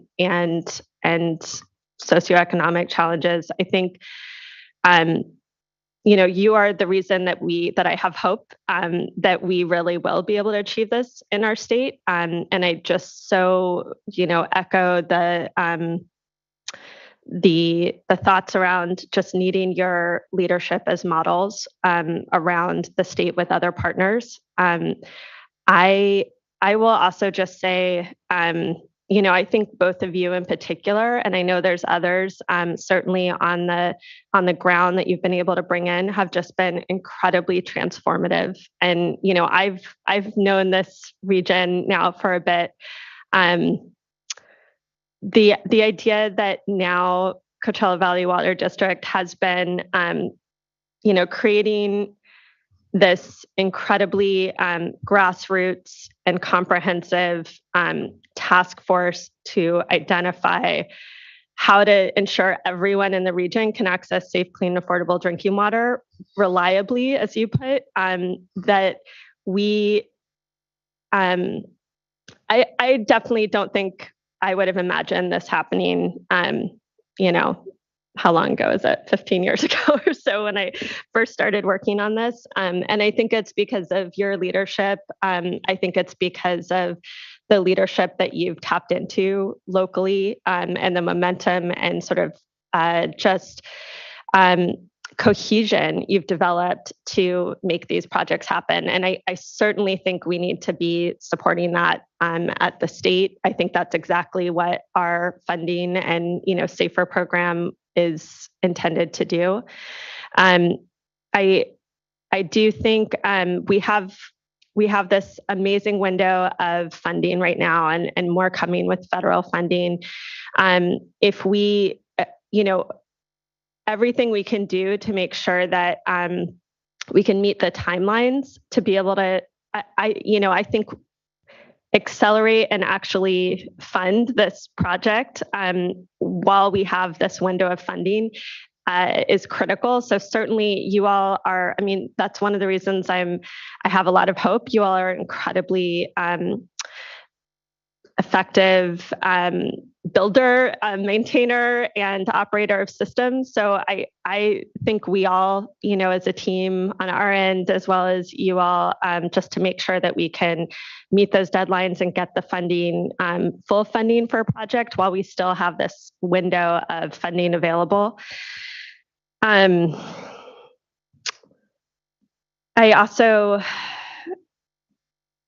guess, lastly, I wanted to say that, SAFER originally, and when I first worked down in the San Joaquin Valley, was really focused on water quality, and arsenic is a major problem in the region, as you said. But I think, as your presentation pointed out, and as is, a new major focus of our needs assessment, this issue of reliability and resilience measures are just as critical in many ways. I mean, if you have no water coming in to your house, or if you have arsenic water, either of those are unacceptable. And I think we haven't necessarily incorporated all of those on, say, the human right to water list. We're working on that, but it's certainly just as much of a critical priority. So, I guess I just, want to echo thank you, and just incredible gratitude for your leadership, and for all that you're doing for the folks in your region, and I think model in the state. Thank you. And Vice Chair D'Adamo, I want to just make sure to say that you have wonderful staff at the state, and we wouldn't be able to do what we're doing in our region without their help. They've been amazing, and they've been a tremendous help. So we really appreciate your staff also being available to us and providing the support that they have over these years. So thank you. Thank you for that. We think that too, and it's great to hear others say that. I think the division is hearing this, Division of Financial Assistance and Division of Drinking Water, Ms. Sobek. We really want to have you back. And so maybe sit and think about how we could best tap into your energy and your passion. I mean, it just strikes me in the many meetings that I've been in the San Joaquin Valley, sort of this loss of hope and sense of, that's too bad, but it's not my problem. And you've done the opposite. You've said, that is my problem. And we have an opportunity for solution. And, this can-do attitude. And I think that the best way to spread that is from hearing it directly from people such as yourselves. I think it'll create an openness that doesn't currently exist and a sense of hope, as Board Member Firestone said. So thank you so much. Well, with that, let's, Mr. Long. Do have, Vice Chair D'Adamo, we do have one speaker who had requested to speak if necessary. On both items, right. Thank Correct. you. So I will go ahead and unmute her to see if she would like to speak. Hi, can everyone hear me? Yes. Hello. Hi, good afternoon. This is Natalie again with Leadership Council. I work across the San Joaquin and Eastern Coachella Valley's office, and I'm based in our Eastern Coachella Valley. We'd just like to say we're encouraged to see the focus on the ECV and are very supportive of expanding both water and wastewater infrastructure to the ECV.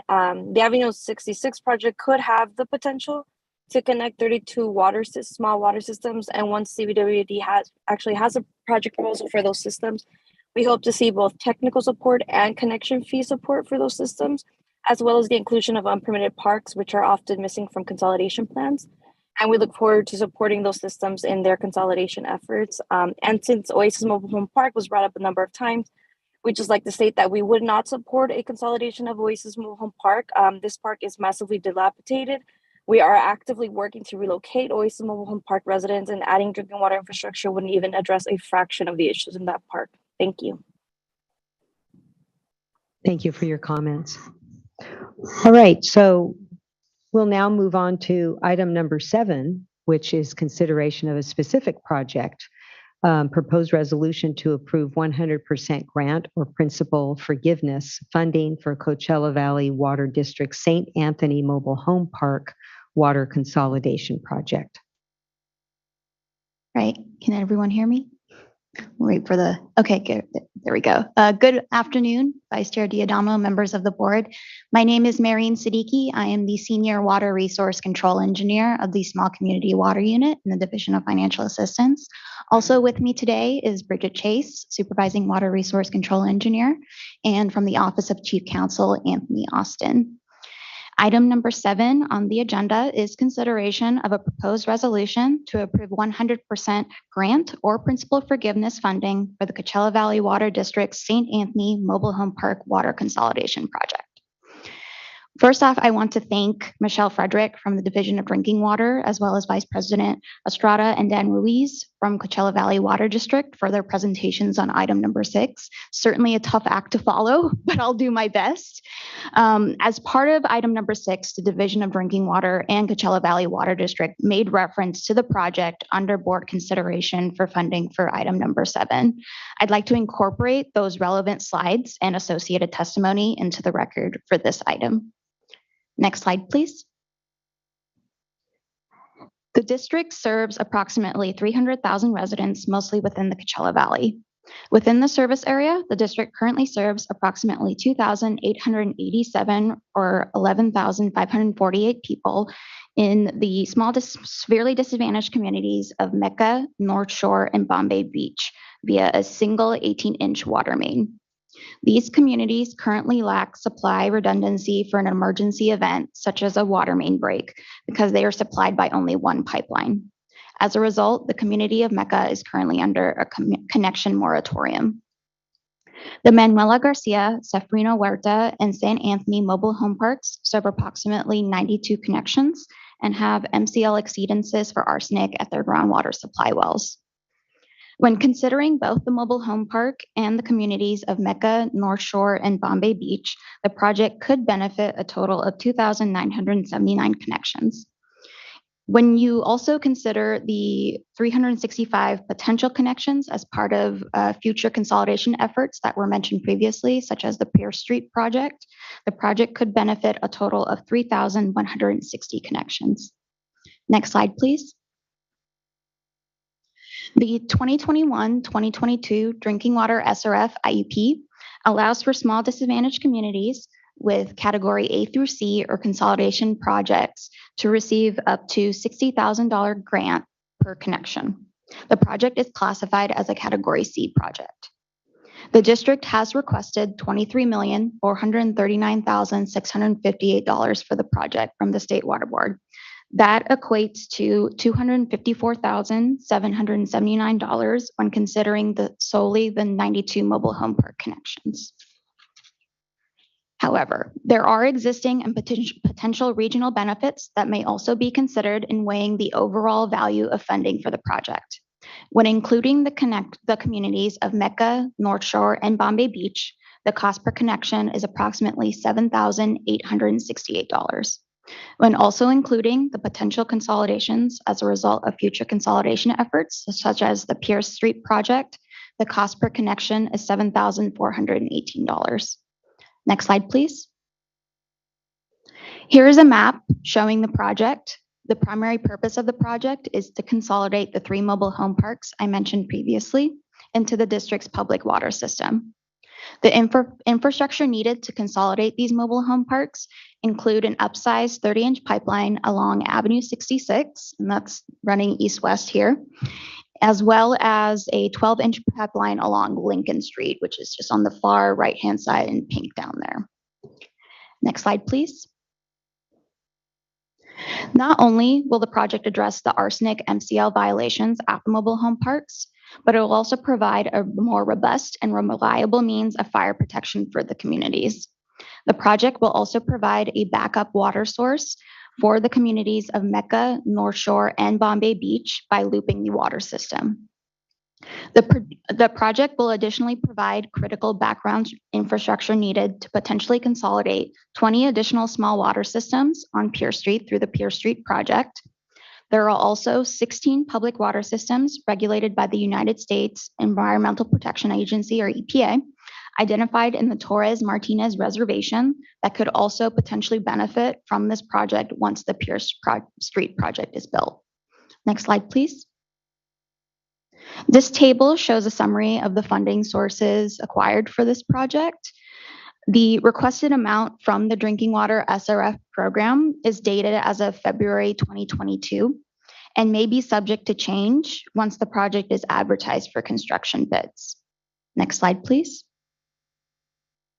The proposed action would waive the cost per connection threshold in the IUP as it applies to this project and would authorize the Deputy Director of DFA to enter into an agreement with the district to provide subsidy of up to $23,439,658 $658 for the project. The resolution also includes authority for the Deputy Director to approve up to a 20% cost increase for good cause. DFA staff are supportive of approving the requested funds for this project. And as Dan touched on, we did receive 11 letters of support, and I just want to acknowledge them here at this time. We received letters of support from Congressman Raul Ruiz, Senator Melissa Melendez, Assemblymember Eduardo Garcia, and from the Riverside County Board of Supervisors, Supervisor V. Manuel Perez. We also received letters of support from City of Coachella, its Coachella Water Authority and Coachella Sanitary District, the Coachella Valley Housing Coalition, the Coachella Valley Regional Water Management Group, the Riverside County Environmental Health, Indio Water Authority, Lift to Rise, Pueblo Unido, and Union de Palancos Association. Next slide, please. That concludes my presentation, and I'd be happy to answer questions at this time. Thank you. Any questions? Board Member Morgan. So again, I'd like to thank staff and the district. As included in the presentation and the draft resolution, the resolution currently includes a resolve that will allow the Deputy Director of the Division of Financial Assistance to increase the amount up to 20% with good cause. While this project has a high per connection cost when only considering the mobile home park, I believe that it is a critical project that should be funded. With this year being the 48th anniversary of the Safe Drinking Water Act and the 50th anniversary of the Clean Water Act, far too many communities in California do not have access to clean, safe drinking water for their at their faucets. It is also important for us to not only look at the success of these acts, but also look at where we can have opportunities to do better.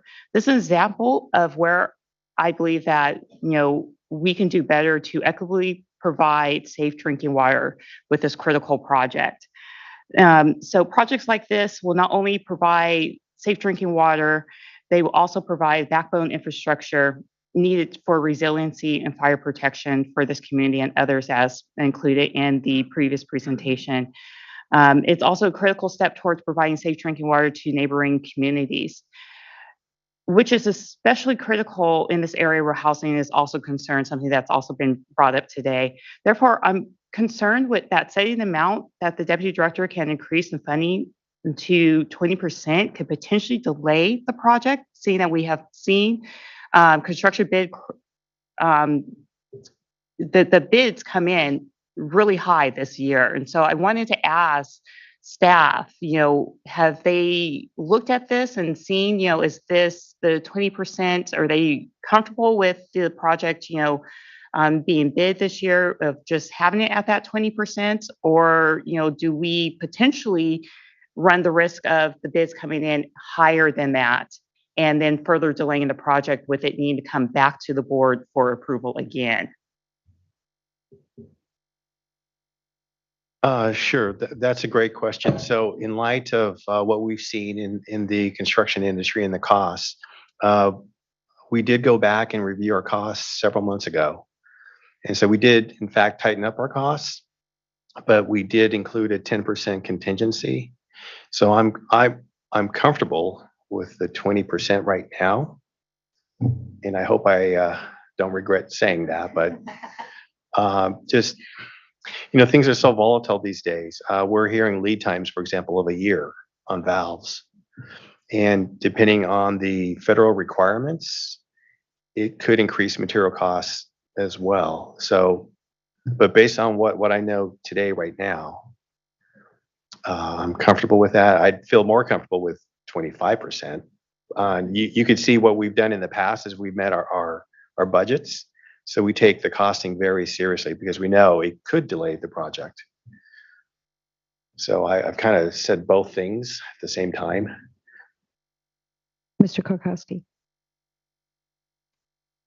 Yeah, good afternoon. Joe Karkowski, Deputy Director of the Division of Financial Assistance. So to address that kind of uncertainty of putting a certain percentage in, I think we could safely remove the percentage and just leave discretion to myself, for good cause to increase the amount. And certainly, we can report back to the board if it is coming in, sort of over that 20%. But I know they go through a competitive bid process and that sort of thing. So I have confidence in that overall process for sure. And I also, I'm sorry, one other thing I don't think we mentioned, but I think we have a minor edit to the resolution as well. Thank you. Yes, that's what I was going to say. Bridget Chase, Division of Financial Assistance. So we noticed that the resolution, the third bullet, has an error. It references bullet number 1 as far as potentially increasing up to that 20%, and it should reference bullet number 2. So what it should say is authorizes the Deputy Director of DFA to increase the amount of item 2 by up to 20% for good cause, unless we change that to the Deputy Director has the authority. I'm not sure exactly the wording we want to say for that. We'll come back to you to have it read into the record. I personally would prefer to remove the reference to the 20%, knowing that there's the other safeguards in place, to go through a competitive bid process. The bids, they come in, it's competitive. You have to follow, all procedures for that. The bids are what they are. And then it does go to the division who does go through that in great detail to make sure that these are their appropriate bids, and before then approving an increase. And so it's not, someone just signing off on a napkin saying, hey, I want this amount of money. And then at the end, there is also, the invoices do have to be submitted on the back end to ensure that the funds are appropriately spent. So I would prefer removing the 20% just to make sure that we don't have an undue, delay, any further delays in moving the project forward. Any other questions or comments? Thanks. Let's see, I have one question for staff, which is, this is framed, I really appreciate the context of not just the mobile home parks, but also the broader importance of benefits more broadly to neighboring communities or to the communities that will be connected in that are already connected to the district. Those are all, or the ones that you included are all disadvantaged communities or severely disadvantaged communities. In the current, the IUP for SRF, if this wasn't a consolidation project, but this was a project just to benefit those existing communities that are part of, Mecca, North Shore, all of that, if this project was just for those, would they be eligible for 100% grant under the current IUP for medium DACs, or I forget or is that restricted?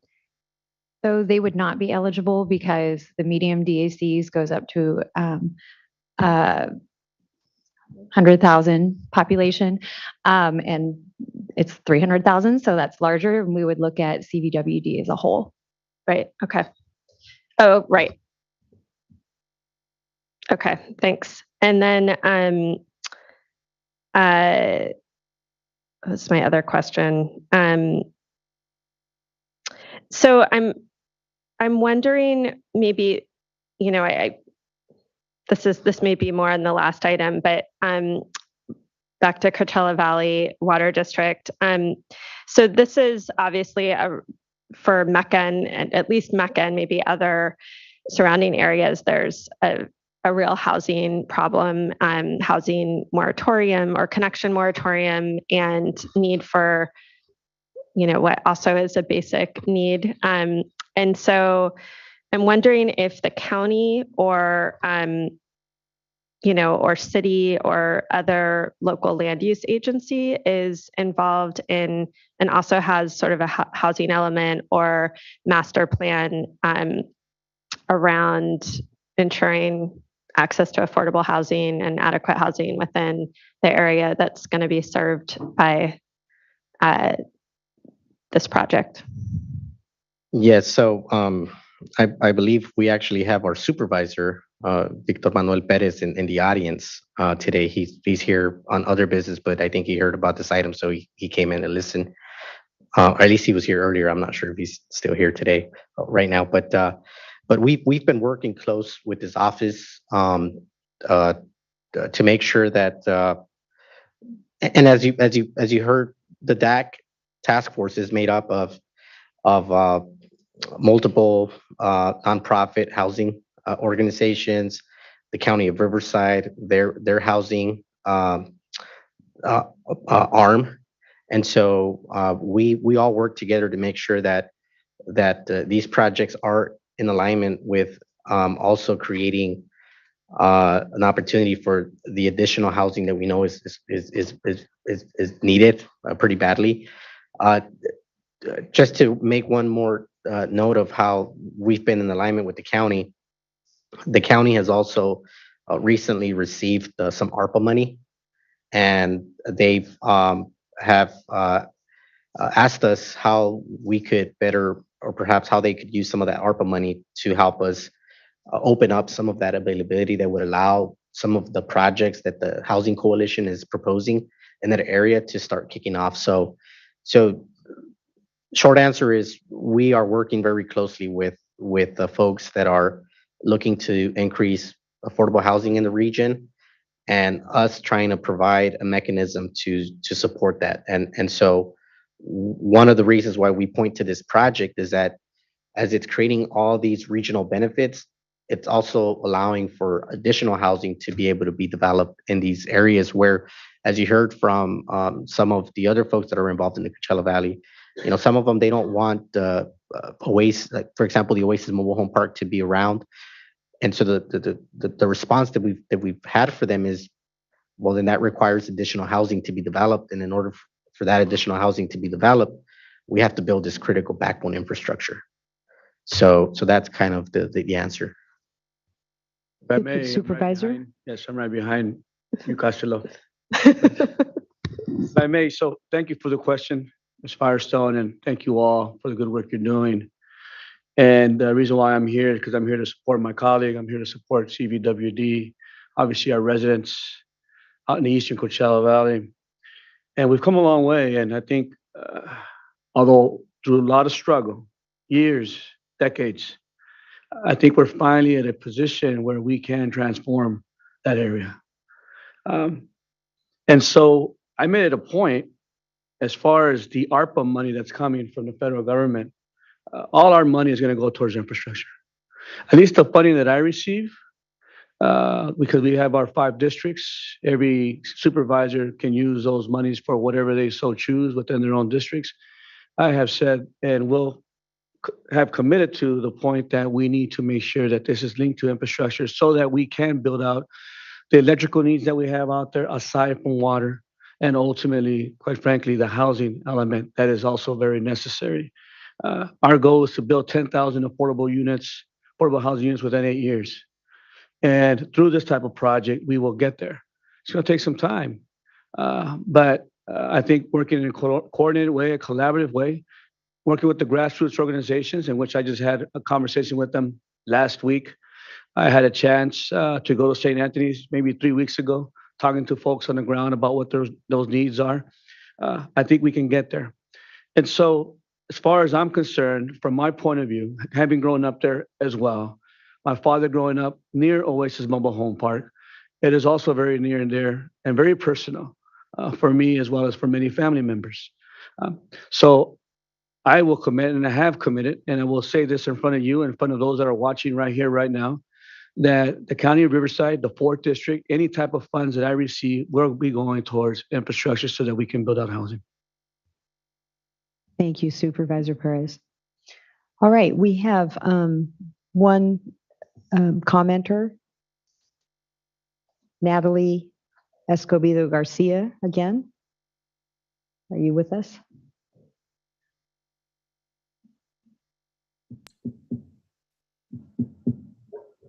She is unmuted now, so Ms. Garcia, if you wanted to go forward.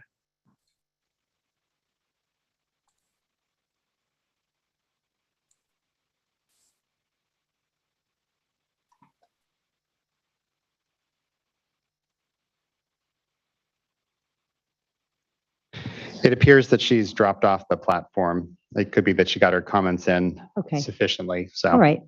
Okay. So let's go back to the third, therefore be it resolved.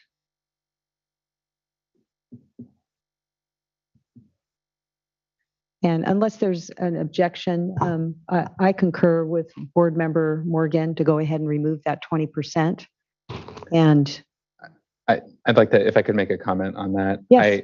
I certainly am not one to want to delay this project any. And so I am sensitive to all the supply chain issues, the cost increases, the inflation that everyone's experiencing. But I have to say that I was a little bit uncomfortable with the 20% even, because I figured that there was a contingency built in to the engineering estimate. I'm an engineer also, so I understand how these things are done. And thank you for confirming that for me. And so, I'm trying to figure out how to work this. And so, because I'm worried, again, going back to my comments about statewide implications, that we are funding many, many projects right now, not just this one. And if every project were to go over 20% or more, that could compound and become a real challenge. So I was thinking about this as through the comments, and I guess my conclusion is if we could just add maybe a check-in with through the executive director's report, maybe a little bit of a feedback update on the outcome of this bidding process, and possibly a report back here. Vice Chair, you asked for them to come back again. I'd like to take some lessons learned from this and see really how things are working forward, just in light of this being a model for these types of projects. So I think I could be comfortable with some modified language if, with that report back, if that's okay. yes, that seems appropriate. You comfortable? All right. Should we just take a quick break, or you want to put that together? Go ahead. Well, I guess I just had a clarification, Board Member McGuire. Are you asking for a sort of conferral or consultation with the executive director, or are you asking for a notification or check-in? I'm sorry, just an update in the executive director's report at the appropriate time after the bidding is completed and you're finalizing the award amount. And I would say then, at that time, I'll review the executive director's report and I'll let you know if I have concerns and, ask for an item or another discussion. All right. Let's take a Board Member Firestone. Well, just to be clear, so that's not saying that the deputy director can't approve the project. That's saying that we want to report out. Correct. Okay. Yeah. Yeah, exactly. So the language in the resolution would just be to eliminate that, but we're just, in addition, as context, requesting that they report back and come back. Okay. Thank you for Can we run some language past you, Member McGuire, to see if it satisfies your concern? Okay. So Resolve 3 would be modified so that it reads, authorizes the Deputy Director of DFA to increase the amount in, and then we would strike item 1 by up to 20%, and then insert Resolved 2. Technically, we refer back to a resolved paragraph instead of as an item. So we'd insert Resolved 2 and then pick up for good cause that was already there. And then we'd resume with an additional insertion and to update the board via the executive director's report if the deputy director uses the authority provided by this paragraph. Very good. Thank you. So the record, it's read into the record at this point in time. If a board member would like to make a motion, we could do that before any break. I'll make a motion with the the changes read into the record by council. By Chief Counsel.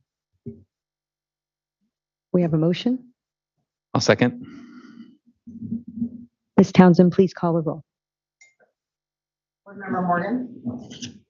Aye. Aye. Board Member Pike. Aye. Vice Chair. Aye. Item number 7 as amended is approved. Thank you. Thank you so much. Thank you very We look much. forward to seeing you again soon. Thank you. Thank you.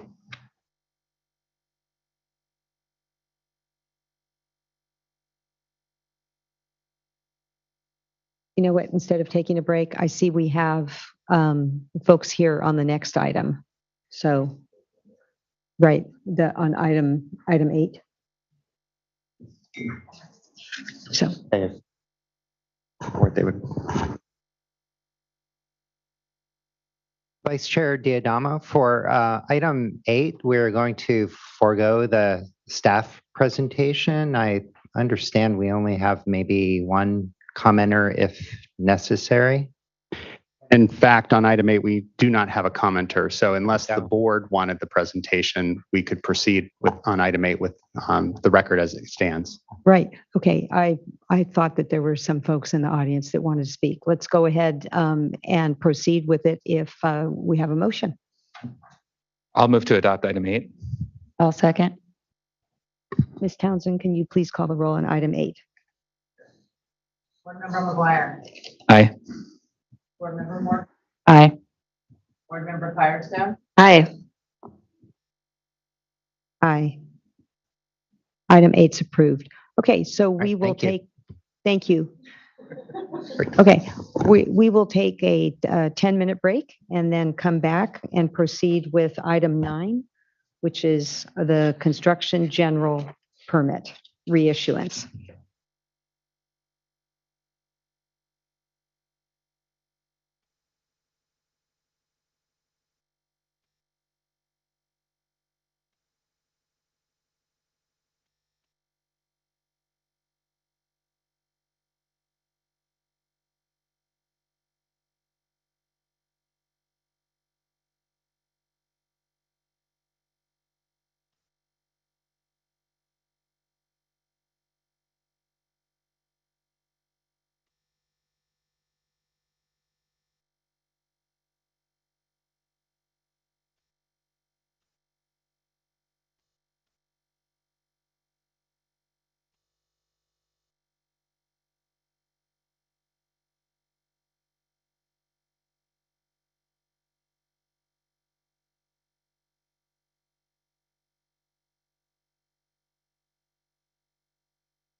All right, we're going to get started on item number 9. This item is a State Water Board workshop for the proposed statewide construction stormwater general permit. During this workshop, staff will provide a presentation and interested parties may provide feedback regarding the proposed permit issued on March 30th, 2022, including but not limited to the new draft requirements in the current public comment period ending on May 2nd, 2022. The board will not be taking an action during this item. If you intend to speak on this item and you are in person in the coastal hearing room, you can fill out the virtual speaker card by using the computer that is in front of the room by the clerk, or there's also a QR code to scan on your phone or computer and fill it out. For remote comments, please fill out a virtual blue speaker card and submit it according to the directions on our website. I will call the speakers in the order that they are listed on the virtual speaker card list, but I will try to allow public officials and representatives of organizations to speak first. And I know, Ms. Cowan, you have a flight to catch, so we're going to put you right after any elected officials, if there are any. When you begin speaking, please state your name slowly and identify the organization that you represent, if any. I will now introduce our staff that will be providing the staff presentation and are available to answer questions. From the Division of Water Quality, we have Brandon Rosenboom, Amy Cronson, and Diana Messina. And from our Office of Chief Counsel, Phil Wiles and Serena Liu. Good afternoon. All right, now we'll proceed with the staff presentation. Good afternoon, Vice Chair Diadamo and members of the board. Thank you for this opportunity to provide an overview and update on the development of the proposed construction stormwater general permit reissuance. As I'm sure you are aware, the requirements of the proposed permit have caught the eye of various interested parties due to the potential impacts on water quality and the development objectives of the state of California. Next slide, please. To start, I would like to acknowledge our wonderful team of staff that assisted in responding to nearly 1,200 comments on the draft released in May of 2021. Addressing all of the comments and revising the permit documents would have taken much longer without their aid, so thank you.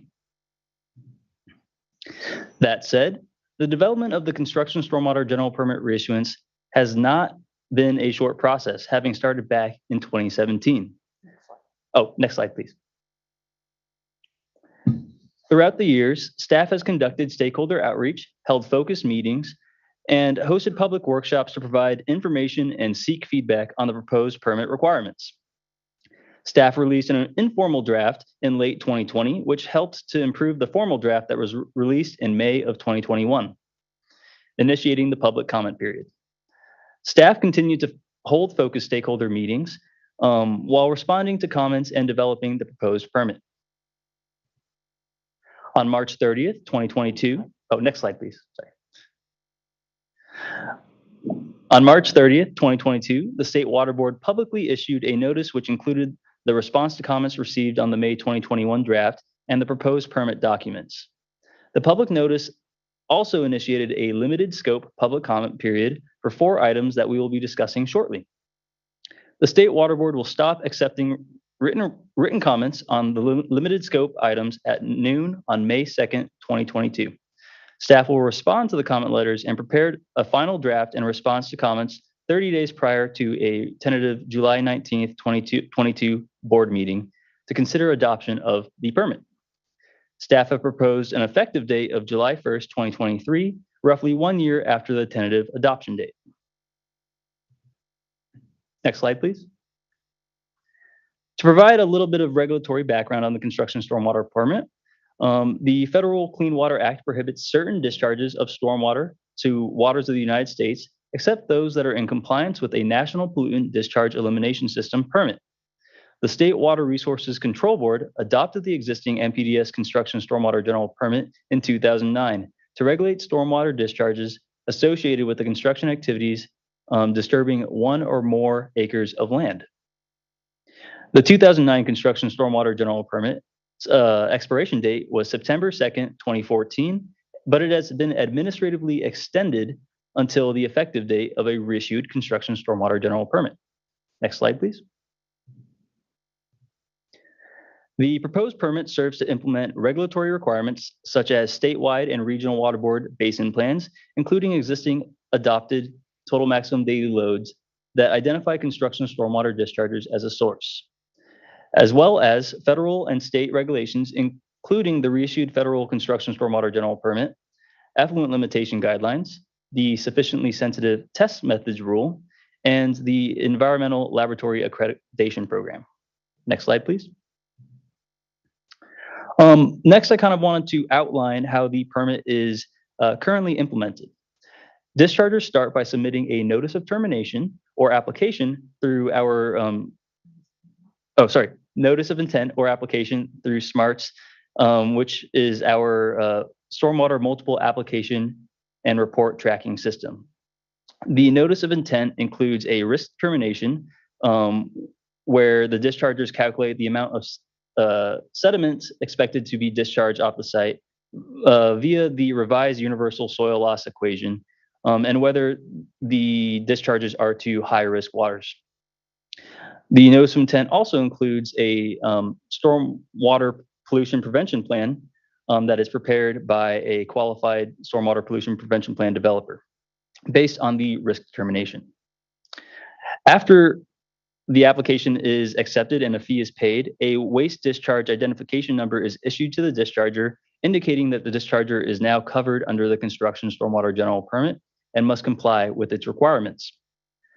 Those requirements include hiring stormwater professionals to implement best management practices, monitor and report on the construction project's compliance efforts. The 2009 permit also includes implementation requirements for active treatment systems and a reference to applicable total maximum daily loads that were adopted before 2009, but those did not have specific implementation requirements. In order to terminate permit coverage, the discharger must implement post-construction best management practices to mitigate the hydrological impacts of runoff due to newly impervious surface areas and also to stabilize the previously disturbed soils. The discharger will submit a notice of termination to be reviewed by the regional water boards, and once that is approved, their coverage ends. Next slide, please. So what are the major differences between the proposed permit and the 2009 existing permit?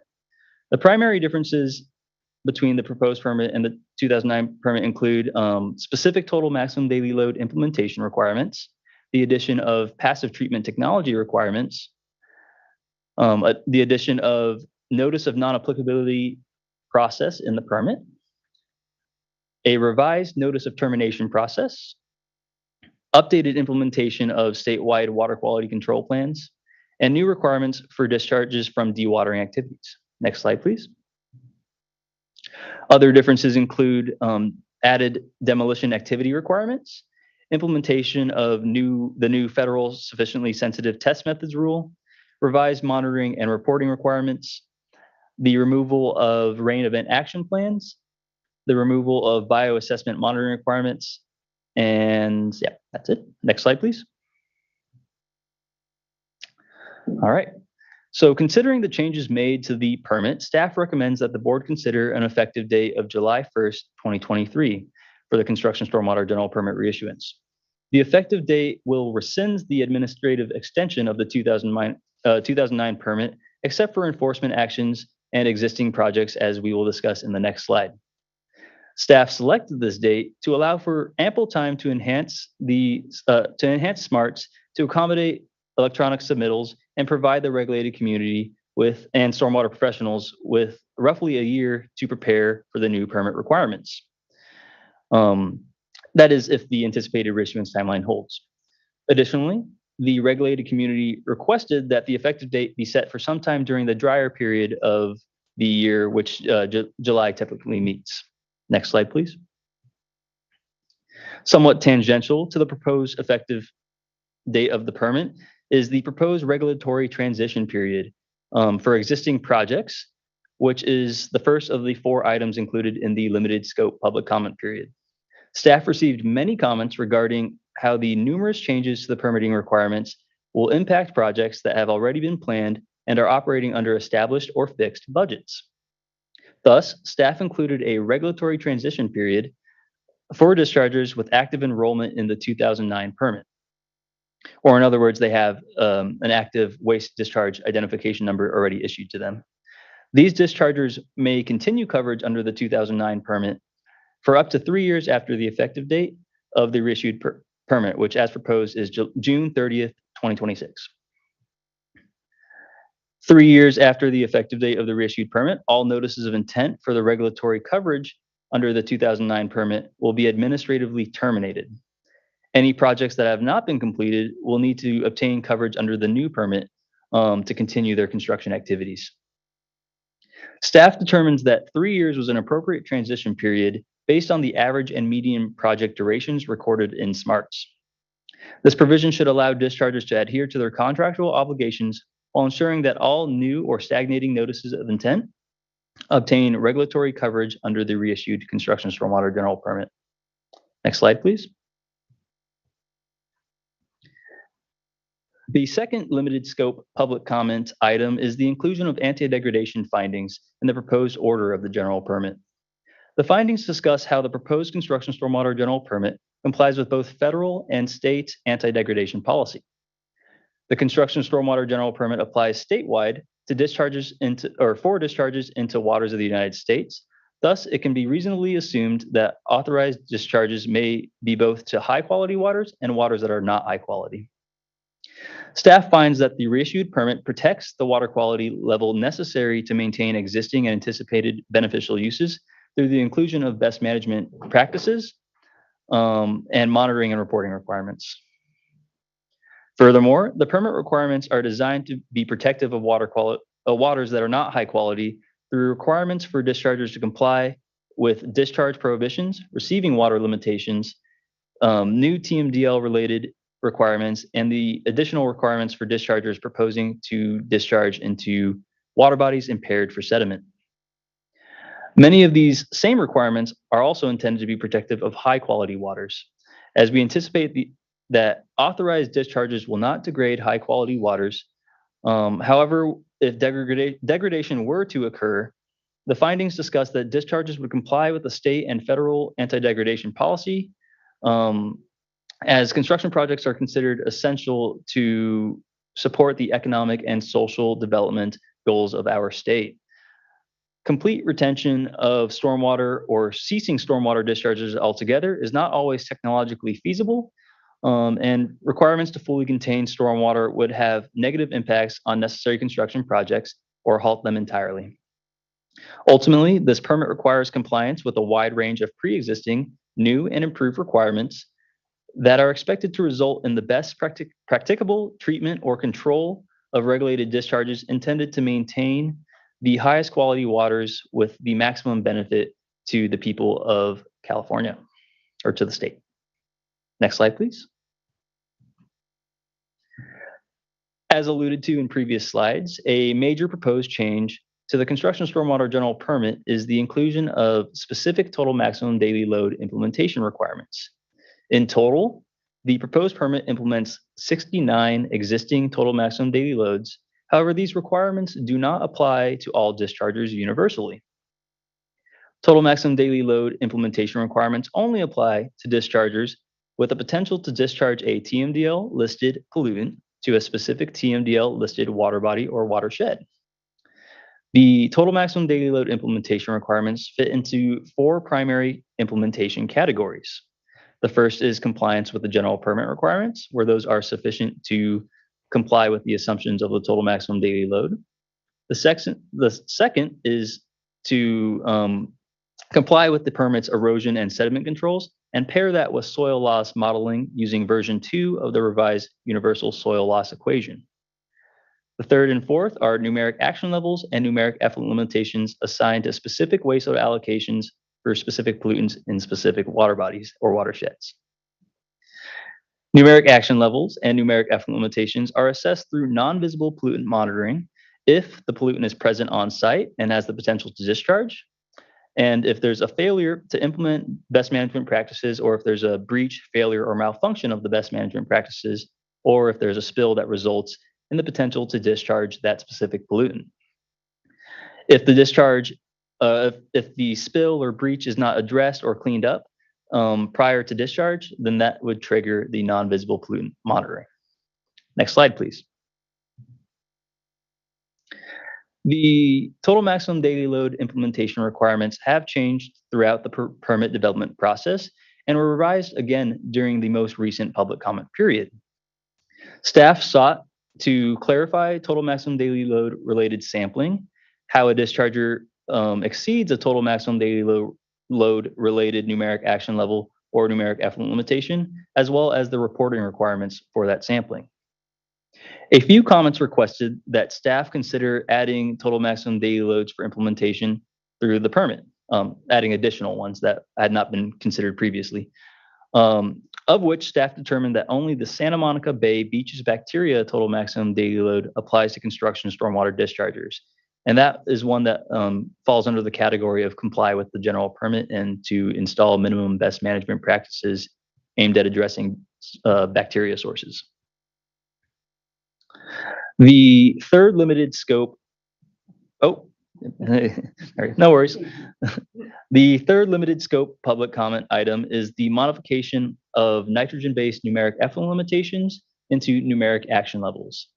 Staff retranslated nitrogen-based nutrient wasteload allocations from numeric effluent limitations into numeric action levels as research into available best management practices demonstrated that denitrification and bioretention ponds are the only known best management practices to achieve the previously included numeric effluent limitations. Denitrification and bioretention ponds are not practical nor appropriate for construction stormwater dischargers, which are, the projects are generally temporary and relatively short term. Furthermore, certain total maximum daily loads attributed most of the nutrient loading to wastewater treatment or reclamation plants, while stormwater sources required further evaluation. Next slide, please. The last of the limited scope public comment period items is also related to total maximum daily load implementation. Staff have proposed a sediment-based compliance method for specific pollutants addressed in the Los Angeles area lakes total maximum daily load and the Los Angeles and Long Beach Harbor waters total maximum daily load. The specific pollutants include copper, lead, zinc, organochlorine pesticides, and PCBs. The sediment-based compliance method is comprised of 2 parts. The first is a soil screening investigation across the site, where the discharger collects random samples according to a procedure outlined in the permit and analyzes them for the applicable pollutants. If the results do not indicate that the metals are present at concentrations above the wastewater allocations, or that the organochlorine pesticides and PCBs are not present at concentrations above the reporting limit of the method used to analyze the soil, then the discharger is not required to comply with the total maximum daily load implementation requirements. The second component is if the pollutants are found to be present, then the discharger is required to comply with a numeric effluent limitation for total suspended solids established at 100 milligrams per liter. The numeric effluent limitation would be assessed at the same frequency as other total maximum daily load related numeric action levels and effluent limitations through the non-visible pollutant monitoring requirements. Staff determined that requiring dischargers to assess compliance using a total suspended solids numeric effluent limitation is the most reasonable way to assess the presence of copper, lead, zinc, organochlorine pesticides, and PCBs, as these pollutants are readily sorbed to soil or sediment, and sediment is the most common pollutant discharged from construction sites.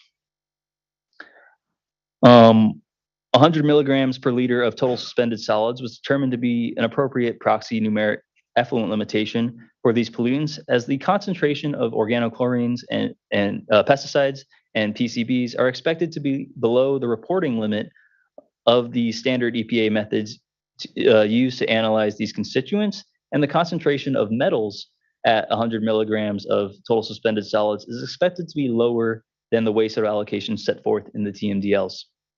Next slide, please. We will now be discussing other proposed changes that are not part of the limited scope public comment period, starting with the proposed passive treatment requirements. Passive treatment is the use of treatment chemicals to coagulate or flocculate suspended solids in discharges outside of an enclosed and controlled treatment system. Passive treatment is a practical technology for removing sediment from stormwater discharges, but has not been previously regulated through the existing construction stormwater general permit. The concern is that unregulated use of passive treatment chemicals may negatively impact water quality and threaten aquatic life.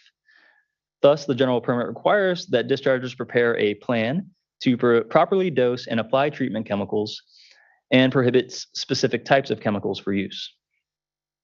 Based on comments received, staff revised which polyacrylamide treatment chemicals are acceptable for use so that products containing emulsion-based polymers that are absent of nonylphenol and nonylphenol ethoxylates are no longer prohibited. These are less toxic than the treatment chemicals that do have the nonylphenol compounds.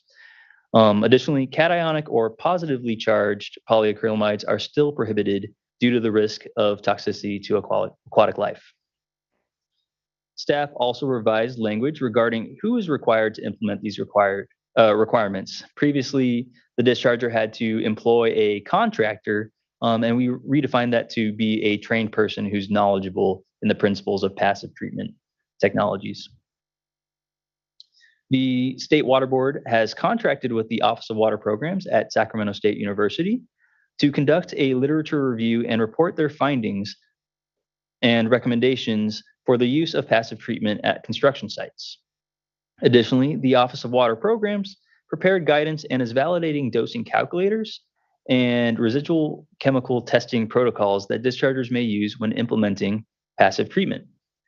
The Office of Water Programs has not finalized their report of findings and recommendations as of the release of the March 2022 draft. Next slide, please. The proposed permit also includes requirements for dewatering activities related to construction activities. Dewatering is the process of removing excess water found in excavations and impoundments by pumping, siphoning, or other mechanical means. Dewatering activities are generally regulated under the Regional Water Board's authority. However, some regions may not have a permit that applies to construction stormwater discharges. Dewatering requirements of this general permit only apply to dischargers that are not already subject to separate dewatering permits, such as a MPDS, de minimis, or low threat discharge permit that is issued by the Regional Water Board. It is the discharger's responsibility to confirm whether their dewatering activities are already supposed to be regulated by a permit other than the construction stormwater general permit. Though staff are happy to provide guidance when it comes to that point. The dewatering requirements are fairly straightforward. It's to comply with receiving water limitations and discharge prohibitions, to implement best management practices to prevent pollutants in the dewatering discharge, and to monitor and report those discharges. Dischargers are expected to cease discharging are expected to cease dewatering discharges if the discharge does not comply with receiving water limitations, the discharge prohibitions, and the pH and turbidity numeric action levels. Staff clarified if pH or turbidity numeric action levels are exceeded due to dewatering discharges, that the dewatering discharges must cease and not the construction operations. There's a little bit of confusing language in the May 2021 draft, so we sought to clarify that. So operations may be necessary to implement corrective actions, and that's why it's an important point to clarify. Next slide, please. All right. Staff revised the inspection and monitoring requirements in several ways. First, the definition of a qualifying precipitation event, which triggers inspections and monitoring, was revised to be based on precipitation forecast amounts instead of accumulation amounts during the event. This revision intends to allow improved planning for inspections and monitoring and decrease the number of inspections missed due to daylight constraints. Second, the permit was revised to extend inspection timeframes for pre and post precipitation events. Dischargers now have 3 to 5 days in advance of a qualifying precipitation event to conduct their pre-inspection, and up to 4 days after the event to conduct a post-inspection. Staff were able to provide this flexibility as a result of improved midterm forecasts by the National Weather Service. Third, the permit now requires pH and turbidity samples to be averaged per discharge location using a minimum of 3 samples, as this will provide a more representative characterization of the stormwater discharge. Collecting stormwater samples relies on field measurements with meters that should be able to provide fairly quick readings, and we don't anticipate this to be a significant burden. Lastly, staff clarified non-visible pollutant monitoring requirements and removed the requirements to sample for non-visible indicators where an unknown pollutant was released.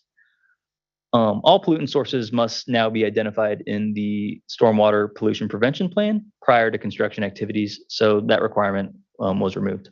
Next slide, please. Along with the revisions to the proposed inspection and monitoring requirements, staff revised requirements for the qualified stormwater professionals that assist with implementing best management practices and stormwater monitoring. The proposed permit specifies when qualified SWIP developers and qualified SWIP practitioners are to review the new permit requirements and recertify their certificates.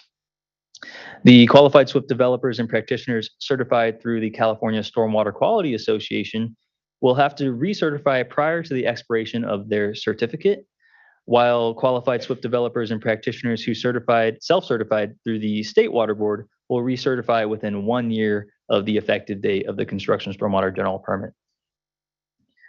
Staff also added a requirement for qualified SWIP developers and practitioners certified through the California Stormwater Quality Association, where those stormwater professionals must take 6 hours of continuing education annually to remain in good standing with their certification.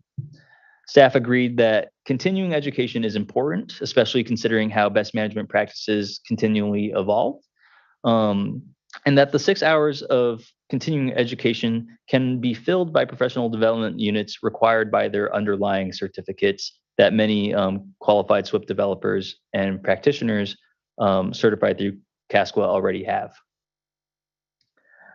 Qualified SWIP practitioners opting to delegate their responsibilities to other individuals on site are required to provide adequate training to those individuals based on the guidelines set by the Construction Stormwater General Permit Training Team.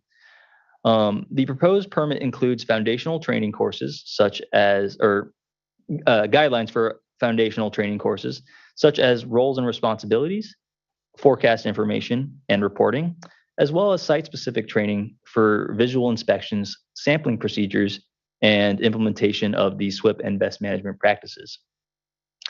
And something important to note here is that the training that the delegate receives is only necessary. It's only necessary for the training to be related to their assigned tasks. They don't have to be trained on everything if they're not performing those actual tasks. Staff find this requirement is necessary to ensure that delegates are properly implementing stormwater management practices to comply with the general permit. Next slide, please. The proposed permit includes a provision for construction stormwater dischargers that are temporarily suspending construction activities. Dischargers can reduce monitoring to once per month and prior to precipitation events when construction activities discontinue for a extended amount of time. The intent of these requirements is to ensure that the best management practices implemented to temporarily stabilize the site are still performing as intended to prevent discharges of pollutants while no one is present. The discharger is required to submit a change of information through SMARTS for the regional water board staff to review with photo documentation of the temporary stabilization best management practices. Staff revised the provisions to include sites that are winterized or, in other words, are inaccessible during the winter and are buttoned up. Next slide, please. At the request of several commenters, staff incorporated a new provision for dischargers to terminate residential lots that have unfinished yard and landscaping areas. In order to reduce acreage, the dischargers must meet the following criteria. The residential lot has been sold to an individual homeowner for residential use, and a certificate of occupancy or equivalent document is maintained on site. That way inspectors know that this is an occupied house. The lot must be less than 1 acre of land disturbance.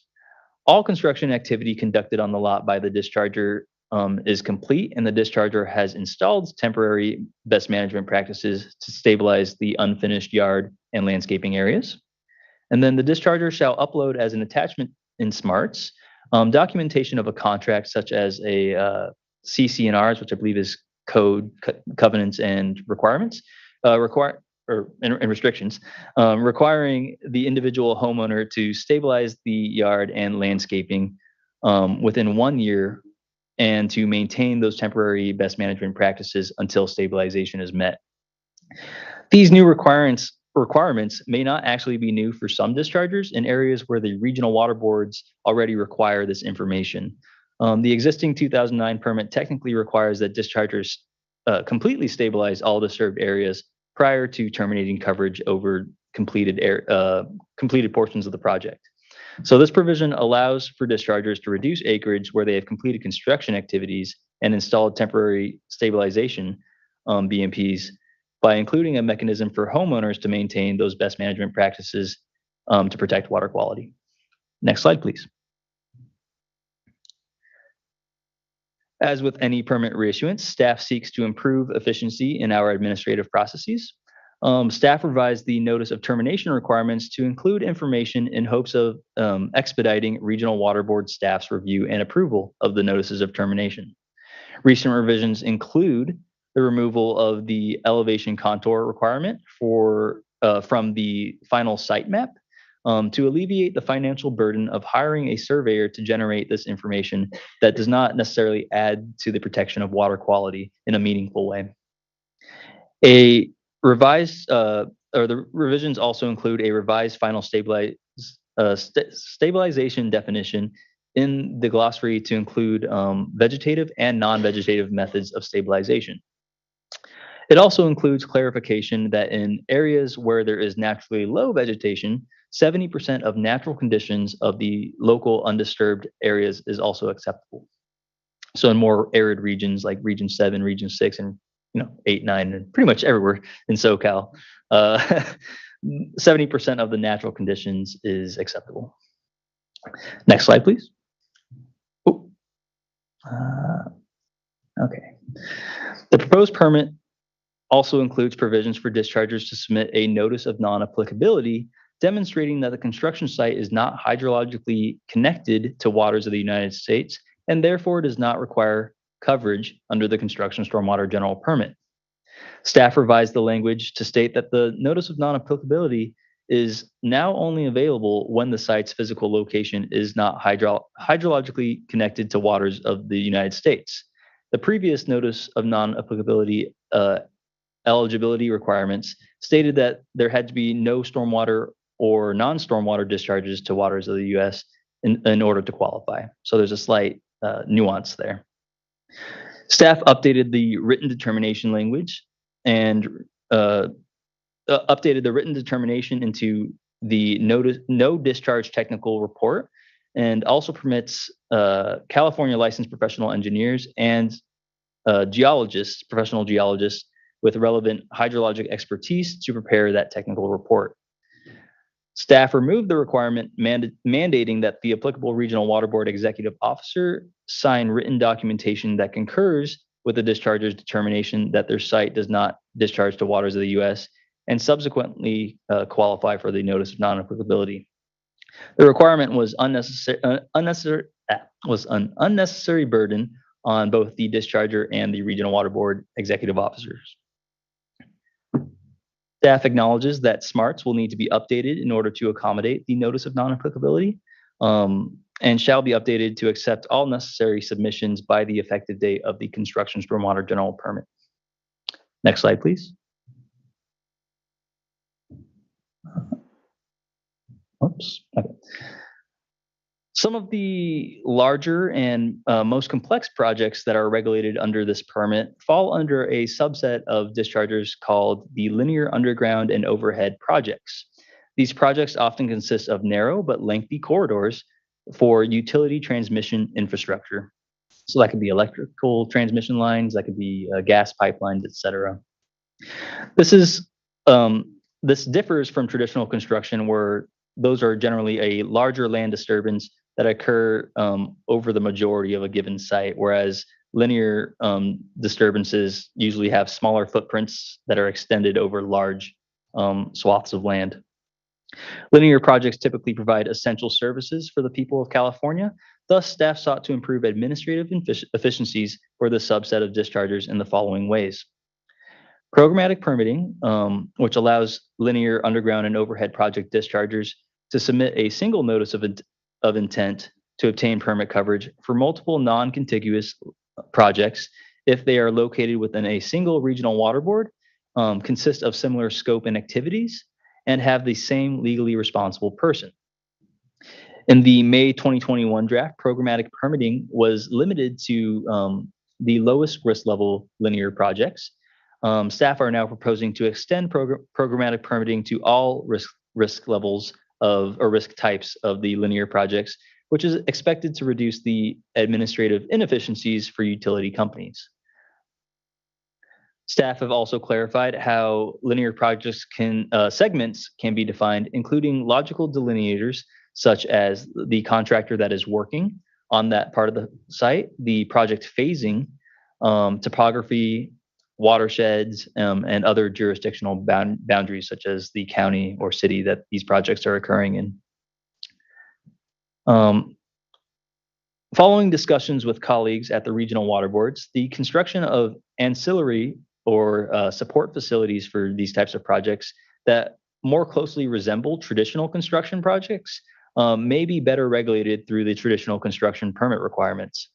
The proposed permit indicates that the regional water boards may require, through written documentation, that the linear dischargers submit a notice of intent for regulation under the traditional construction projects or traditional construction requirements. Next slide, please. At the forefront of the regulated community's mind is the impact the proposed permit requirements will have on the cost of compliance. Many comment letters that we received indicated a general concern that the draft permit will result in a dramatic increase in cost of compliance, with some estimates showing an increase of up to 40% for compliance due to increased workload, additional qualified stormwater professional responsibilities, and the inclusion of the total maximum daily load implementation requirements and associated sampling and analytical costs. Staff recognizes that there is high variability in costs across all construction projects, and that most of the purported cost increases are connected to new permit provisions such as total maximum daily load requirements and passive treatment requirements. Staff wants to emphasize that any increased expenses associated with this permit are balanced with benefits to water quality and aquatic life from implementation of these requirements. Cost considerations are detailed within the fact sheet for the regulated community and other interested parties to review. Next slide, please. That said, I do want to spend a moment highlighting where staff anticipate there to be increases and decreases in the cost of compliance due to changes in the proposed requirements.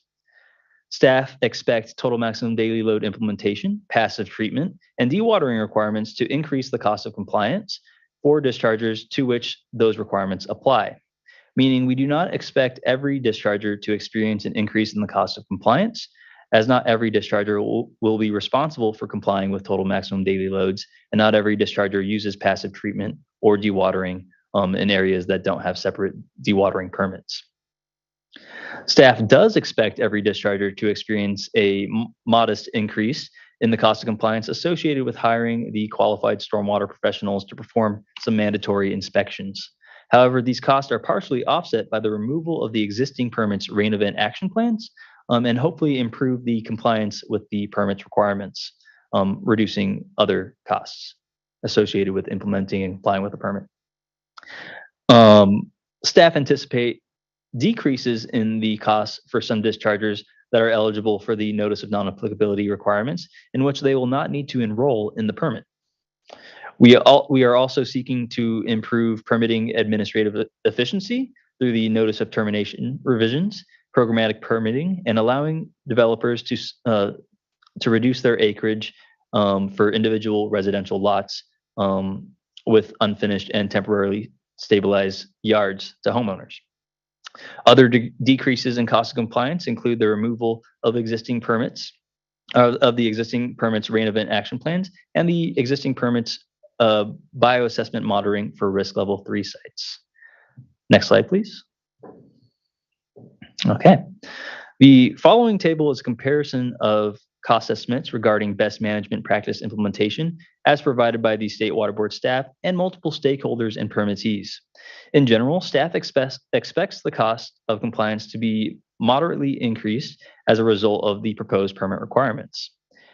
As we review through the table, it is important to note that staff estimated annual cost of compliance for the proposed permit is based on 90% of sites regulated by the Construction Stormwater General Permit being 25 acres or less.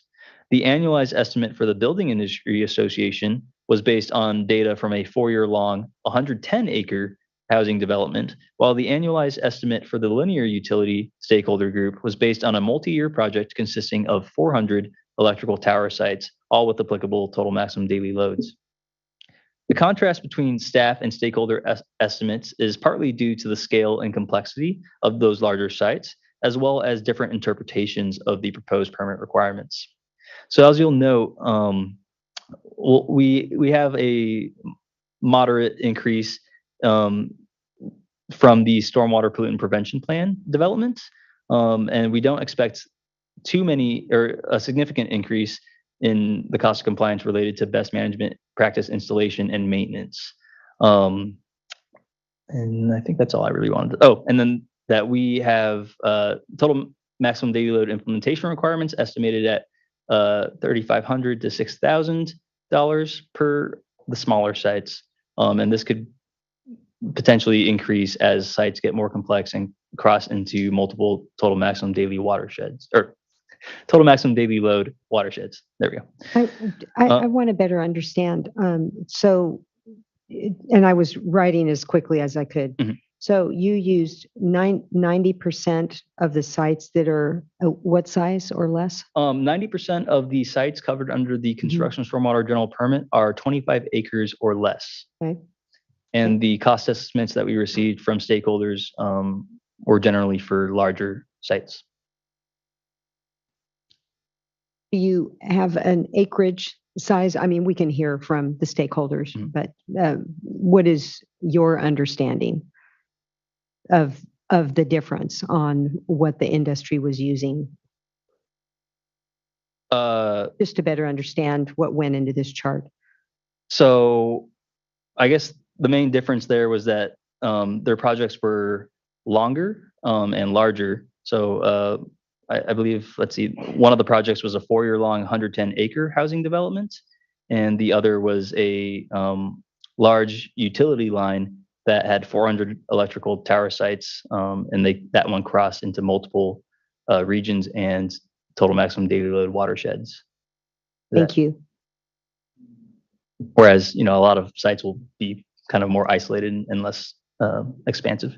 Do you think that, if you were to do an estimate for these larger sites, that you would see relatively higher costs as well, like the industry was seeing? To an extent, you want to? Yeah, I think relative is the key word there. So we would see increased costs because of the increased size and complexity of those projects, but maybe not to these exact numbers. You didn't look at any of those sites in your cost analysis, right? Sorry, we went with the majority of the sites, so the 90% that are under 25 acres. So if we were to scale, for instance, the stormwater pollution prevention plan, say that was for a 25-acre site. If you were to directly scale it to a 110-acre site, that would be roughly $10,000, and that kind of aligns with the Building Industry Association's estimate. And then I forgot what size the linear utility stakeholder group was, but or their example was, but I think those are within similar scales. Okay. Go ahead. Thank you. And then we have one more slide related to cost of compliance estimates. Let's see. So this is a table of comparison, or a table comparing the monitoring requirements as provided by the State Water Board staff and multiple stakeholders and permittees. Staff estimate that modifications to the existing monitoring requirements will cost approximately the same, but also inspect or will cost approximately the same for existing monitoring requirements that were just modified, but expect a moderate to high increase as a result of new monitoring requirements for the qualified SWIP developers to come out and inspect twice a year. Please note that staff used a typical qualified SWIP practitioner billing rate to estimate both the weekly inspections and qualifying precipitation event inspections. However, most of those inspections can actually be performed by trained delegates, which can cost considerably less. Okay. And with that, next slide, please. That concludes staff's presentation on the proposed construction stormwater general permit. I would like to personally thank the State Water Board and Regional Water Board staff that have assisted with the development of this permit, the stakeholders and interested parties who have provided feedback on the permit, and the members of the board for their continued time and consideration. Members of the board, are there any questions for staff to address? Okay. Anyone? Yeah, I have a question on, thank you for the presentation, by the way, very thorough. Slide 18, if we could go there, please. Oh. So, something I've been trying to understand for a while now is that fourth bullet. I think it's the fourth bullet. So, the non-visible pollutant monitoring triggered by failure to implement BMPs or a BMP breach, failure, or malfunction. And this, of course, ties in with any requirements or effluent limitation that might be associated with an NEL or an NAL. And so, what I'm trying to understand is what are there circumstances that wouldn't apply?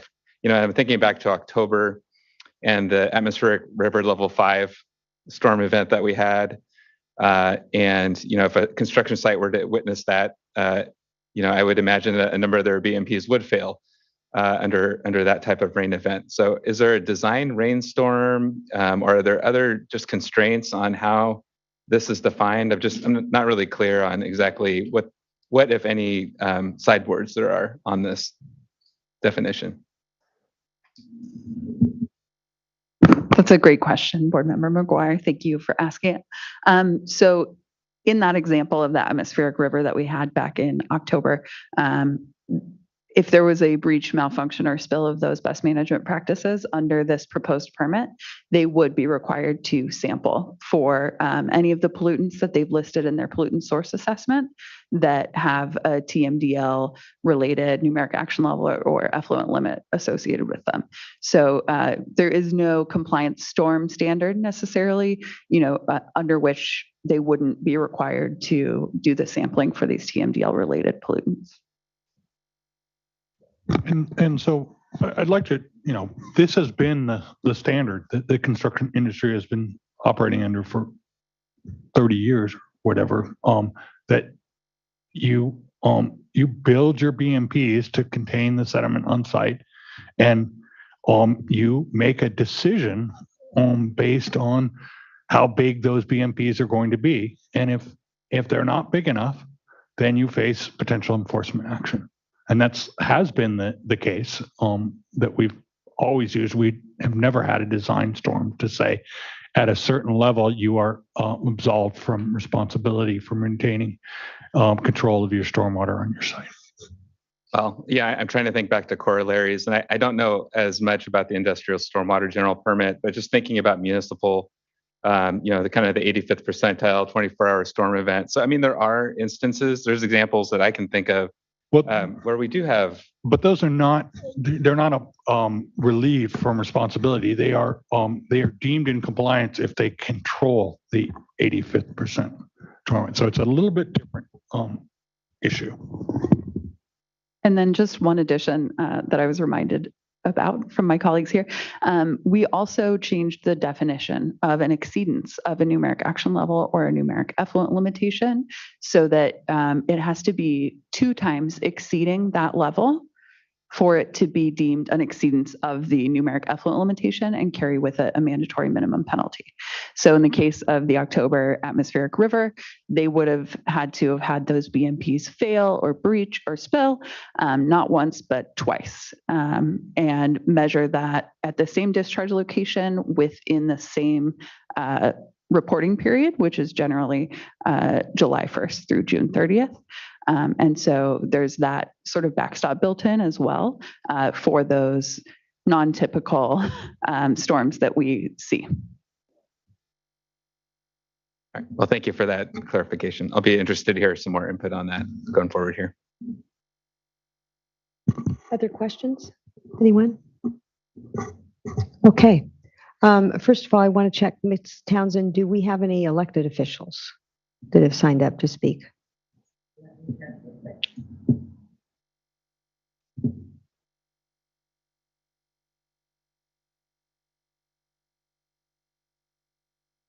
If we do, they did not note that they were. Okay. All right. If you're out there and you're an elected official, please contact the clerk if you want to get to the front of the line. And then we will move on to Karen Cowan with the California Association of Stormwater Agencies. Good afternoon. Push the button. Right, there you go. I'm a little rusty. It's been a couple years. We all are. Yeah. I was joking with Ms. Mogus earlier. It's like seeing your favorite TV characters actually in the wild, like, oh my gosh. Only older. Yeah, definitely grayer. So good afternoon, Vice Chair Diadamo and members of the board. I am Karen Cowan. I'm the Executive Director of the California Stormwater Quality Association, otherwise known as CASQA. Starting with a couple thank yous today. Thank you very much to staff. We know these statewide general permits are a huge, massive, complicated lift. That's why they take a lot of time, but staff is always willing to talk and engage. And from a process perspective, I think that's State Water Board staff is incredible. So I just want to say thank you to staff. All right, so my first comment today is I do have a little ask. I know this is a workshop, but there's a lot of changes and it's a big permit. So there's a lot of significant red line in there, and that really does, we need to go through and look and just make sure and read everything. I know partially that's because there's reorganization in the permit, but we have found some inconsistencies even just in the reorganization and some other things I want to highlight. So we really do need to do that big review. And just for context, Ms. Sandy Matthews over here, who's one of our long-term volunteers for the construction general permit, she used a whole ream of paper, front-sided and back-sided, to print it out. So it's big, heavy read. I'm sure you've done the same. So as I noted, we have identified a couple inconsistencies in cross-references in the permit, again, probably from reorganization.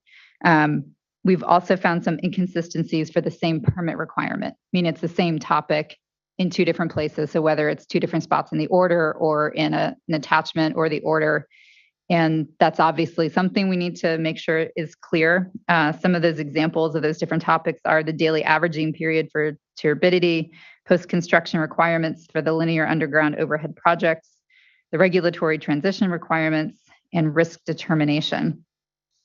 So again, identifying and clarifying those inconsistencies is pretty important. So we're all on the same page, all parties of what the expectations are, the requirements are, and what compliance determination ultimately is.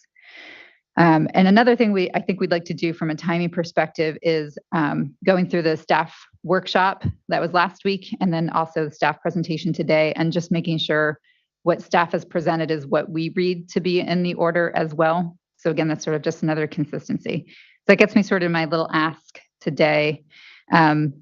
And that is to possibly give us another 2 weeks on the written comment letter, and also allow us to provide some of those inconsistencies in the written comments. And I know that right now the notice is limited to those 4 bullets on those 4 different topics. But again, if we find those inconsistencies, I think we'd like to be able to put them in our comment letter and submit them. So that's sort of our 2 big asks for the workshop. Pertaining to the items that were listed specifically in the notice for the written comments, one is regarding the TMDLs.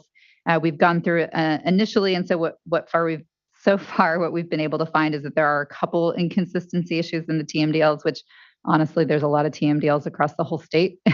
So it'd be hard not to miss 1 or 2. So in the sediment-based pollutants for the LA area lakes, Leg Lake is currently listed, but is only applied for total nitrogen and total phosphorus in the section that applies to metals and toxics. Echo Park Lake is only listed for chloridane, dieldrin, and total PCBs. And I promise staff I'm going to put this in the written comment letter, so you don't have to hurt yourself writing down the ones. But there needs to be some clarification that total DDT does not apply for that particular TMDL. For sediment-based pollutants in the LA Harbors Toxics TMDL, there's an NAL and an NEL. So just so everybody knows, the numeric action level and the numeric effluent limit for Dominguez Channel and the Torrance Lateral. I believe that is because it's sort of serving almost as again the NAL and the interim, and the NEL is a final, but that would and should be clarified and be clearer. And then also for the Dominguez Channel and Torrance Lateral, some more clarification that it only applies to the metals thresholds. On the TSS surrogate, so that's what Brandon was talking about for some of those numeric effluent limits of possibly using that TSS as a surrogate for those particular pollutants that were listed. We are continuing to evaluate that. So in the workshop today, I don't have specific comments for you, but we may be providing them in our written comment letter. But one thing I did want to say, just thinking about that in that context, if we're using a surrogate, and there's reasons why the surrogate's being proposed, and the permit itself even notes that paper's falling for this water quality to correlate the TSS. There's water quality samples that are required as well. They're not used for compliance, but they are to fact check that correlation. So one thing we're sort of thinking about is if it's appropriate at that point to use a numeric effluent limit for those items as opposed to a numeric action level, because the numeric effluent limit obviously has that potential for mandatory minimum penalties as opposed to the numeric action level. And then just one other final one, just wanted to note and thank staff for the modifications on the regulatory transition requirements. We think that's a really good change, that it does provide sufficient time for operators who are mid-project to be able to continue without having to go through massive costly change orders, while allowing some of those larger projects with larger timeframes to get up with the new permit requirements. So with that, I will conclude my comments. Thank you. Thank you. Cody Phillips, California Coastkeeper Alliance.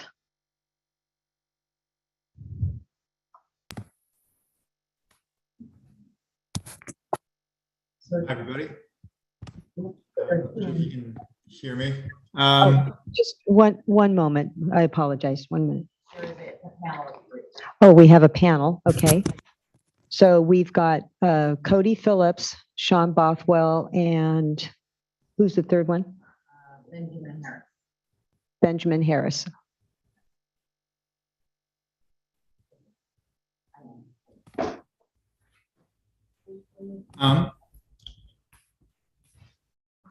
Hello, Vice Chair Diadamo and members of the board. My name is Cody Phillips, and I'm the policy analyst for California Coastkeeper Alliance. We've put together a presentation on the construction general permit, which touches on a fair number of topics. And if you can please move to the next slide. So this is our roadmap. Just briefly, we talk about the anti-degradation analysis, the regulatory transition period, total suspended solids as a measurement proxy, the nitrogen-based pollutants changing from NELs to NALs. These are the 4 things open for written comment. And in addition, we have some things left over from our last comment period, including the fact that NELs have been walked back in the most polluted communities, that the plain language non-visible pollutant monitoring triggers are clear, that the industrial general permit NELs need to be construction general permit NELs. The permit should include water quality-based effluent limitations to protect salmonids and sediment and temperature impaired waters. And an NEL exceedance must be defined as a single analytical results that exceeds the instantaneous maximum NEL value. And with that, I'd like to turn it over to Benjamin Harris to discuss our comment on the anti-degradation analysis. And if you can move to the next slide, please. Thanks, Cody. Hello, I'm Ben Harris. I'm the staff attorney with Los Angeles Waterkeeper here to speak about the anti-degradation analysis in the draft construction general permit. Overall, we believe the State Board's anti-degradation findings are incomplete and legally deficient. Finding 13 in the order acknowledges that discharges authorized under the permit may cause degradation of high-quality waters, as defined in State Board Resolution 68-16. Therefore, under applicable law, the board must make findings establishing, among other things, that the resulting degradation of high-quality waters is consistent with the maximum benefit to California residents. The board must explicitly state these findings in the CGP and must support these findings by the weight of the evidence. Importantly, as the California Superior Court recently held, the board cannot rely solely on the purported expense of additional permit requirements to the regulated industry as evidentiary support for the conclusion that authorized discharges are consistent with the maximum benefit to California residents.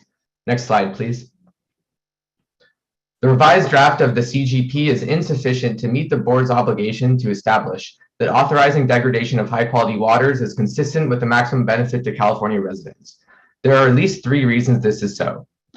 First, the permit's discussion of the social and economic benefits of authorizing degradation of high-quality waters is deficient. The permit makes only vague references to the importance of affordable housing, critical infrastructure, and fixed cost development projects.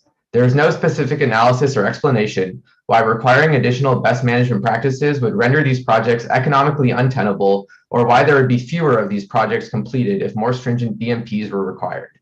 In any event, the board offers no evidentiary support for its position that it is better to authorize a greater number of projects that discharge more pollutants rather than authorize fewer projects without polluted discharges. Second, contrary to the California Superior Court's decision, the draft permit's anti-degradation analysis relies solely on the supposed expenses to building developers of implementing more stringent BMPs. The permit makes the unsupported finding that there are no cost-effective alternatives for capture or retention BMPs, using generic US EPA estimates for the cost of one type of BMP. There is no supporting evidence for the vague conclusion that complete diversion or retention of stormwater is not generally economically feasible for most construction projects throughout the state. Even so, the draft permit would exempt these more effective BMPs from projects for which they would be economically feasible, or where the final project design could integrate those BMPs as a permanent stormwater control without any explanation.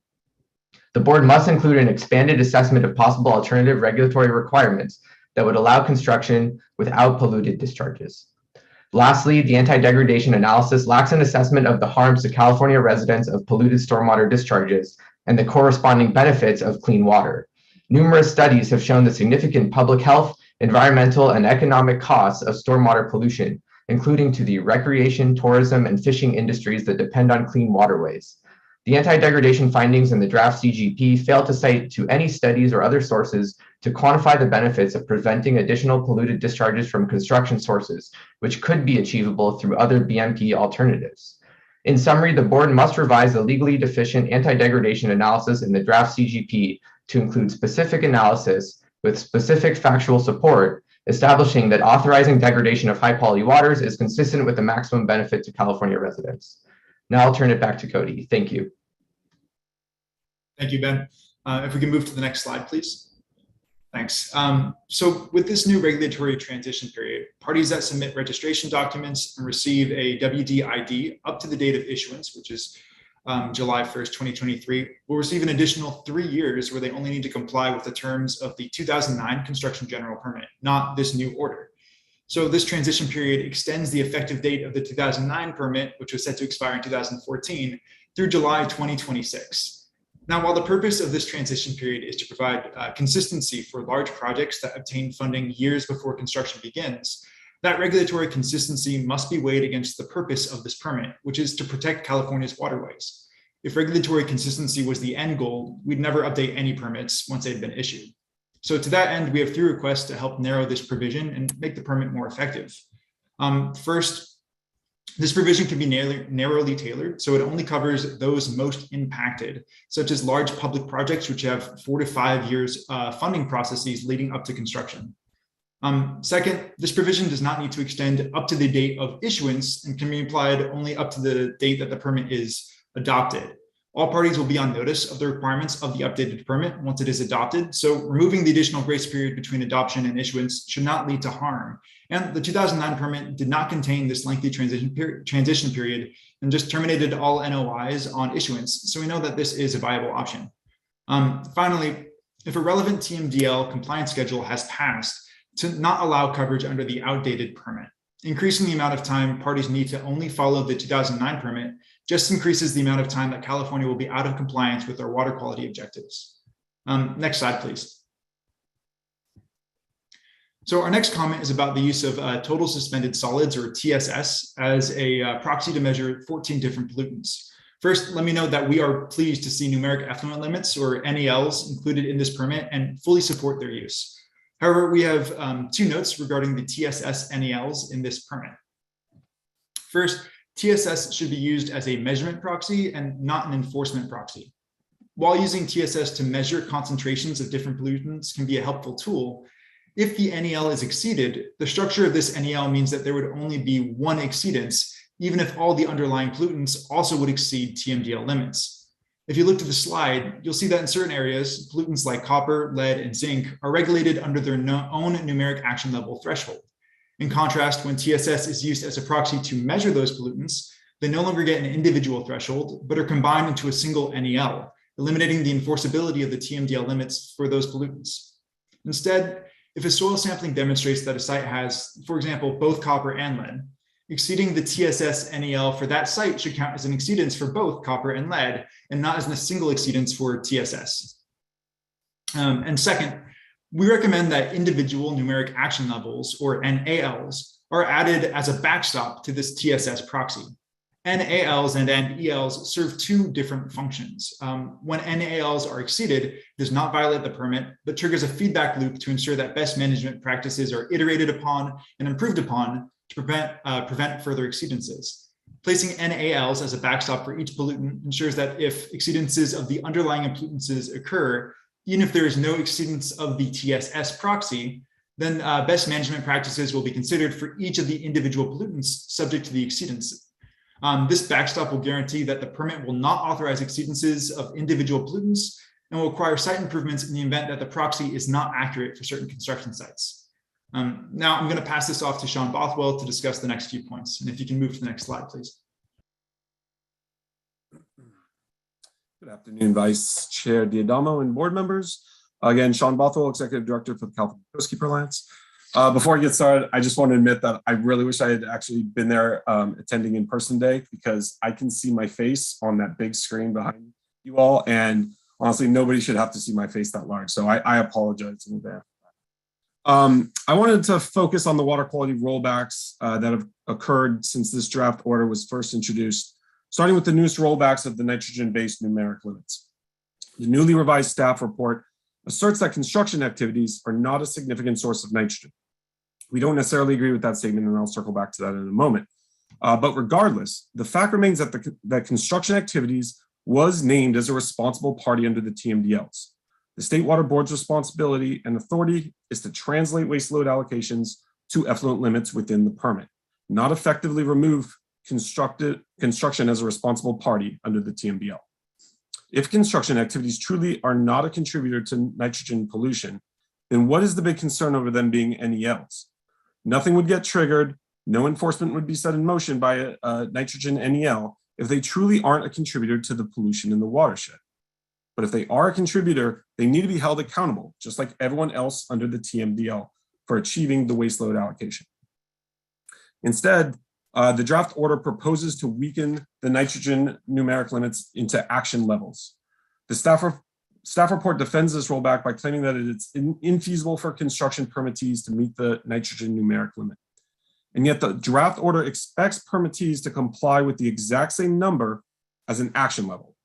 So if it wasn't feasible as an enforceable limit, why is the standard now expected to be achieved as an unenforceable limit?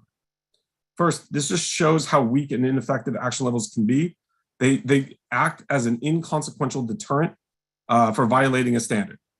And second, the inconsistency that an enforceable limit is infeasible, but the exact same number is feasible as an action level, demonstrates that the order is effectively removing construction as a responsible party in the TMDLs. And this is without any evidence to overcome that expectation. We think nitrogen-based nutrients are a source of pollution and can be a source of pollution from construction activities. The staff report talks about significant sources of nutrients from past applications of fertilizers and pesticides. But what about current application and storage of fertilizers and pesticides? Why is the current application not considered a source of nitrogen-based nutrients? We also think compliance with the numeric is feasible. The staff report argues that biofiltration is infeasible, but what about the MPAs to proper address handling, application, and storage of fertilizers and pesticides to ensure that they are not being discharged? And we also have an issue with biofiltration not being feasible. This came up early when we were discussing the monitoring, but post-construction provisions already require an 85th percentile stormwater capture unit for development and redevelopment. So why can't that standard be completed at the beginning of the project to not only address the permanent site runoff, but also comply with this nitrogen-based standards for the construction activities? And again, this would be if anything was even triggered in the first place. If nitrogen really isn't a concern for construction, then it will not trigger an NEL. And if it does trigger, then the permittee should be held accountable to address the exceedance, just like every other responsible party under the TMDL. Therefore, we request that this nitrogen-based nutrient effluent limit be revised back to staff's original proposal to be a numeric effluent limit. Next slide, please. These types of nonsensical numeric rollbacks are not just associated with the nitrogen limits. At the very beginning of this process, your staff believed that 39 TMDL waste load allocations should be translated into numeric limits. This was decided without pressure from us, but rather staff believed that they needed to be translated as numeric limits in the construction permit because they were translated as numeric limits in the industrial permit only a few years ago, and the TMDLs treat both permittees similar. Now, due to political pressure, those 39 NELs have been whittled down to only 7, without much of a sensible reason as to why we should treat construction differently than the industrial sources when the TMDLs treat both permittees the same. Next slide, please. Lastly, I just want to remind the State Board of the communities that will be impacted by these rollbacks. The watersheds that are facing these rollbacks are largely focused in East and Southeast LA, some of our most disproportionately impacted urban communities in California. Why should those communities not benefit from the standards that would actually deter polluters from impairing their watershed?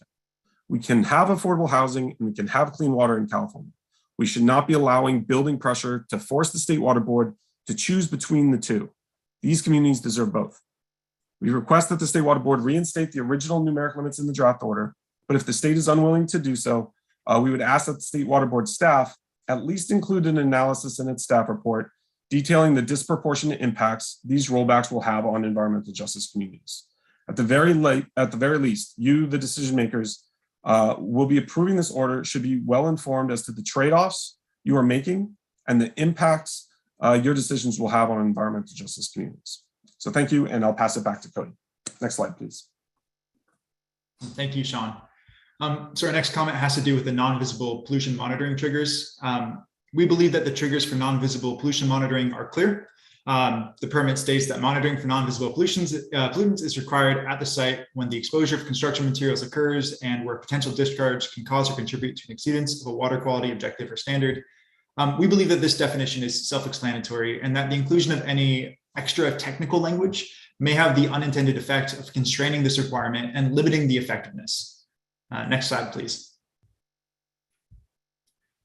So the permit incorporates waste load allocations from TMDLs and applies them to construction sites to protect water quality.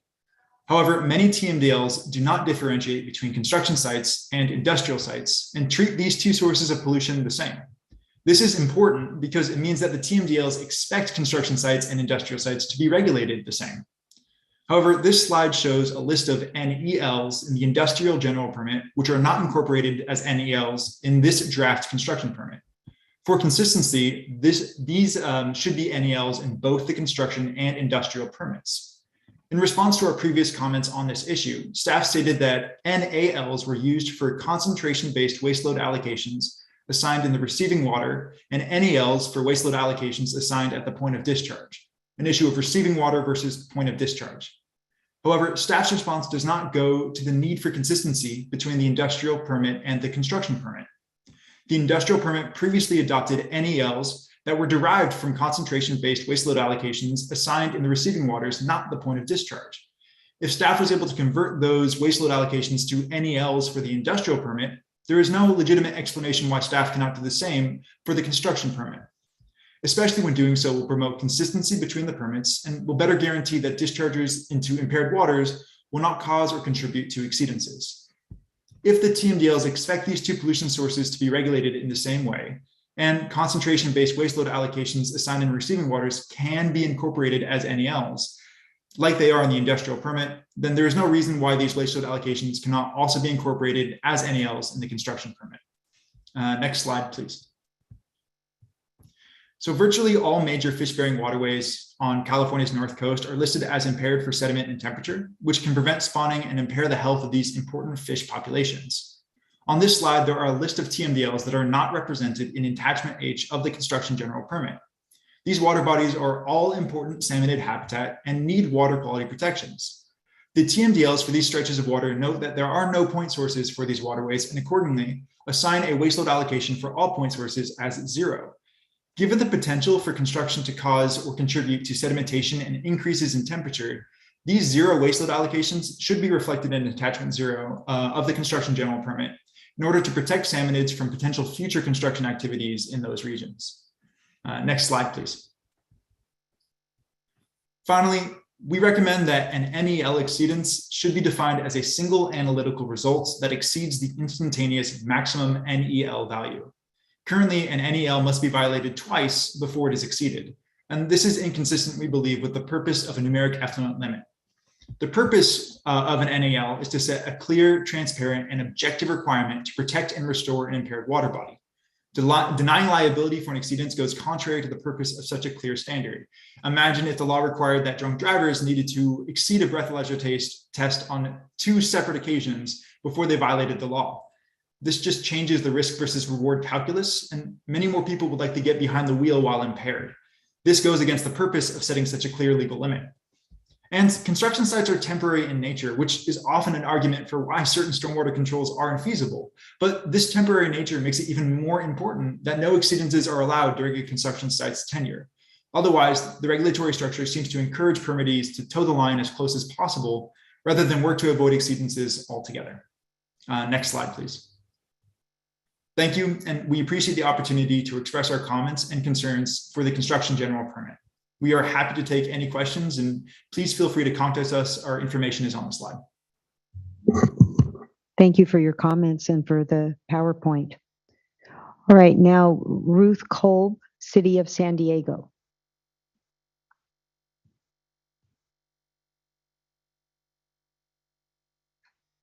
Can you hear me? Yes. Thank you. Good afternoon, Vice Chair Adamo and esteemed board members. My name is Ruth Kolb, and I'm with the City of San Diego's Stormwater Department, and I have one brief comment. As stated in the City of San Diego's August 19th, 2021 comment letter, the city recommends retaining Order 2009-0009 language pertaining to routine routine roadway maintenance. The proposed language is new and a significant change in the San Diego region and is in conflict with the MS4 permit.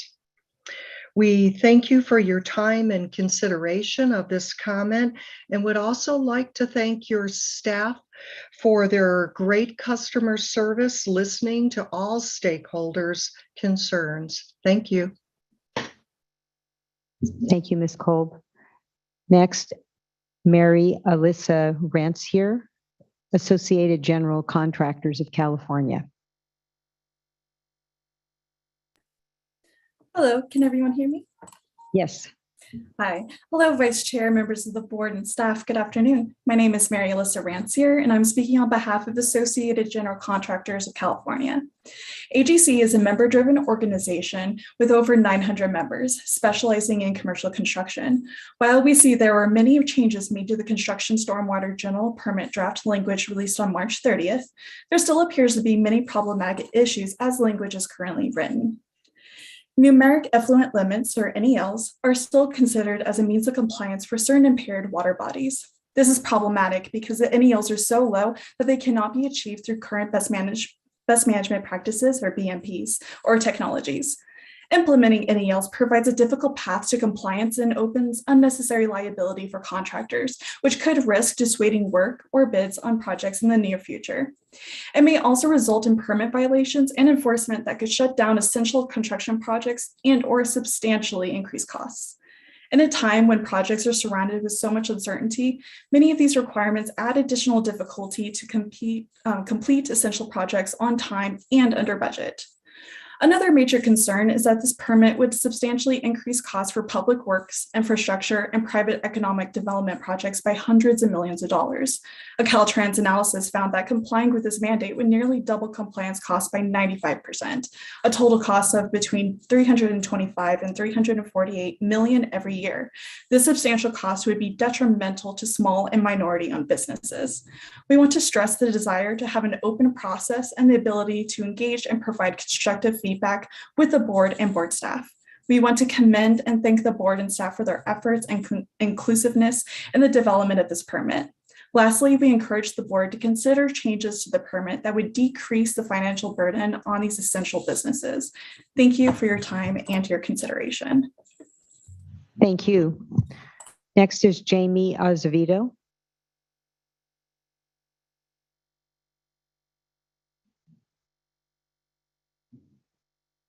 I believe she is on the platform. Okay, we'll come back to her later. Russell Snyder, California Asphalt Pavement Association. Good afternoon, board members, and thank you very much for the opportunity to comment today. My name is Russell Snyder, and I'm the Executive Director of the California Asphalt Pavement Association. And I am here to speak in opposition to the revised construction stormwater general permit as it currently stands. CalAPA, I should mention, represents more than 200 member firms that operate in hundreds of locations and employs thousands of workers around the state who help build asphalt roads, airfields, reservoirs, parking lots, and other vital infrastructure. I'm focusing my remarks today mostly on the numeric effluent limitations references to this proposed regulations because our association believes that it remains an unrealistic method of compliance and it was practically impossible to enforce. An initial assessment of the cost to comply with these regulations you've heard before, and I'm sure you'll hear more about that later, is pegged at least 50% above current levels. But I should say that contractors in managing risk, they're really the unknowns is the thing that is impossible for them to bid on and understand and plan for. And some of these regulations with the NELs are really surrounded, making that very, very difficult to do. To be clear, though, I should say that we support clean water and are proud of our industry for making great strides over the years to implement measures in this area to improve water quality. After all, we live and work in these communities and we care about these issues as much as anybody in California. However, the NELs as currently configured in this permit language is costly and technically infeasible. We encourage the board to pursue an alternative plan that will improve water quality without sacrificing construction projects and economic development so desperately needed in our state. Thank you very much for the opportunity to provide comments to you today on behalf of our industry. Thank you. Next is Dave Mercer, Michael with Michael Baker International.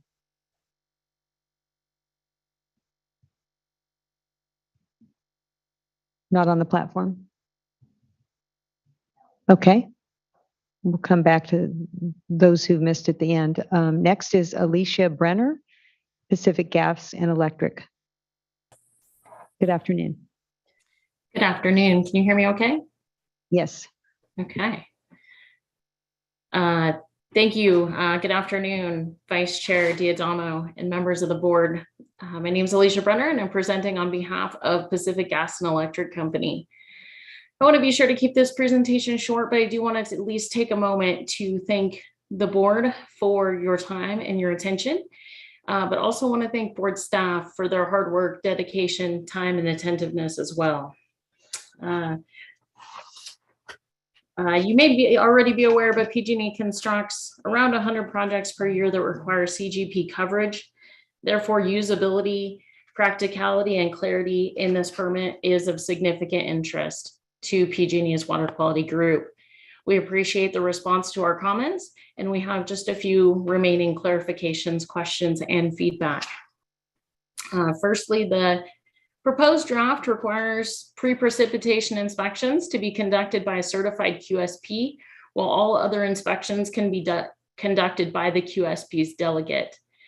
While we support the additional involvement and the more frequent site visits by the QSP, and we appreciate the additional time to conduct those inspections before and after the rain events, this does requiring the QSP to conduct all the pre-precipitation inspections creates a workforce management and logistical concern.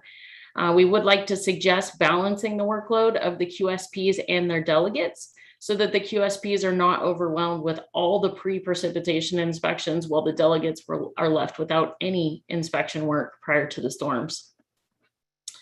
Second, we have the proposed draft requires that SWIP changes or amendments be uploaded to SMARTS within 30 days. Currently, we mark up minor changes in the SWIP we hand mark them in the field binder, and we incorporate them into the document that gets uploaded to SMARTS during the next significant amendment.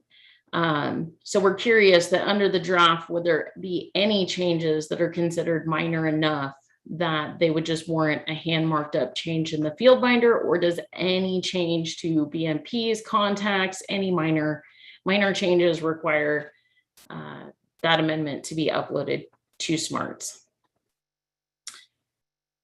Thirdly, many of PG&E's projects are mandated, have very short planning periods, and have short construction schedules. And so to provide flexibility for this type of quick turnaround mandated work, it would be beneficial to PG&E if we could maintain the 30-day provision to add work to an existing WDID number that does exist under the current permit today. During the most recent round of revisions, a provision was added that requires changes of information to be submitted 14 days prior to the change of a project start or end date. This additional requirement will be difficult to maintain compliance, as it's not uncommon to be unaware of a project not starting as scheduled or not ending as scheduled just weeks before the start or the end date. And unanticipated project delays in the construction industry are common due to issues getting permits issued by various agencies or weather delays. And especially right now, construction material availability is a significant concern that delays project start and end dates. Next, the proposed draft indicates that notices of termination will automatically be approved 30 days after the NOT is submitted, if not returned or accepted for review. While the provision appears to indicate the NOT review period would be 30 days or less, regional boards can accept the NOT for review, which provides an unlimited time frame for review. We would like the board and staff to consider closing the open-ended review time frame, as dischargers are unnecessarily expected to continue implementing the provisions of the permit on projects that meet closure requirements. Next, the proposed draft allows large contiguous linear utility projects to be segmented. And though we do appreciate the additional segmenting flexibility that was added in the last revisions, it's unclear why a project would need to be large or contiguous to be segmented. Regardless of size or continuity, linear projects can traverse between different watersheds or be constructed in phases, which makes segmenting beneficial for any LUP, linear underground or overhead project. Next, the proposed draft indicates that projects that wish to add non-contiguous locations that are over 1 acre and over 1/4 of a mile away would need to submit a separate NOI and get a separate WDID number. This language describes how this would be addressed during a change to an existing project, but it doesn't seem clear in the permit how it would be handled with a new project. So if a project was like that, would 2 WDID numbers be required from the initial NOI? As a quick example for PG&E, if we were building a new power line and we need to construct a helicopter landing zone that was over 1 acre and more than 1/4 mile away from the rest of the project, would we need to get 2 WDID numbers from the onset of the project, or only if we did a change to add that helicopter landing zone at a later date? Next, in regard to programmatic permitting, first, I want to express our sincere gratitude for working with us to incorporate programmatic permitting into the draft. As drafted, sites can be added to the program via what's now being called LCANs. We would like to understand more about the difference between a site and a project. Currently, LCANs would be for each site to be added to an existing WDID number. Projects are planned and permitted based on a project, not a site. So we're really wondering what's the difference between a site and a project. And Ms. Brenner. Yes. You've gone over, and I do appreciate the targeted suggestions, but if you could just at least just go through the rest of your list. And then I imagine you've already brought this up at the staff workshop and have commented on these issues before. So if you could at least just wrap things up by going through your list without much detail, because we've absolutely. I think I only have 2 left. So thank you very much. And I will. Thanks. So just in that case, if there were 10 different sites, would we need 10 LCANs is really the question. And then as far as post-construction requirements go, we would like to request some flexibility in post-construction design requirements, trying to mimic the options for sizing measures that's consistent with other NPDES permits. For example, one sizing option in the San Francisco Bay Regional Municipal Permit is that flow hydraulic design basis flow through treatment for flow or runoff resulting from rain event equal to at least 0.2 inches per hour for intensity. And lastly, we'd like to suggest that there's some overlap and some complication between the construction general permit and the MS4 municipal permits, where the construction general permit is expected to show compliance with the MS4 permits. And we feel that it would be more applicable for MS4s to regulate what goes under the MS4 and CGP to regulate what goes under the CGP, and not so much cross between the permits because the timelines between the two don't always align, which causes conflict and delays in projects. And that's it. Thank you for your time. Thank you. Next is S. Wayne Rosenbaum with the Environmental Law Group. Good afternoon, Madam Chair and the board. My name is Wayne Rosenbaum. I'm a partner with the Environmental Law Group, and I'm speaking today on behalf of the Building Industry Association of San Diego and the California Alliance for Jobs. As a starting point, we would like to add our support and concurrence for the comments that you'll be receiving from Mr. Garner and Ms. Paulson later on. But I'm going to focus on two specific issues. And these are the numeric effluent limitations for Choice Creek and the clarification of the application and meaning of the terms spill, breach, failure, and malfunction as applied in the draft permit. Regarding Choice Creek NELs, the revised draft permit establishes NELs for dissolved lead, zinc, copper in Choice Creek.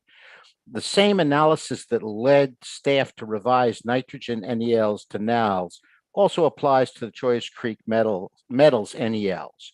We request a modification to the permit to treat soluble metals in Choice Creek as NALs. At the April 12th staff workshop, staff explained that one of the reasons for converting nitrogen NELs into NALs was staff's conclusion that there was not currently feasible BMPs to address nitrogen at construction sites. The Choice Creek NELs for dissolved metals suffer from the same infirmity. All current BMPs for construction sites control suspended solids, not dissolved constituents. Based on our current experience with the IGP, the only known and demonstrated BMPs for dissolved metals in stormwater are ion exchange, carbon adsorption, or reverse osmosis. Like the treatment technologies for nitrogen compounds, the treatment technologies for dissolved metals require the construction of complex treatment plants with large footprints that are just not feasible for construction sites. We request that you direct staff to change the NELs for dissolved copper, lead, and zinc to NALs until the staff can identify an effective and feasible BMP for construction sites. Regarding the clarification of terms, on many occasions, including the April 12th workshop, staff continues to assert that the dictionary definition of spill, breach, failure, and malfunction are sufficient to provide permittees with a clear understanding of their obligations. We believe that additional clarification of the use of these terms is essential for both the regulators and the regulated community. As a starting point, please direct staff to remove redundant and potentially confusing terminology from the permit. Webster's dictionary defines failure as the state of inability to perform a normal function, and malfunction as a failure to operate or function in a normal or correct manner. According to Webster's thesaurus, these terms are synonyms of one another. And we request that staff choose one term and apply it consistently throughout the permit. Applying either of these terms, the permit needs to identify what a normal function is that defines when a failure or malfunction has occurred. Please direct staff to provide BMP design standards that defines normal function. Staff can do this by referring to the CASCO BMP design manual as the design standard. However, the reality, as mentioned earlier, is that any BMP will fail or malfunction if the storm event exceeds the BMP design storm size or intensity. For this reason, we request that the permit establish a compliance storm equal to the design storm and limit the provisions associated with malfunction or failures to storm events equal to or less than the design storm. Webster's defines breach as a broken, ruptured, or torn condition or area.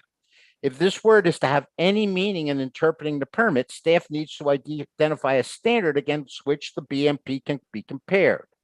Once again, we request that the permit identify the CASCO BMP design manual or an alternative design specification incorporated into the SWIP by the QSD as the benchmark to determine whether a BMP breach has occurred. Moreover, it is essential that the permit identify a compliance storm for the purpose of defining when the benchmark is applicable, as any BMP is capable of breaching if the storm event is large enough to overwhelm it. Finally, Webster's defines spill as to cause or allow, especially accidentally or unintentionally, to fall, flow, or run out so as to be lost or wasted. The draft permit applies this definition to both hazardous and non-hazardous substances, including without limitation chemicals, sanitary facilities, and container spills. To avoid confusion on the part of both the regulators and the permittees, the scope of the spills that are subject to the definition need further clarification. Is a spilled soft drink or a milk container included in the definition? The permit should limit the use of the term spill to liquid hazardous materials or wastes for clarity. And that completes our comments, and thank you so much for your time. Thank you. Next, we have Keith Gardner and Susan Paulson. And I understand you're doing a joint presentation? That's correct. Thank you, Vice Chair Diadamo and members of the board. My name is Keith Gardner. I am an attorney with the law firm of Shepherd Mullen in San Francisco, and it is truly a pleasure to be here in person today. It's been a long time. Along with Dr. Susan Paulson of Exponent, I am speaking on behalf of a broad coalition of many members of the building industry, including the California Building Industry Association, the Construction Industry Coalition for Water Quality, the Building Industry Association of Southern California, and the Building Industry Legal Defense Foundation. As you know, California is facing an unprecedented housing supply and affordability crisis, and any updated regulation or permit that will exacerbate the problem will be of concern to the housing industry, especially if there are more cost-effective ways of achieving water quality improvements. So we previously commented on the 2021 draft and will be providing written comments on the revised draft by May 2nd. And for that reason, and to give Dr. Paulson more time to address our technical concerns, I am going to keep my remarks brief today. I did want to start, however, by thanking staff who've been utterly professional and responsive throughout the stakeholder engagement process. It's clear that they've listened to a lot of our concerns, and as a result, we think the draft in its current form is much improved. I really have one primary concern I wanted to address today, and that has been our concern since the start, which is the TMDL implementation that resulted in the inclusion of numeric effluent limits in the draft permit. We have consistently maintained that the Clean Water Act does not mandate inclusion of numeric effluent limits, much less ones that are equal to waste load allocations. Rather, what is required is that the effluent limitations be consistent with the assumptions and requirements of the waste load allocations. That's a quote from the regulations. Consistent with does not mean equal to. In fact, the EPA NPDES Permit Handwriters Handbook provides guidance for translating waste load allocations into water quality-based effluent limitations in NPDES permits. These procedures, like much of the handbook, were developed for traditional industrial facilities. Such facilities have static point sources with predictable flows where they can refine BMPs and other controls over time. That includes over multiple storms or even multiple storm seasons. However, construction sites are inherently different. They are dynamic in nature, and flow patterns, discharge points, and other characteristics that can affect water quality may change on a daily basis. Because of this, they exhibit variability in flow rates, constituent concentrations, and the ability to control these constituent concentrations. The EPA acknowledged that the handbook's translation procedures were not sufficient for dynamic sites because the underlying assumptions do not hold. In these situations, EPA recommends that dynamic modeling techniques be used to explicitly predict the effects of receiving water and effluent flow and concentration variability, and it discourages the direct application of acute and chronic waste load allocations as permit limits. So our concern over improperly translated effluent limitations was significant in earlier drafts of the CGP update, which included many numeric WQ bells that were impossible to meet, and in some cases even impossible to measure due to detection limits. We're happy to see that many of those have been, we think, sensibly converted to numeric action levels. However, as Dr. Paulson will describe, we are still concerned that the remaining NELs have been properly translated using the dynamic modeling techniques that have been recommended by EPA.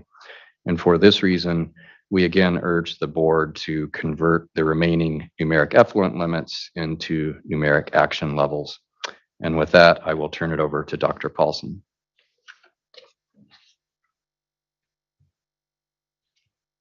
Thank you. And thank you for the opportunity to provide comments. I echo what Keith said. It's just really nice to be here in real life.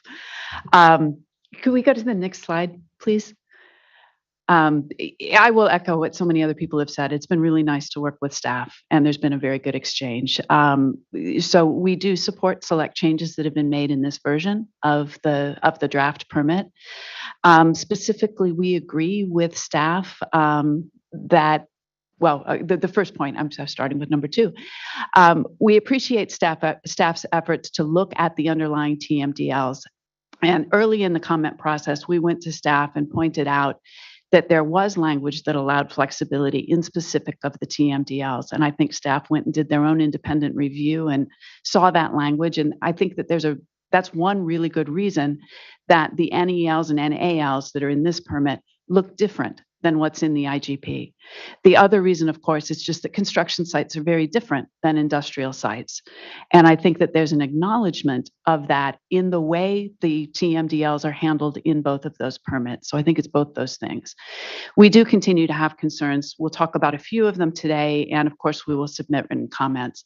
And then the second point here is we agree. We previously presented some information in our prior comments suggesting that the BMPs and treatment technologies that are available for construction sites simply don't have the ability to remove nitrogen compounds. And so for that reason, we do support the conversion of the NELs to NALs for those nitrogen-based compounds. We do, to echo what Mr. Rosenbaum said earlier, we do believe that the same problem exists for other NELs that are included in the permit. And he gave the example of the dissolved metals NELs derived from the Choyas Creek TMDL. And just as there's not a good technology to remove the dissolved compounds of the nitrogen compounds from construction site runoff, there's also not a good technology to remove dissolved metals from construction site runoff. So that's one example. Next, please. The picture that's on the right side of this screen was presented by staff in one of the workshops. And we believe that this is how staff intends for the NELs or NALs of the permit to apply, that basically they would apply when you find yourself in the middle of the Venn diagram when each of these 3 things is true. And we would respectfully suggest that there are a few inconsistencies in the language of the permit and would request that if this is the intention, that that language be clarified so that there's no ambiguity about that. So that's the first point. The second, I think you've heard a little of this already. The prior version of the permit said that if you have a BMP breach failure, et cetera, during a storm event, then you fix that and you sample during the next storm event. It is particularly, for example, in the example that you listed, if we have an atmospheric river level 5, it is, I think, reasonably foreseeable that we might have a BMP breach or failure during a really, really large storm event. And it would potentially be infeasible to sample during that event for all sorts of reasons, safety being just one of them. The conditions that might cause a BMP breach or failure might also preclude sampling safely. So that's a question that we have about the language in the permit. And then the last one you've also heard too, and what constitutes a breach or a failure? And really, is storm size relevant to this determination?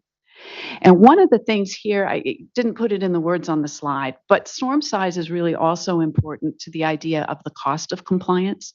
If we are designing BMPs or treatment technologies to treat sort of your everyday storm, as well as the largest potential storm, the cost differential between those 2 conditions is really significant. So I don't have that prepared here, but I would suggest that that is something that should be considered when we look at the cost of compliance. Next slide, please. We've talked a fair amount today about the TSS surrogate limit as well. Just as a reminder, the proposal that staff have made would be that the NELs from the LA area lakes, chlordane, DDT, dieldrin, PCBs, those are below analytical reporting limits. And then also for the LA harbor waters, TMDLs for copper, lead, and zinc. And the rationale there is that the waste load allocations in those TMDLs are below the concentrations that are typically seen in urban runoff. So for those pollutants in those water bodies, staff are proposing that soils at the construction site be sampled prior to permit coverage or prior to the construction activity to see if the alternative NEL would apply. And if it would, then the alternative NEL for TSS of 100 milligrams per liter of TSS would apply in lieu of the numeric effluent limitations for the specific pollutant. So you'd measure TSS instead of trying to measure those specific pollutants. We do have a similar comment and question that has been expressed earlier, which is whether that same kind of approach should apply for the NALs. And as an example, there are NALs in the permit for DDT, chlordane, and dieldrin in the LA Long Beach Harbors TMDL that are numerically the same as the NELs. So we would have the same detection limit problem there. So that's a question that we would request clarification on. With the next slide, please. Next slide, please. Thank you. We continue to have questions about how this surrogate TSS limitation was derived. And these are screenshots of two figures that are in the permit fact sheet. And a similar question was asked during the staff workshop a week ago. We continue to have this question and would request additional clarification of these figures and of how the 100 milligram per liter TSS alternative or surrogate limit was derived for all of these pollutants. The caption for these figures talks about concentrations, and yet the units in the figures are in terms of percent and related to the method reporting limit, not necessarily related to the underlying TMDL or to we don't understand how it's related to the 100 milligrams per liter TSS. So this is a request for clarification. And then one slide, last slide. The way this 100 milligram per liter TSS alternative limit would apply is that you would sample site soils for the organochlorine pesticides and PCBs. You would compare them to the reporting limit. That's relatively clear. For the metals, copper, lead, and zinc, you would compare the soils concentrations that you receive when you send the soil sample off to the lab for testing to the waste load allocations in the TMDLs.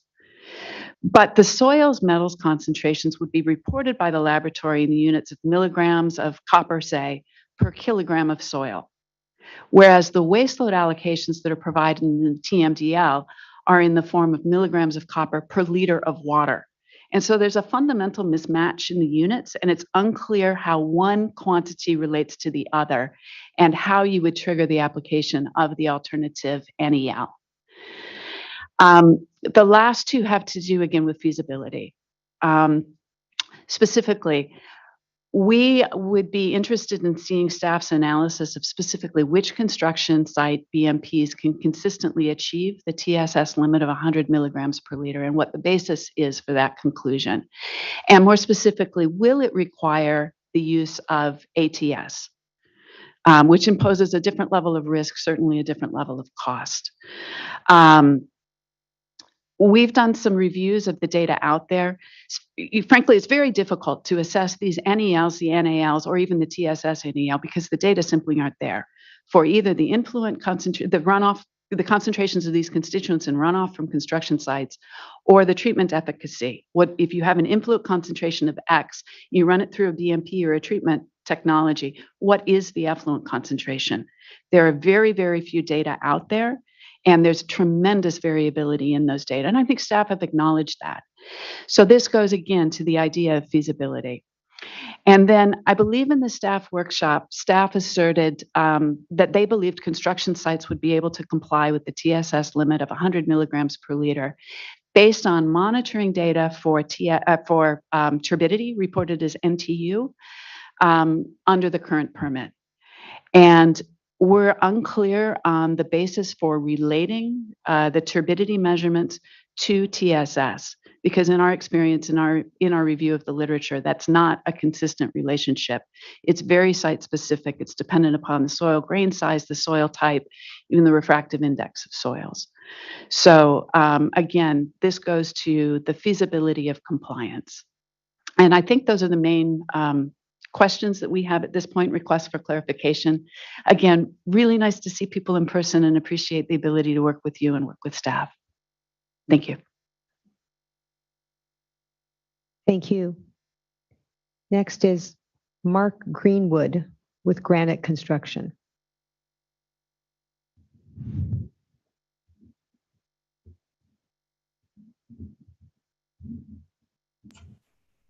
Can you guys hear me? Yes. Good, thank you. I should say good evening where I'm at, but good evening, Vice Chair D'Adamo and board members and water board staff. My name is Mark Greenwood and I'm the Director of Environmental Services for Granite Construction Company. We are a heavy civil and construction materials company that provides the transportation and infrastructure solutions throughout California. First, I wanted to express our appreciation for the opportunity to provide feedback today and through the various stakeholder meetings that have taken place over the past year. It has been beneficial to have an open dialogue with the water board staff to better understand intent and gain clarity on some of the proposed language. Some of our recommendations were considered and incorporated in this iteration, such as adding the grandfather clause and clarifying routine maintenance activities. Thank you for being receptive to our comments. In the current iteration, our business still has several concerns that we have provided feedback on through the comment letter submitted in August of 2021. These three concerns are: one, we estimate that the draft permit will significantly increase implementation cost and workload. This includes additional inspections by the QSDs and QSPs, as well as an increase in the required sampling. Based on our experience, this is limited availability of QSDs and QSPs in California, in part due to the time-intensive and costly requirements to obtain and maintain the required certifications. This additional scope of work for QSDs and QSPs will further limit their availability, and we are concerned that it may be difficult for discharges to retain QSDs and QSPs to comply with these new requirements. The NELs, so number two, the NELs associated with the TMDL requirements do not necessarily provide benefit to water quality. Based on the proposed language, a project that exceeds an NEL more than twice at the same location within the year is in violation of the permit. We believe issuance of violations and fines under these circumstances place unwarranted and unpredictable risk on the dischargers. Dischargers should be provided with opportunities to correct the issue and not added risk of violations. The third, the sampling frequency is overly burdensome and will not result in improved water quality, especially if the first sample collected meets the required NALs. We would like to see the adopted general permit provide a simple regulatory structure that allows dischargers to confidently pursue and attain compliance. Board staff has taken a step in the right direction by reducing the number of attachments. However, the sheer length and complexity of the draft permit is difficult to understand and implement. Incorporating a project requirement matrix like what was presented at the April 12th workshop would provide a clear path to compliance. We appreciate the time and effort the Water Board has expended developing the draft permit. It is our hope that continued progress can create a practical permit that protects water quality. Thank you for your time and consideration. Thank you. Next is Ray Baca with Engineering Contractors Association.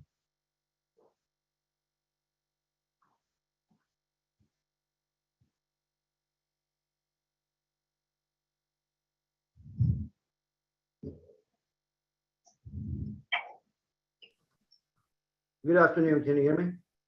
Yes. Okay, thank you. Good afternoon. My name is Ray Baca, Executive Director for the Engineering Contractors Association. We represent infrastructure construction contractors throughout Southern California. I'm here to speak in opposition to the revised construction stormwater general permit proposal. We feel that the NEL approach is unworkable, and as you've heard from other people here today, probably not technically feasible as well. That the thresholds that are set for construction contractors and other businesses, we feel that those thresholds set those businesses up for failure, and a lot of potential litigation exposure and expense. We're hearing from contractors that the threat of liability means that many of our members would be forced to decline work on public works projects should these NELs be implemented. For example, we believe the current draft of regulations does not clarify whether a job site would be liable for multiple violations if it rains multiple times during the lifetime of the project. Also, another example, it's unclear whether the technology which can determine the extremely low discharge limits proposed by the CGP even exists. These significant examples of uncertainty are simply too much to risk for smaller and or disadvantaged contractors in considering when to bid for projects, both public and private. We strongly encourage the board to abandon the NEL approach and pursue an alternative plan that will improve water quality without jeopardizing infrastructure projects, without jeopardizing people's jobs and livelihood, and without jeopardizing overall economic development in the region. Thank you. Thank you. Next is Jali Gavrik, California Association of Realtors. Thank Hello. you. Good afternoon, Madam Chair, Vice Chair, board members and staff. My name is Yeli Gavrik. I'm with the California Association of Realtors here today to speak in opposition to the currently revised version of the Construction Stormwater General Permit. California is in the midst of a housing affordability crisis that is largely driven by our state's failure to build the supply necessary to meet demand. Even the governor has conceded that we are millions of housing units short of where we need to be. This acute deficiency of housing in California has pushed the median price of a home to over $800,000. These regulations will challenge the state's ability to meet our housing demands and further increase the pressure on California families struggling to afford housing. Now is not the time to impose costly and infeasible mandates that will exacerbate our housing crisis. We respectfully encourage the board and staff to abandon the NEL approach and pursue an alternative plan that won't impose additional expenses on California housing. Thank you for your time. Thank you, and I'm sorry for mispronouncing your name. No Next problem. is Connor Medina, Orange County Business Council.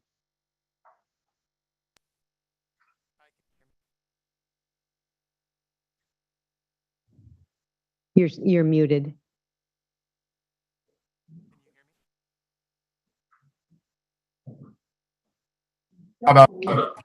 Okay, now we hear you. Okay, thank you. Good afternoon, Vice Chair and board members. My name is Connor Medina, Government Affairs Manager for the Orange County Business Council, leading voice of business in Orange County.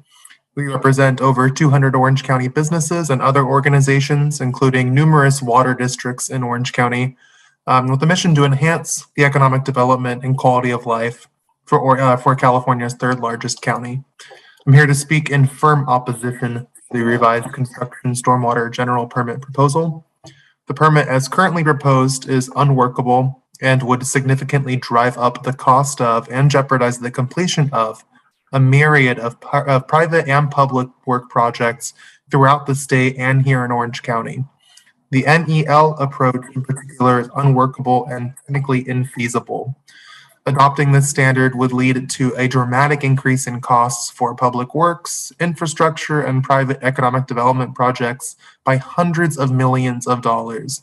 In turn, this would drive up prices for consumers and taxpayers, and as Yeli with the realtors noted, exacerbate the housing crisis, all while using a metric that is expressed by other speakers today and a large coalition of business and local government leaders in a formal letter.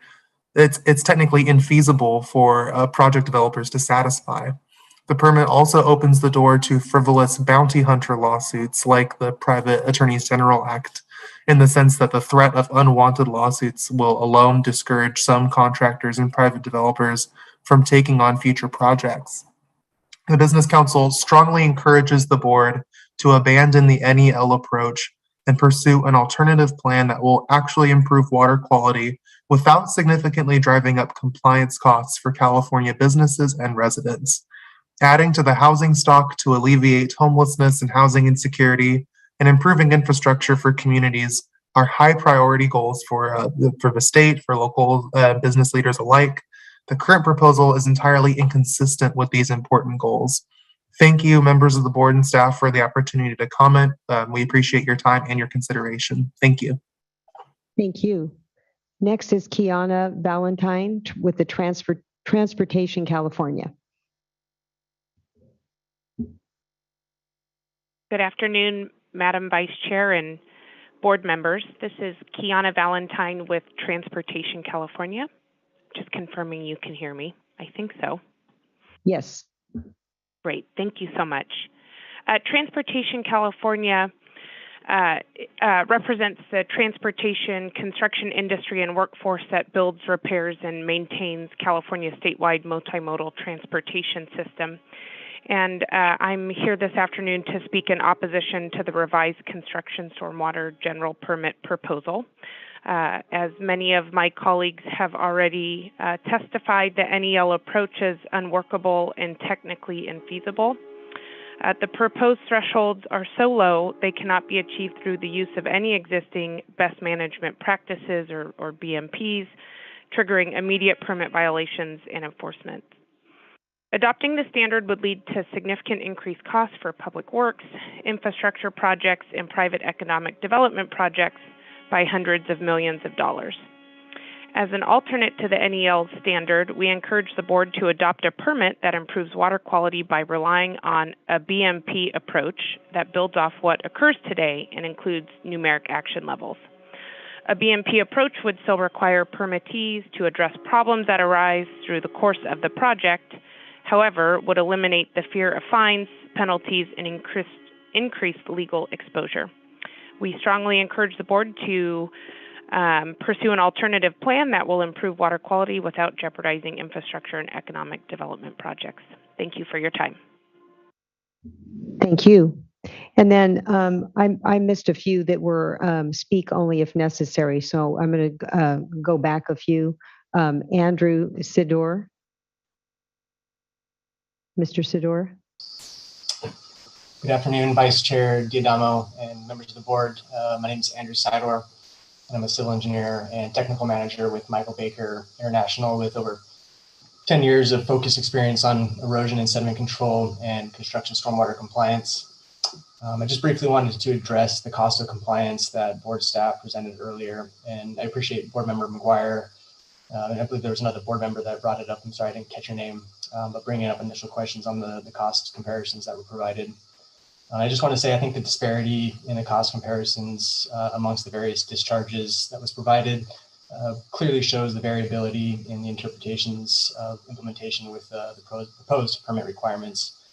I think the cost data and references provided in the fact sheet are pretty limiting at this point. And I agree that the cost analyses provided by building industry, utilities, and Caltrans may also lack references that weren't fully reviewed by board staff at the time of the cost of compliance. But we do need to compare apples to apples. The costs provided are based on interpretations of the permit and collaboration with contractors, consultants, and BMP vendors across the state based on real-world implementation of the CGP on various construction projects. And just to quickly look at the largest proposed cost increase in the new permit with the focus on TMDLs, that cost provided by board staff earlier really jumped out at me with the disparity between the costs provided by others. Just to give a quick example of a project, say, that's subjected to a TMDL that requires Russell II modeling to achieve compliance with that TMDL. The running of the Russell II model itself is probably within that $2,000 to $3,500 that was presented. However, the repercussions of the Russell II modeling weren't provided, and that being trying to meet the pre-construction erosion estimates through additional BMP implementation, erosion and sediment control BMPs. And so a quick example, if you have a redevelopment site that was 100% impervious before and trying to meet those runoff requirements or erosion, sediment erosion deposition requirements during a mass grade phase, you're going to have substantial amount of additional erosion and sediment control BMPs that need to be implemented on site. And so I think that's a huge cost increase right there. And then getting into the NALs and NELs, implementing ATS and advanced treatment type systems on a construction stormwater site severely going to run up the cost. Putting a treatment type system on a site, you have to mobilize it. It's probably going to sit on site for an entire rainy season. You're looking at tens to hundreds of thousands of dollars to implement these types of systems on a site. So with that, thank you for the time, and I will wrap it up. Thank you. Next is Jane Jonda Timba with Rick Engineering Company.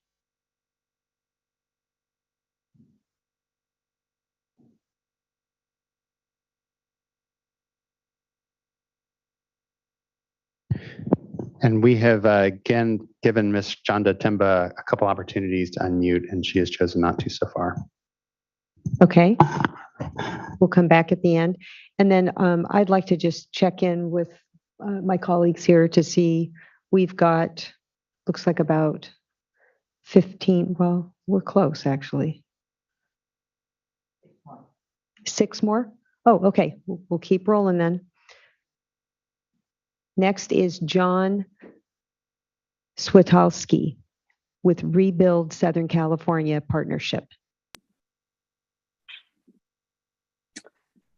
Thank you. Good afternoon.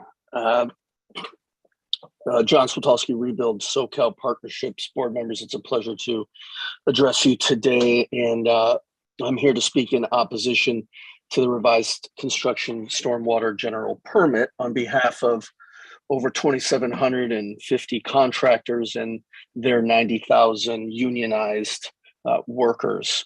We share the same concern that the numeric effluent limits proposal covering thousands of square miles in California would really greatly interfere with local public works, including roads, bridges, transit, water, utilities, and other infrastructure.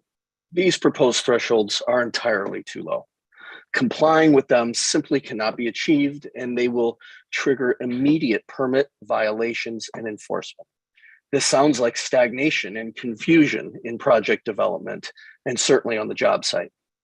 So adopting this standard would lead to significant increased costs for public works projects by hundreds of millions of dollars. I encourage this board to really weigh the costs and consequences of these limits, to weigh the costs of building and maintaining critical infrastructure, the cost to the economy, the cost that will bear on the need to upgrade our water infrastructure, the costs it will add to build more housing. We need to build and maintain our infrastructure so that taxpayers can afford it and frankly can tolerate their often lengthy timeline. So I strongly encourage the board to abandon this NEL approach and to pursue an alternative plan that will improve water quality without jeopardizing infrastructure and economic development projects. Thank you for your time and consideration. Thank you. Next is Tyler Munzing, American Council of Engineering Companies. Good evening, board members. My name is Tyler Munzing with the American Council of Engineering Companies, California. Speaking today on behalf of 1,000 engineering and land surveying firms, of which Michael Baker and Rick are members, and over 24,000 design professionals in the state. Again, thank you very much for the opportunity to comment today and for the openness and availability of board staff. Unfortunately, we still have serious concerns about the feasibility of the NEL standards proposed by the staff in this draft CGP. And just for reference, we take great pains to ensure that our job sites comply with all state rules and regulations, of course, to protect our workers, the public, and the environment. Unfortunately, the proposed NEL standards are unworkable with today's best management practices. The increased costs that you've heard about that are attributable to these standards may result in critical infrastructure, housing, and other economic development projects being canceled entirely because they are too expensive to build. And that means the elimination of thousands of job opportunities in the state. So rather than pursuing the NEL standard, ACC California strongly encourages the board to adopt an alternative proposal that uses a BMP approach and that improves water quality without sacrificing jobs that are reliant on those infrastructure, housing, and economic development projects. Appreciate your consideration. Thank you for your time and your hard work on this issue. Thank you. Next is Raul Gill with RDC. Good evening. I'd like to first thank the board for the opportunity to comment. I represent a stormwater consulting company in Central California. We have two comments, primarily in monitoring requirements for sampling and inspection.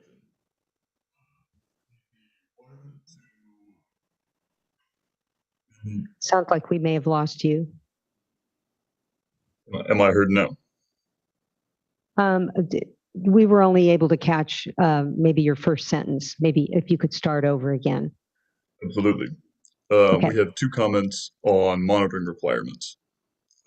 For sampling requirements, requiring 3 samples per discharge location.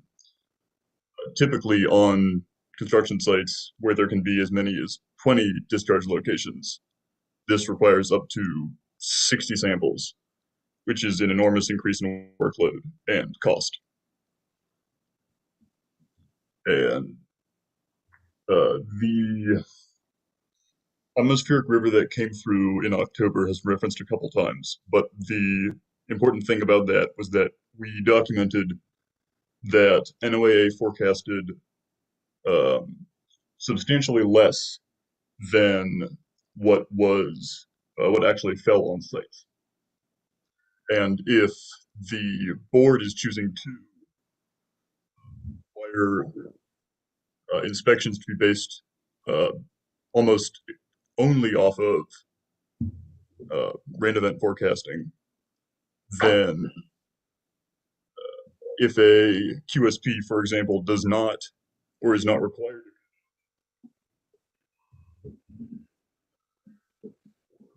Sorry, we lost you again. You said if the QSP is not.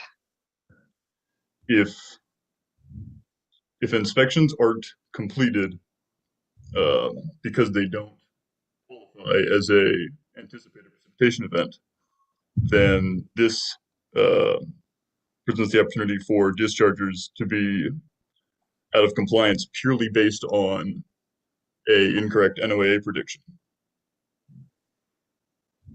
Those are our two comments. Thank you. Thank you. Next is Adam Harper with the California Construction and Industrial Materials Association.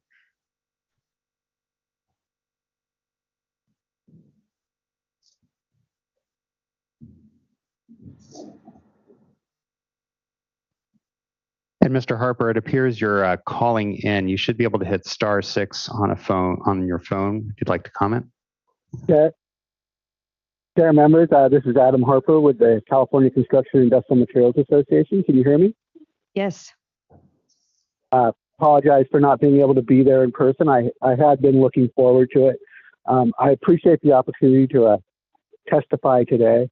I want to first thank your staff for making themselves available during COVID and ensuring that we had an opportunity to provide input and feedback on the rule. We share similar concerns to what you have heard on the numeric effluent limits from many participants today, and respecting the time, I won't go back into those concerns, but suffice it to say, one of the things I did hear that I think is very concerning is the concept of an equivalency between a construction site and industrial sources.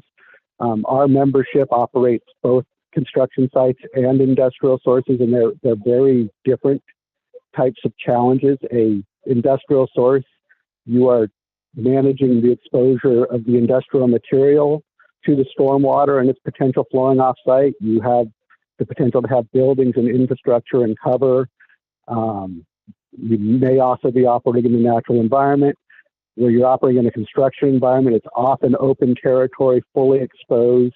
In this case, we're dealing with often naturally occurring substances that are invisible. The treatment technologies require significant permanent investment.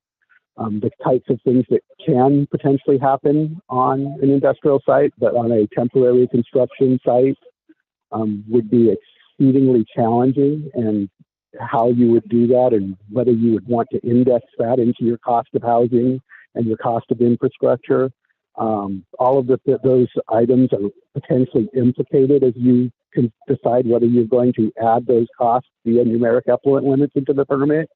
And they're really challenging issues. So we appreciate your wrestling with it, but we absolutely do not believe that numeric effluent limits are appropriate for construction sources.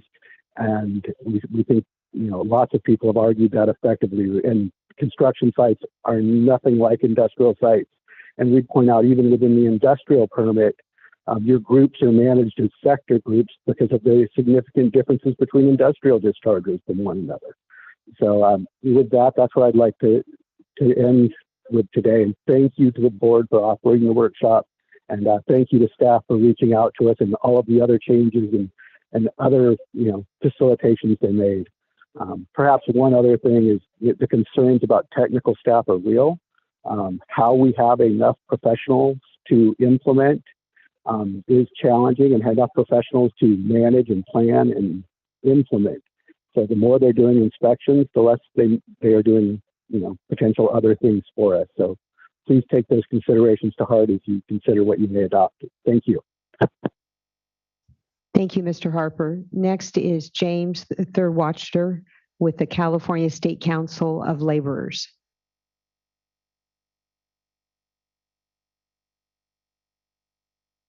Good afternoon, Madam Chair and members. Could you all hear me? Yes. Thank you. Hello, my name is James Thurwachter, and I'm with the California State Council of Laborers. And I'm calling in on behalf of over 60,000 men and women that we represent in the heavy construction industry statewide. Here today to respectfully oppose the draft CGP. The proposed numeric effluent limitation standard that the board has set forth in this draft permit is not just infeasible, but it's costly and overly burdensome on the union construction industry. Higher compliance costs for infrastructure projects consequently lead to a reduction in the number of projects to put out to bid, thus reducing job opportunities for blue-collar workers in California, most of whom come from communities of color. And I will highlight the fact that the laborers are comprised of an 80% minority workforce. These complex regulations require expensive, specialized experts to interpret, understand, and implement on nearly every job site. It's not even clear if there are enough stormwater professionals throughout the state to cover all of these construction sites across the state. Indeed, many of the permit requirements represent yet another barrier for small minority-owned businesses who strive to bid on public works projects. These businesses may not have the access to resources for expertise necessary to comply with the permit and thus submit a qualified bid. And I hate to sound like a broken record, but I remember last year commenting on the fact that there still lacks a Spanish version, and many of our small minority business owners speak English as a second language. So I highly encourage the board to heed this and rectify that. And that's all I have. Thank you very much for your time. Thank you. And then next is Shari Rockney. And it appears she is not, or Shari is not on the platform. Oh, that's right. There he is. Ah, nice to see a live person. Yes, we can. Okay, it's on. Wow, that was a long wait. So I'm at QSD. I prepare the SWIP. I'll take it to the field, and I see the implementation of everything. We can afford clean water. My kids need it. You have a job to do good regulations because we need it for the clean water. The couple of things that I like to talk about here are things that are redundant. The inspections, the sampling is redundant without any profit to the clean water. You're sampling something 3 times within 5 minutes. What is the point in that? So that's 3 times the cost that can come down. And it doesn't do anything for the water quality. The other thing is that they changed the wordings in the Appendix D for erosion control item F, that all the disturbed areas needs to be stabilized if it's not active for 14 days. This will probably quadruple the cost of stabilization without any profit to water quality. Because say on a 100-acre site, you stabilize it one time. That's at $2,500 an acre. That's for somebody that's big. Smaller projects will pay maybe $1,000 more per acre. So that's $250,000 that you're going to spend prior to rain event. If in July there's no rain event, why should you spend that $250,000 three times? Because you're going to dig, you're going to put infrastructure, you're going to cover it. It's going to be 14 days before you get back in there. So with no prediction of rain, why should they go through this? It's not a necessary cost. It's not doing anything for water quality.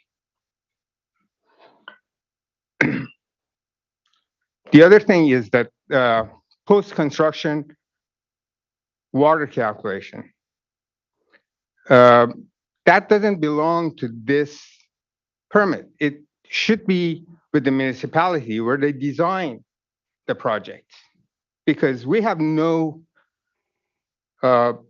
say so on the stormwater design of the infrastructure design of it. So that needs to be addressed years before it comes to us. So that's not something that's doable. Let's see. The other thing, it's very nice to be here, by the way. The other thing is, let's see, on the order in number 6, it reads that this permit does not supersede the local authority. Now, in water quality world, any regulation that is more stringent than the other one precedes the other one. It supersedes the other one. So how come this is not the case in here? Because BAT BCT supersedes MEP standards, which are far less watered down. So that's it. Any questions? Thank you. Thank you. Thank you for being here. All right, I just want to check with Ms. Townsend. Are there any that were not on earlier that have since joined? No, I don't believe so. I think they are just not on the platform any longer. Okay. All right. Well, we have a lot here and it's late. So I just want to see if anybody has any questions of staff, how you want to proceed. Well, there were a lot of really helpful and informative comments today, and I was taking notes throughout, and I have a whole, I was highlighting ones in particular that I wanted to flag and follow up on, but it's kind of a long list, honestly. So I was wondering if how you'd like to proceed. I'm kind of looking at staff here. Would you like to provide some responses now? Would you like us to just flag? So, I mean, this is a workshop, and I see our adoption meeting coming up here in a couple of months. So this is a kind of our last chance for a discussion here with the. So there's two paths that we should consider. One is that we heard that primarily people summarized comments, and we will be getting their written comments with their detail that we can really be able to respond and address. I don't think that this is the best place for us to try and respond to each comment until we see them in writing and we can really evaluate them. But it would be a good time to flag issues that the staff should be thinking about that you were concerned about. Well, a question on that though, the comment period is limited to those 4 items. So the written comments that we'll be getting limited to anti-deg and some from this comment period. But remember that they commented on the other issues already and we have written comments and responses to those comments that we can go over in detail with you all. So I guess I'd be interested. I mean, I guess a question for you, initial question would be, did you hear anything today that wasn't previously commented on that's not within the limited scope items that might warrant some additional discussion? I heard a couple of things that staff could provide clarification on from some of the presentations. I don't know if you're interested in that. Well, Vice Chair, this is sort of at your direction here, but I'm happy I could summarize a couple of the thoughts that I have. Yeah, I think it would be helpful just because this is our chance to speak together. And at this point, there's only 3 of us, but unless it's being calendared another time, this is our opportunity. And I've got the same situation. I have a lot of notes. I don't know that I'll be very articulate, but I'll do the best I can. Maybe you go first and then I'll try and pick up some crumbs. Yeah, I'll do my best and I'll try to be succinct here. And first, I just want to say that you've done really great work. I know it's been a lot of years. I know the permit is long overdue for reissuance, and I'm very conscious of that need and desire to move forward. I share that with you. I think it is time, and I'm trying to get us to that point. I really am. I also want to share that I'm not opposed to numeric effluent limits where appropriate. They have their place, certainly. But devil's in the details, right? The way that they're implemented, the way that they're required, the expectations of the dischargers in terms of what types of monitoring they need to do, as we've heard numerous times today, what type of best management practices they're expected to implement to hopefully mitigate those before there's a problem, what to do when there's a spill or other issue that happens, and the expectation for how those facilities would be designed at a construction site.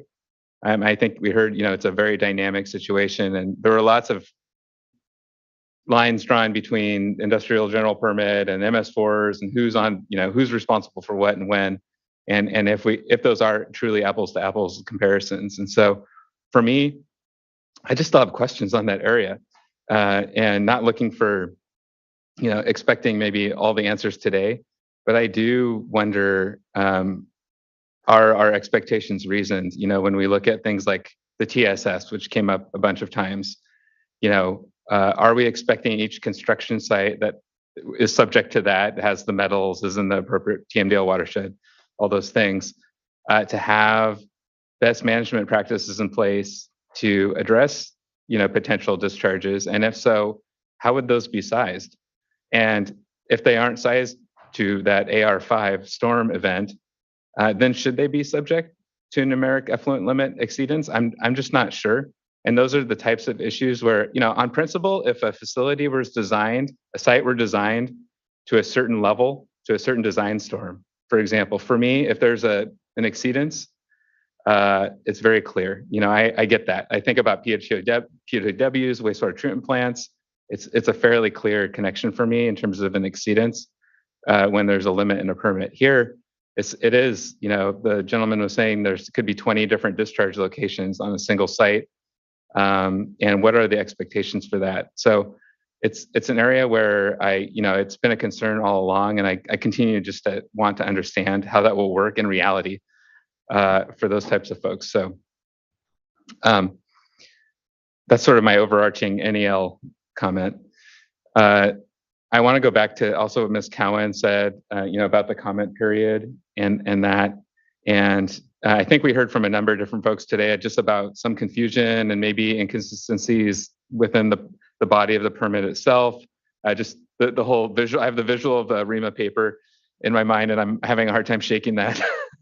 There's a lot to go through, right? And it's been a lot of work, I know, to get to this point. And to the extent that there's maybe still some cross-referencing issues or areas where the permit maybe doesn't quite, maybe there's some redundant references or things to similar requirements in multiple places. Those types of things. I know that it happens, and I'm sure it's not perfect, but wouldn't we want to hear from the stakeholder community about those comments? And if, I certainly would be open to, I want to know what those comments are. Before I, have to make my decision and vote on adopting this permit, I'd like to know that we've done our best to address those types of loose end issues. So, I'd be certainly, in my opinion, open to an extension of the comment period or some other approach if you think that's helpful. I would like to hear from you on that today. So I do have a suggestion on that. And Michael can correct me if I'm being too loose, but my suggestion would be that if you find inconsistencies or cross references or bad links in the permit, you just send us an email. We won't consider it a written comment that we have to respond to comment. These are mistakes that you're identifying that we want to fix. It's a different than a comment that you want a substantive response to, that we need to write a response to comments and prepare an argument. They're just different types of issues, in my opinion. I'll let OCC jump in to say if that's doable. Yeah, from an evidentiary perspective and the record we're trying to build, that doesn't cause me any concern. And so whether at the staff level, we reach out to folks that have flagged those issues and have a conversation, or they just summarize what they think are inconsistencies, we can handle that within our record without reopening the comment period or extending it. Yeah, and from the staff perspective, something that has happened over these many years of development of this permit is that we have built incredible relationships with stakeholders and interested parties from all sides and all interests, and they have sent us already their markups for these types of inconsistencies and typos and things like that. So we're extremely open to taking that feedback and incorporating it where it's non-substantive inconsistencies, and we've already started to do so. So we heard from Karen Cowan, we've heard from all the folks that spoke on those inconsistencies today. They're already in my inbox. So if that's helpful. Yeah, no, I mean, that's helpful. And certainly on, grammatical issues and cross-referencing and things like that, that non-substantive issues, that certainly makes sense. Would want to hear more about that gray area between non-substantive and substantive. And, I think Ms. Cowan mentioned the TMDL references for LA Lakes and a couple others where there's, some confusion about the way the TMDLs were listed there. So things like that, I don't know what nature of comment that falls under, but Mr. Loffer, if you're comfortable moving forward with this approach. Certainly for those types of issues that are a little bit more in a gray area, that can be a conversation at the staff level to figure out whether or not it is an ambiguity that we need to resolve or an incorrect reference. But again, it doesn't present the same sorts of evidentiary concerns that someone, submitting comments with new cost estimates that are coming in well after the comment period has closed. So I'm fine with going forward with some of those issues that are in the gray area, and then the staff can kind of work with the commenter to figure out whether or not it falls within a substantive versus non-substantive. Okay, thank you. Sorry, let me try and see if another area is, we heard a few times as well, again, going back to this notion of where does a construction site responsibility start and stop in terms of the post-construction BMPs and transitioning to an MS4, and who's responsible for what does that coordination look like? What should be designed? I think those resonated with me a bit. I'd like to know more about that and better understand how that will work, given that we are doing so much with the MS4s as well in different parts of the state and not all equally. So I just want to flag that for you as well. And there's kind of a simple clarification if you want to hear it now. Yeah. So the construction stormwater general permit post-construction requirements only apply to those projects that are outside of an MS4 that has their own post-construction requirements. And so we do, we do refer back to the MS4 for their post-construction requirements where they apply. And I think there's some common confusion on that point, but that's how it's been since 2009. Okay. And then also, we try not to overlap between MS4 construction and industrial permits. They should always be separated because they're NPDES permits, and you shouldn't have the same activity permitted under two different permits. Thank you. That's helpful. And then I think my last comment for today is going back to the cost of compliance and the apples to apples notion. And it is a bit difficult in that table, as we discussed earlier, to understand what we're looking at. And, your estimate, I'm not questioning your estimate, but, when we're looking at it relative to others, and also just recognizing that there's a huge scope of site sizes, anything just over an acre, right, to hundreds of acres, and the costs that they might entail, especially when we're looking at things like NELs. And, I don't know if advanced treatment systems are required or not. I'm not clear from this, but, let's say they are. I mean, that could be a huge cost implication for a very large site. So when we're just thinking, I know the cost analysis rules for this permit, are you only have certain requirements that you have to fulfill. But for me, it helps to understand, what it is that balancing. I think Coastkeeper and LA Waterkeeper made a lot of good comments as well. And so I am thinking about that balancing and, where that fits. And so it's not, it's more expensive translates to lighten the load on the permittees, but it is understanding those different trade-offs and factors that I'm trying to make sure I'm clear on.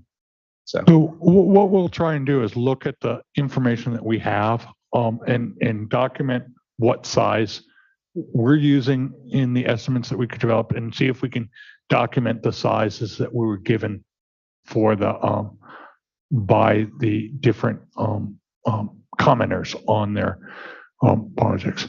There's two issues that I think you're identifying here. One is that if you're looking at a 1 acre site and a few hundred acre sites, the costs are going to be substantially different. They're going to be much bigger, and that's not a failure in our staff's analysis. It's just that they're different size sites.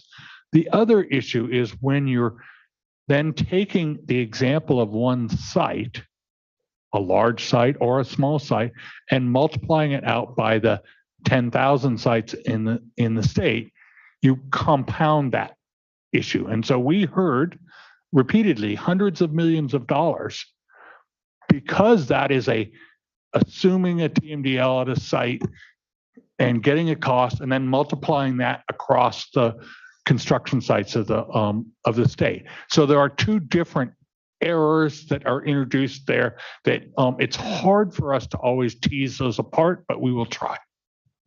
Thank you. And I can appreciate that's challenging to do. I think I'll stop there. Okay, thank you. Board Member Firestone.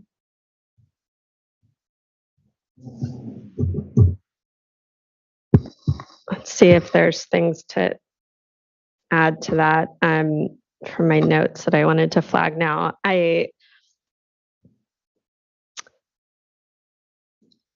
still, let me just step back and say generally, I know staff have done a lot and worked with stakeholders to try to make sure that we're not putting in numeric effluent limitations that can't ever be measured or met. I think that a lot of work has gone in to do that. And I think that's a good improvement and important, good policy.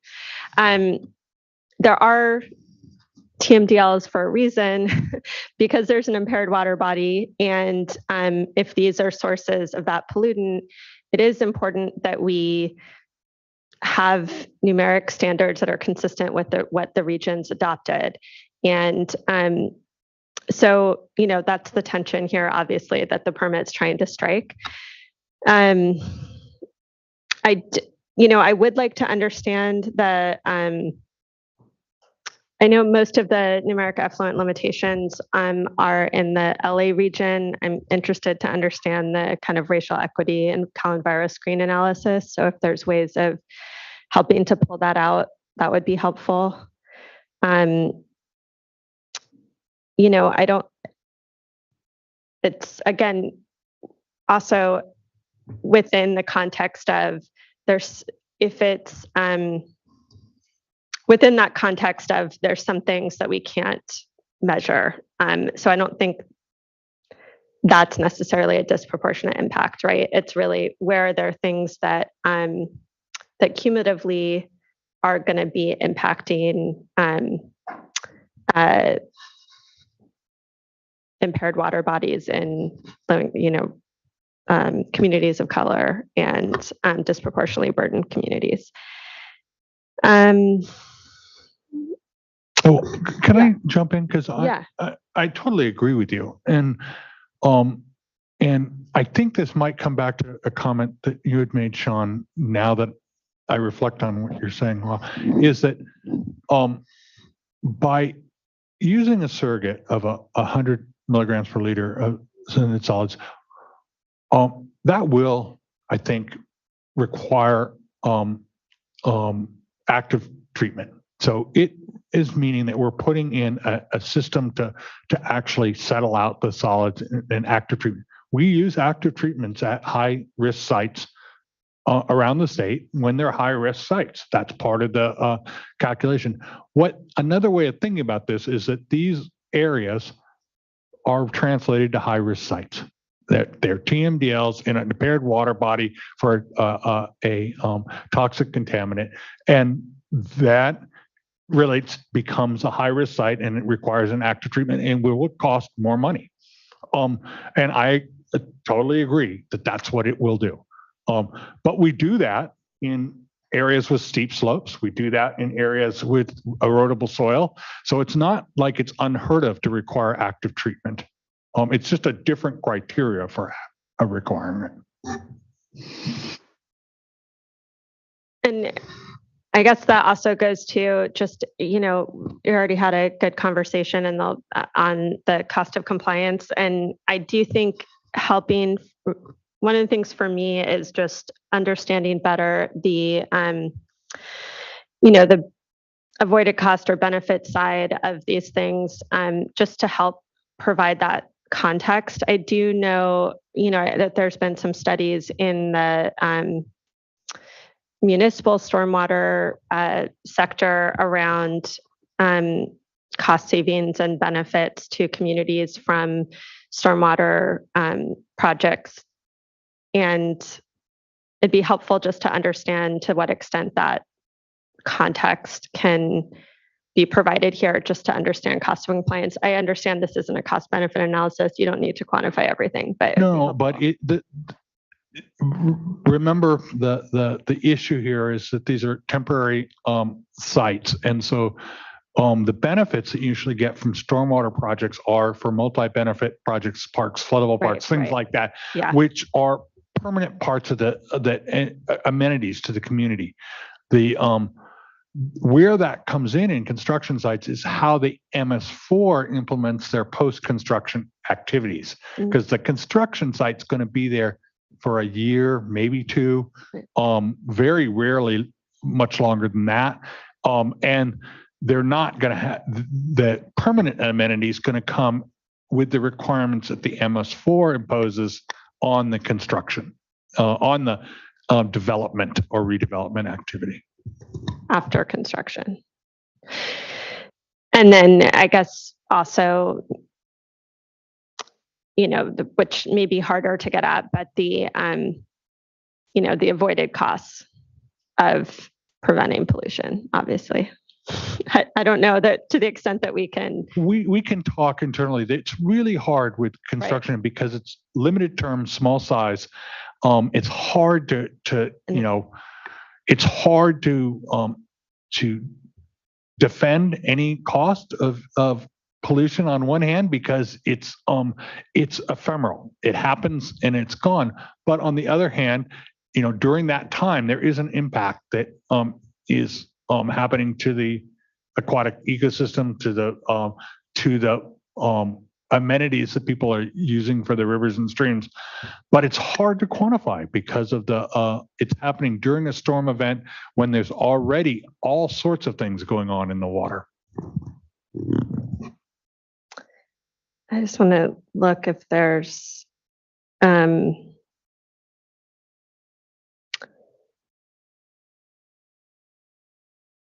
well, one question I have, and this could be just follow up, but it may be easy to answer, is when there's, so I'm going to get some things wrong here, but the idea is that there's not a violation until it happens twice within the reporting year.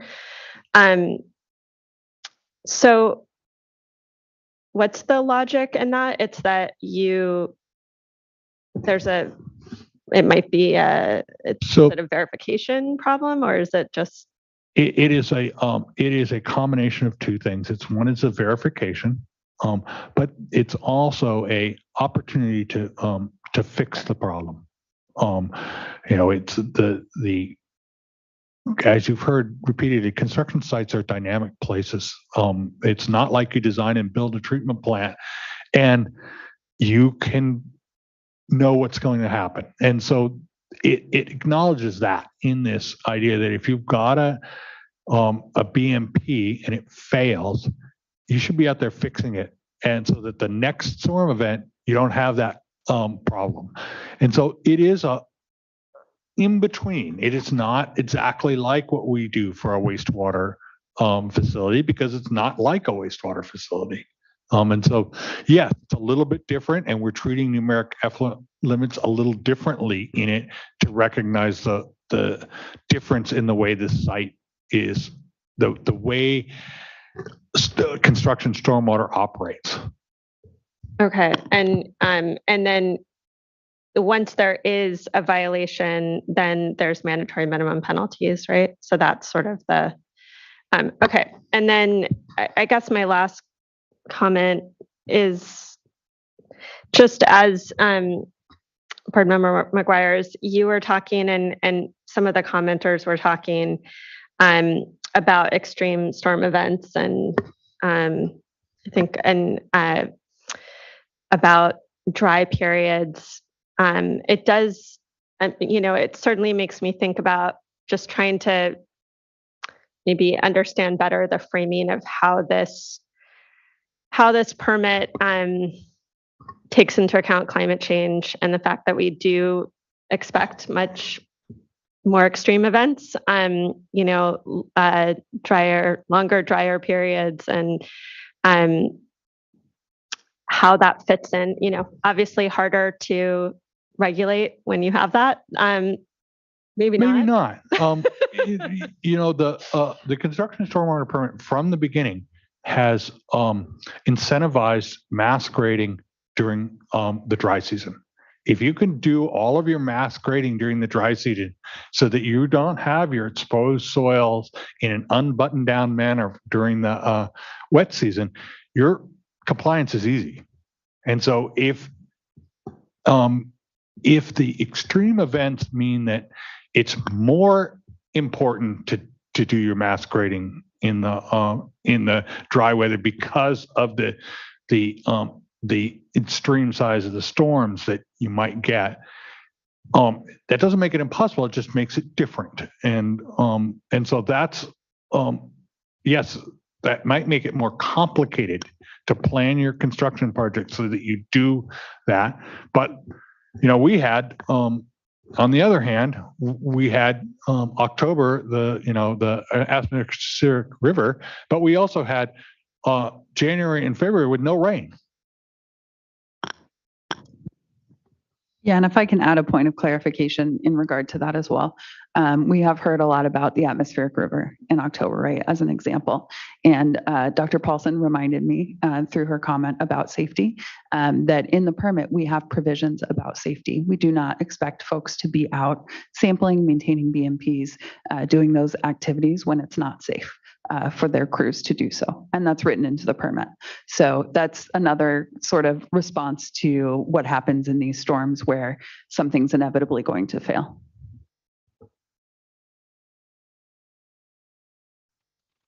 Okay, well, I think this has been a really good discussion. And the one thing that maybe didn't get covered was Spanish translation. And so just want to hear from you as to whether or not that's the plan, to have the permit and the fact sheets translated. Well, we will look into it. I thought that we did that for all of our permits, and so it was a surprise to me. So I will talk to our folks and our contract on that. These are very big permits, and so that may be a part of the problem. Understood, but maybe there's a digest or fact sheet, something more than what a non-practitioner would use. So, yeah, I Mr. don't know Loffer? that. Yeah, I mean, just to provide clarity, historically, there has not been a legal requirement to translate all the permits. Obviously, as a matter of policy, the board could do it in this instance. And, part of it is having a nice, stable document, as well as providing sort of a meaningful digest. So we'll have to figure out how we want to approach that issue moving forward. I'm sensing from the board members an interest in providing a translated version of this particular permit, at least. I mean, I'll just say, I don't know if we've got a permit this big, I don't know that it's the best use of resources to translate that entire thing into Spanish. I think it'd be much more useful to do a digest and translate that. I know we have limited resources for translation and a lot of need here at the board. And I just think whether you speak English or Spanish or anything else, more likely that you're going to actually be able to use a digest. And having somebody that can help with the very extended analysis of every a ream this big, I think is something that folks are going to end up getting help with anyway. Yeah. To that point, I agree. And it would be a priority for me as well to make this available in as many languages and to as many people as possible. Part of our sort of response is that I have staff on my team that speak multiple languages. I think there's at least 3 or 4 languages in my unit, and they frequently provide customer service and permit interpretation. Board Member McGuire, did you have anything else? Okay. All right. And then just going through, I think a lot of what I have here has already been discussed, but I thought Dr. Paulson's comment, that one slide with the Venn diagram, I would have hoped that there would have been clarity at this point, but it seems that there's still some confusion. So I think taking a look at that would be helpful. And then for me, my comments are really in 2 categories.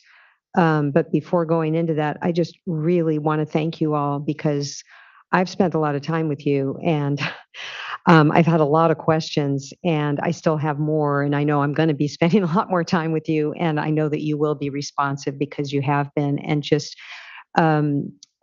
it really makes me proud as a board member when I hear stakeholders come in and express concerns, but before they express the concern, they compliment staff. And so I think that's the mark of very professionalism and being responsive, whether or not in the end, we can't please all people all the time. And that's not what we're here to do, but it certainly is something to aim for, to be responsive. So my comments are in 2 categories. One is just the practical concerns that have been raised, because I think in the board briefings, we don't get into the practical issues as much. And quite a few comments came up today that we can't stay here until 10 o'clock tonight to go through all of those. But when we do have our next meeting, I think it'd be helpful to come up with the common, what you keep hearing over and over again. Like, do you really have to go out and test in the middle of an atmospheric river? Do you really have to stabilize a site and then go back and do it again 14 days later and over again? Some of these sort of it seems not practical. And so more than likely you have the answers for most of these. One other one that came up was the QSPs being overwhelmed. And so just looking at the amount of monitoring that's required, the amount of sampling that's required, at a certain point, is it too much? And are we taking away resources that could be spent on some other piece that's more important? And that brings to mind kind of the big picture. And I think that Board Member McGuire described it best, and that is on NELs. And I too am not opposed to the NELs. And I think that you've done a really good job of narrowing things down and recognizing where it wasn't feasible, taking it off the list or moving it over to an NAL. And so I'm just not there yet on what remains, in particular on this issue of the dissolved metals, and also what is active treatment. You know, this concern about what's feasible. There's several things floating around. It's infeasible, but also it's too expensive.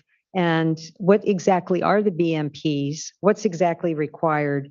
And why doesn't it matter what the storm event is? And so I'm trying to, in my mind, put all of these into a place where I'm comfortable and feel like we have been as responsive as we can be. And at a certain point, as Mr. Bishop said, this is toxic stuff. And our job is to protect the public and to protect water quality. But if it is so costly and so infeasible, are we setting people up for failure? And I just want to have a better way of determining that. So I think that there's a lot to unpack in that, and so that we will go through that with you all in subsequent briefings to talk through those multiple pieces, because there's a lot there. We don't believe that anything we're proposing is infeasible. We have spent a lot of effort on that. As I tried to acknowledge, I think that that TMDLs in the that have the surrogate TSS are going to require active treatment. We'll go into explaining what active treatment is, but it is a term of art in construction stormwater, and so it's something that's done. It's not a fancy new reverse osmosis system or anything. And I think the one area that that is different is the dissolved metals in Joyous Creek. And this really, the staff's proposal is a policy proposal that you should think about. And we didn't really highlight it today, but I'll highlight it now. Joyous Creek did a water effects ratio where they went in and determined what the actual toxicity of that metal to the fish is and to the aquatic life. That is the solution that was discussed for other dissolved metals, is that we would do that as a state. That's why we have in the stormwater realm, we're doing the BLM, the biotic ligand model, to determine the real toxicity. That means that the metals levels in Joyous Creek that are there are much higher than they are in most places around the state, because they've already applied a water effects ratio that said you can be 3 times or 4 times. I will have to look up and tell you what that number is. I don't remember off the top of my head. So our determination or our recommendation in the permit is that this water body has already gone through a site-specific objective to raise the level of dissolved metals to the level that is actually toxic to the fish. And at that point, we believe that it's appropriate to have that as the numeric effluent limit on that site. It's higher than you would expect to see in most stormwater. So it's not like we're setting these people up for automatic failure over and over, but we can go into much more detail on that as we move forward. Okay. And then just because, as you said, there's a lot to unpack. So with what I said, so maybe getting a little more specific, I would like to better understand what is active treatment and maybe a couple of different examples. And then the concern that kept coming up about, I think it was Mr. Gardner, that, we should have a manual on BMPs, make it more clear about what's expected. And so I'd like to better understand if that's not the case, why? And what does that mean in practice? If we don't have specific guidance, Are you doing that for flexibility? And if so, what are you envisioning? And how could a practitioner know? Yeah. Yeah, so I'll address that last point first and then the first point last, if that's okay. So in terms of a BMP manual, we partnered with the California Stormwater Quality Association to create BMP manuals for both construction and industrial stormwater that meet the needs of the construction stormwater general permit. And we refer to that BMP manual in the permit as best practices, and most folks use that manual. So that I think that answers that last point. I know there was also discussion about what are the expected standards for those BMPs to be in determining whether there's a malfunction, what is functioning. And those specifications are in those BMP manuals, as well as from the manufacturers, where they talk about the specifications of that BMP and what it's supposed to do. And then the first question you asked, what is active treatment? And also getting at whether or not it is required at all of these sites. So active treatment is defined typically as an enclosed system that uses chemicals to flocculate and coagulate and settle out the solids in the water. These are typically large Baker tanks. They're controlled electronically. They have a discrete discharge. And since 2009, discharges from those active treatment systems have had a numeric effluent limitation for turbidity and for pH. It's the only numeric effluent limitation in the 2009 existing permit, and it's for those systems.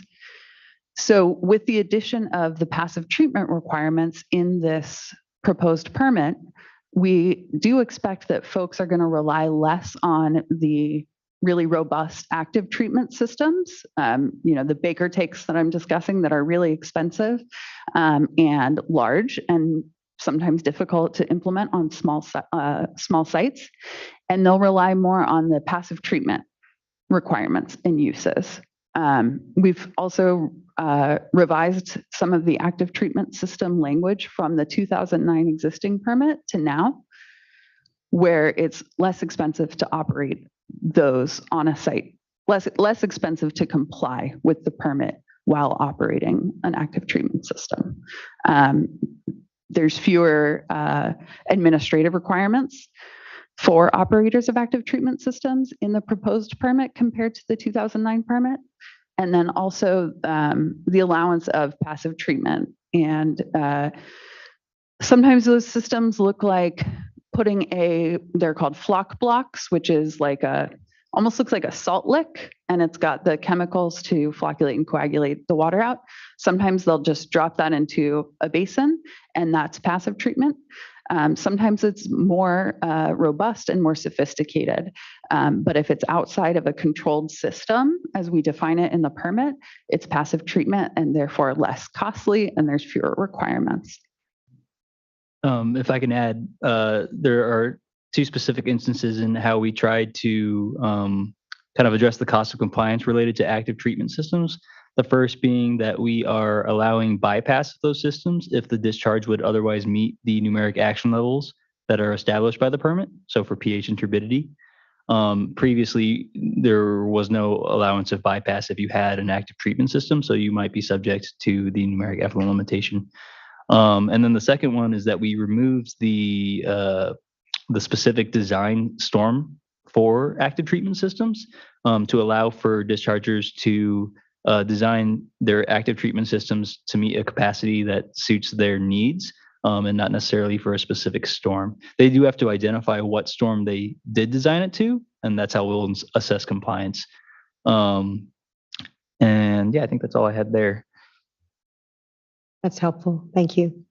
All right. Any other questions, comments? All right. Thank you so much. Much appreciated. Thank you, Vice Chair D'Adamo and board members for your time. I just want to double check here. Do we have Executive Director's report? No executive director report or no further comment? There is an executive director's report, and I'll let it speak for itself. You're acting like Board Member McGuire, that you did not receive. No, I just haven't had a chance to review it yet, but I'll follow up with you if I have questions. Yeah, great. Okay. All right, and board member reports.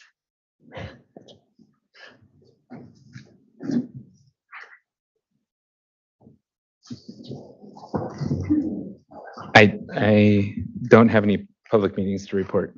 Okay.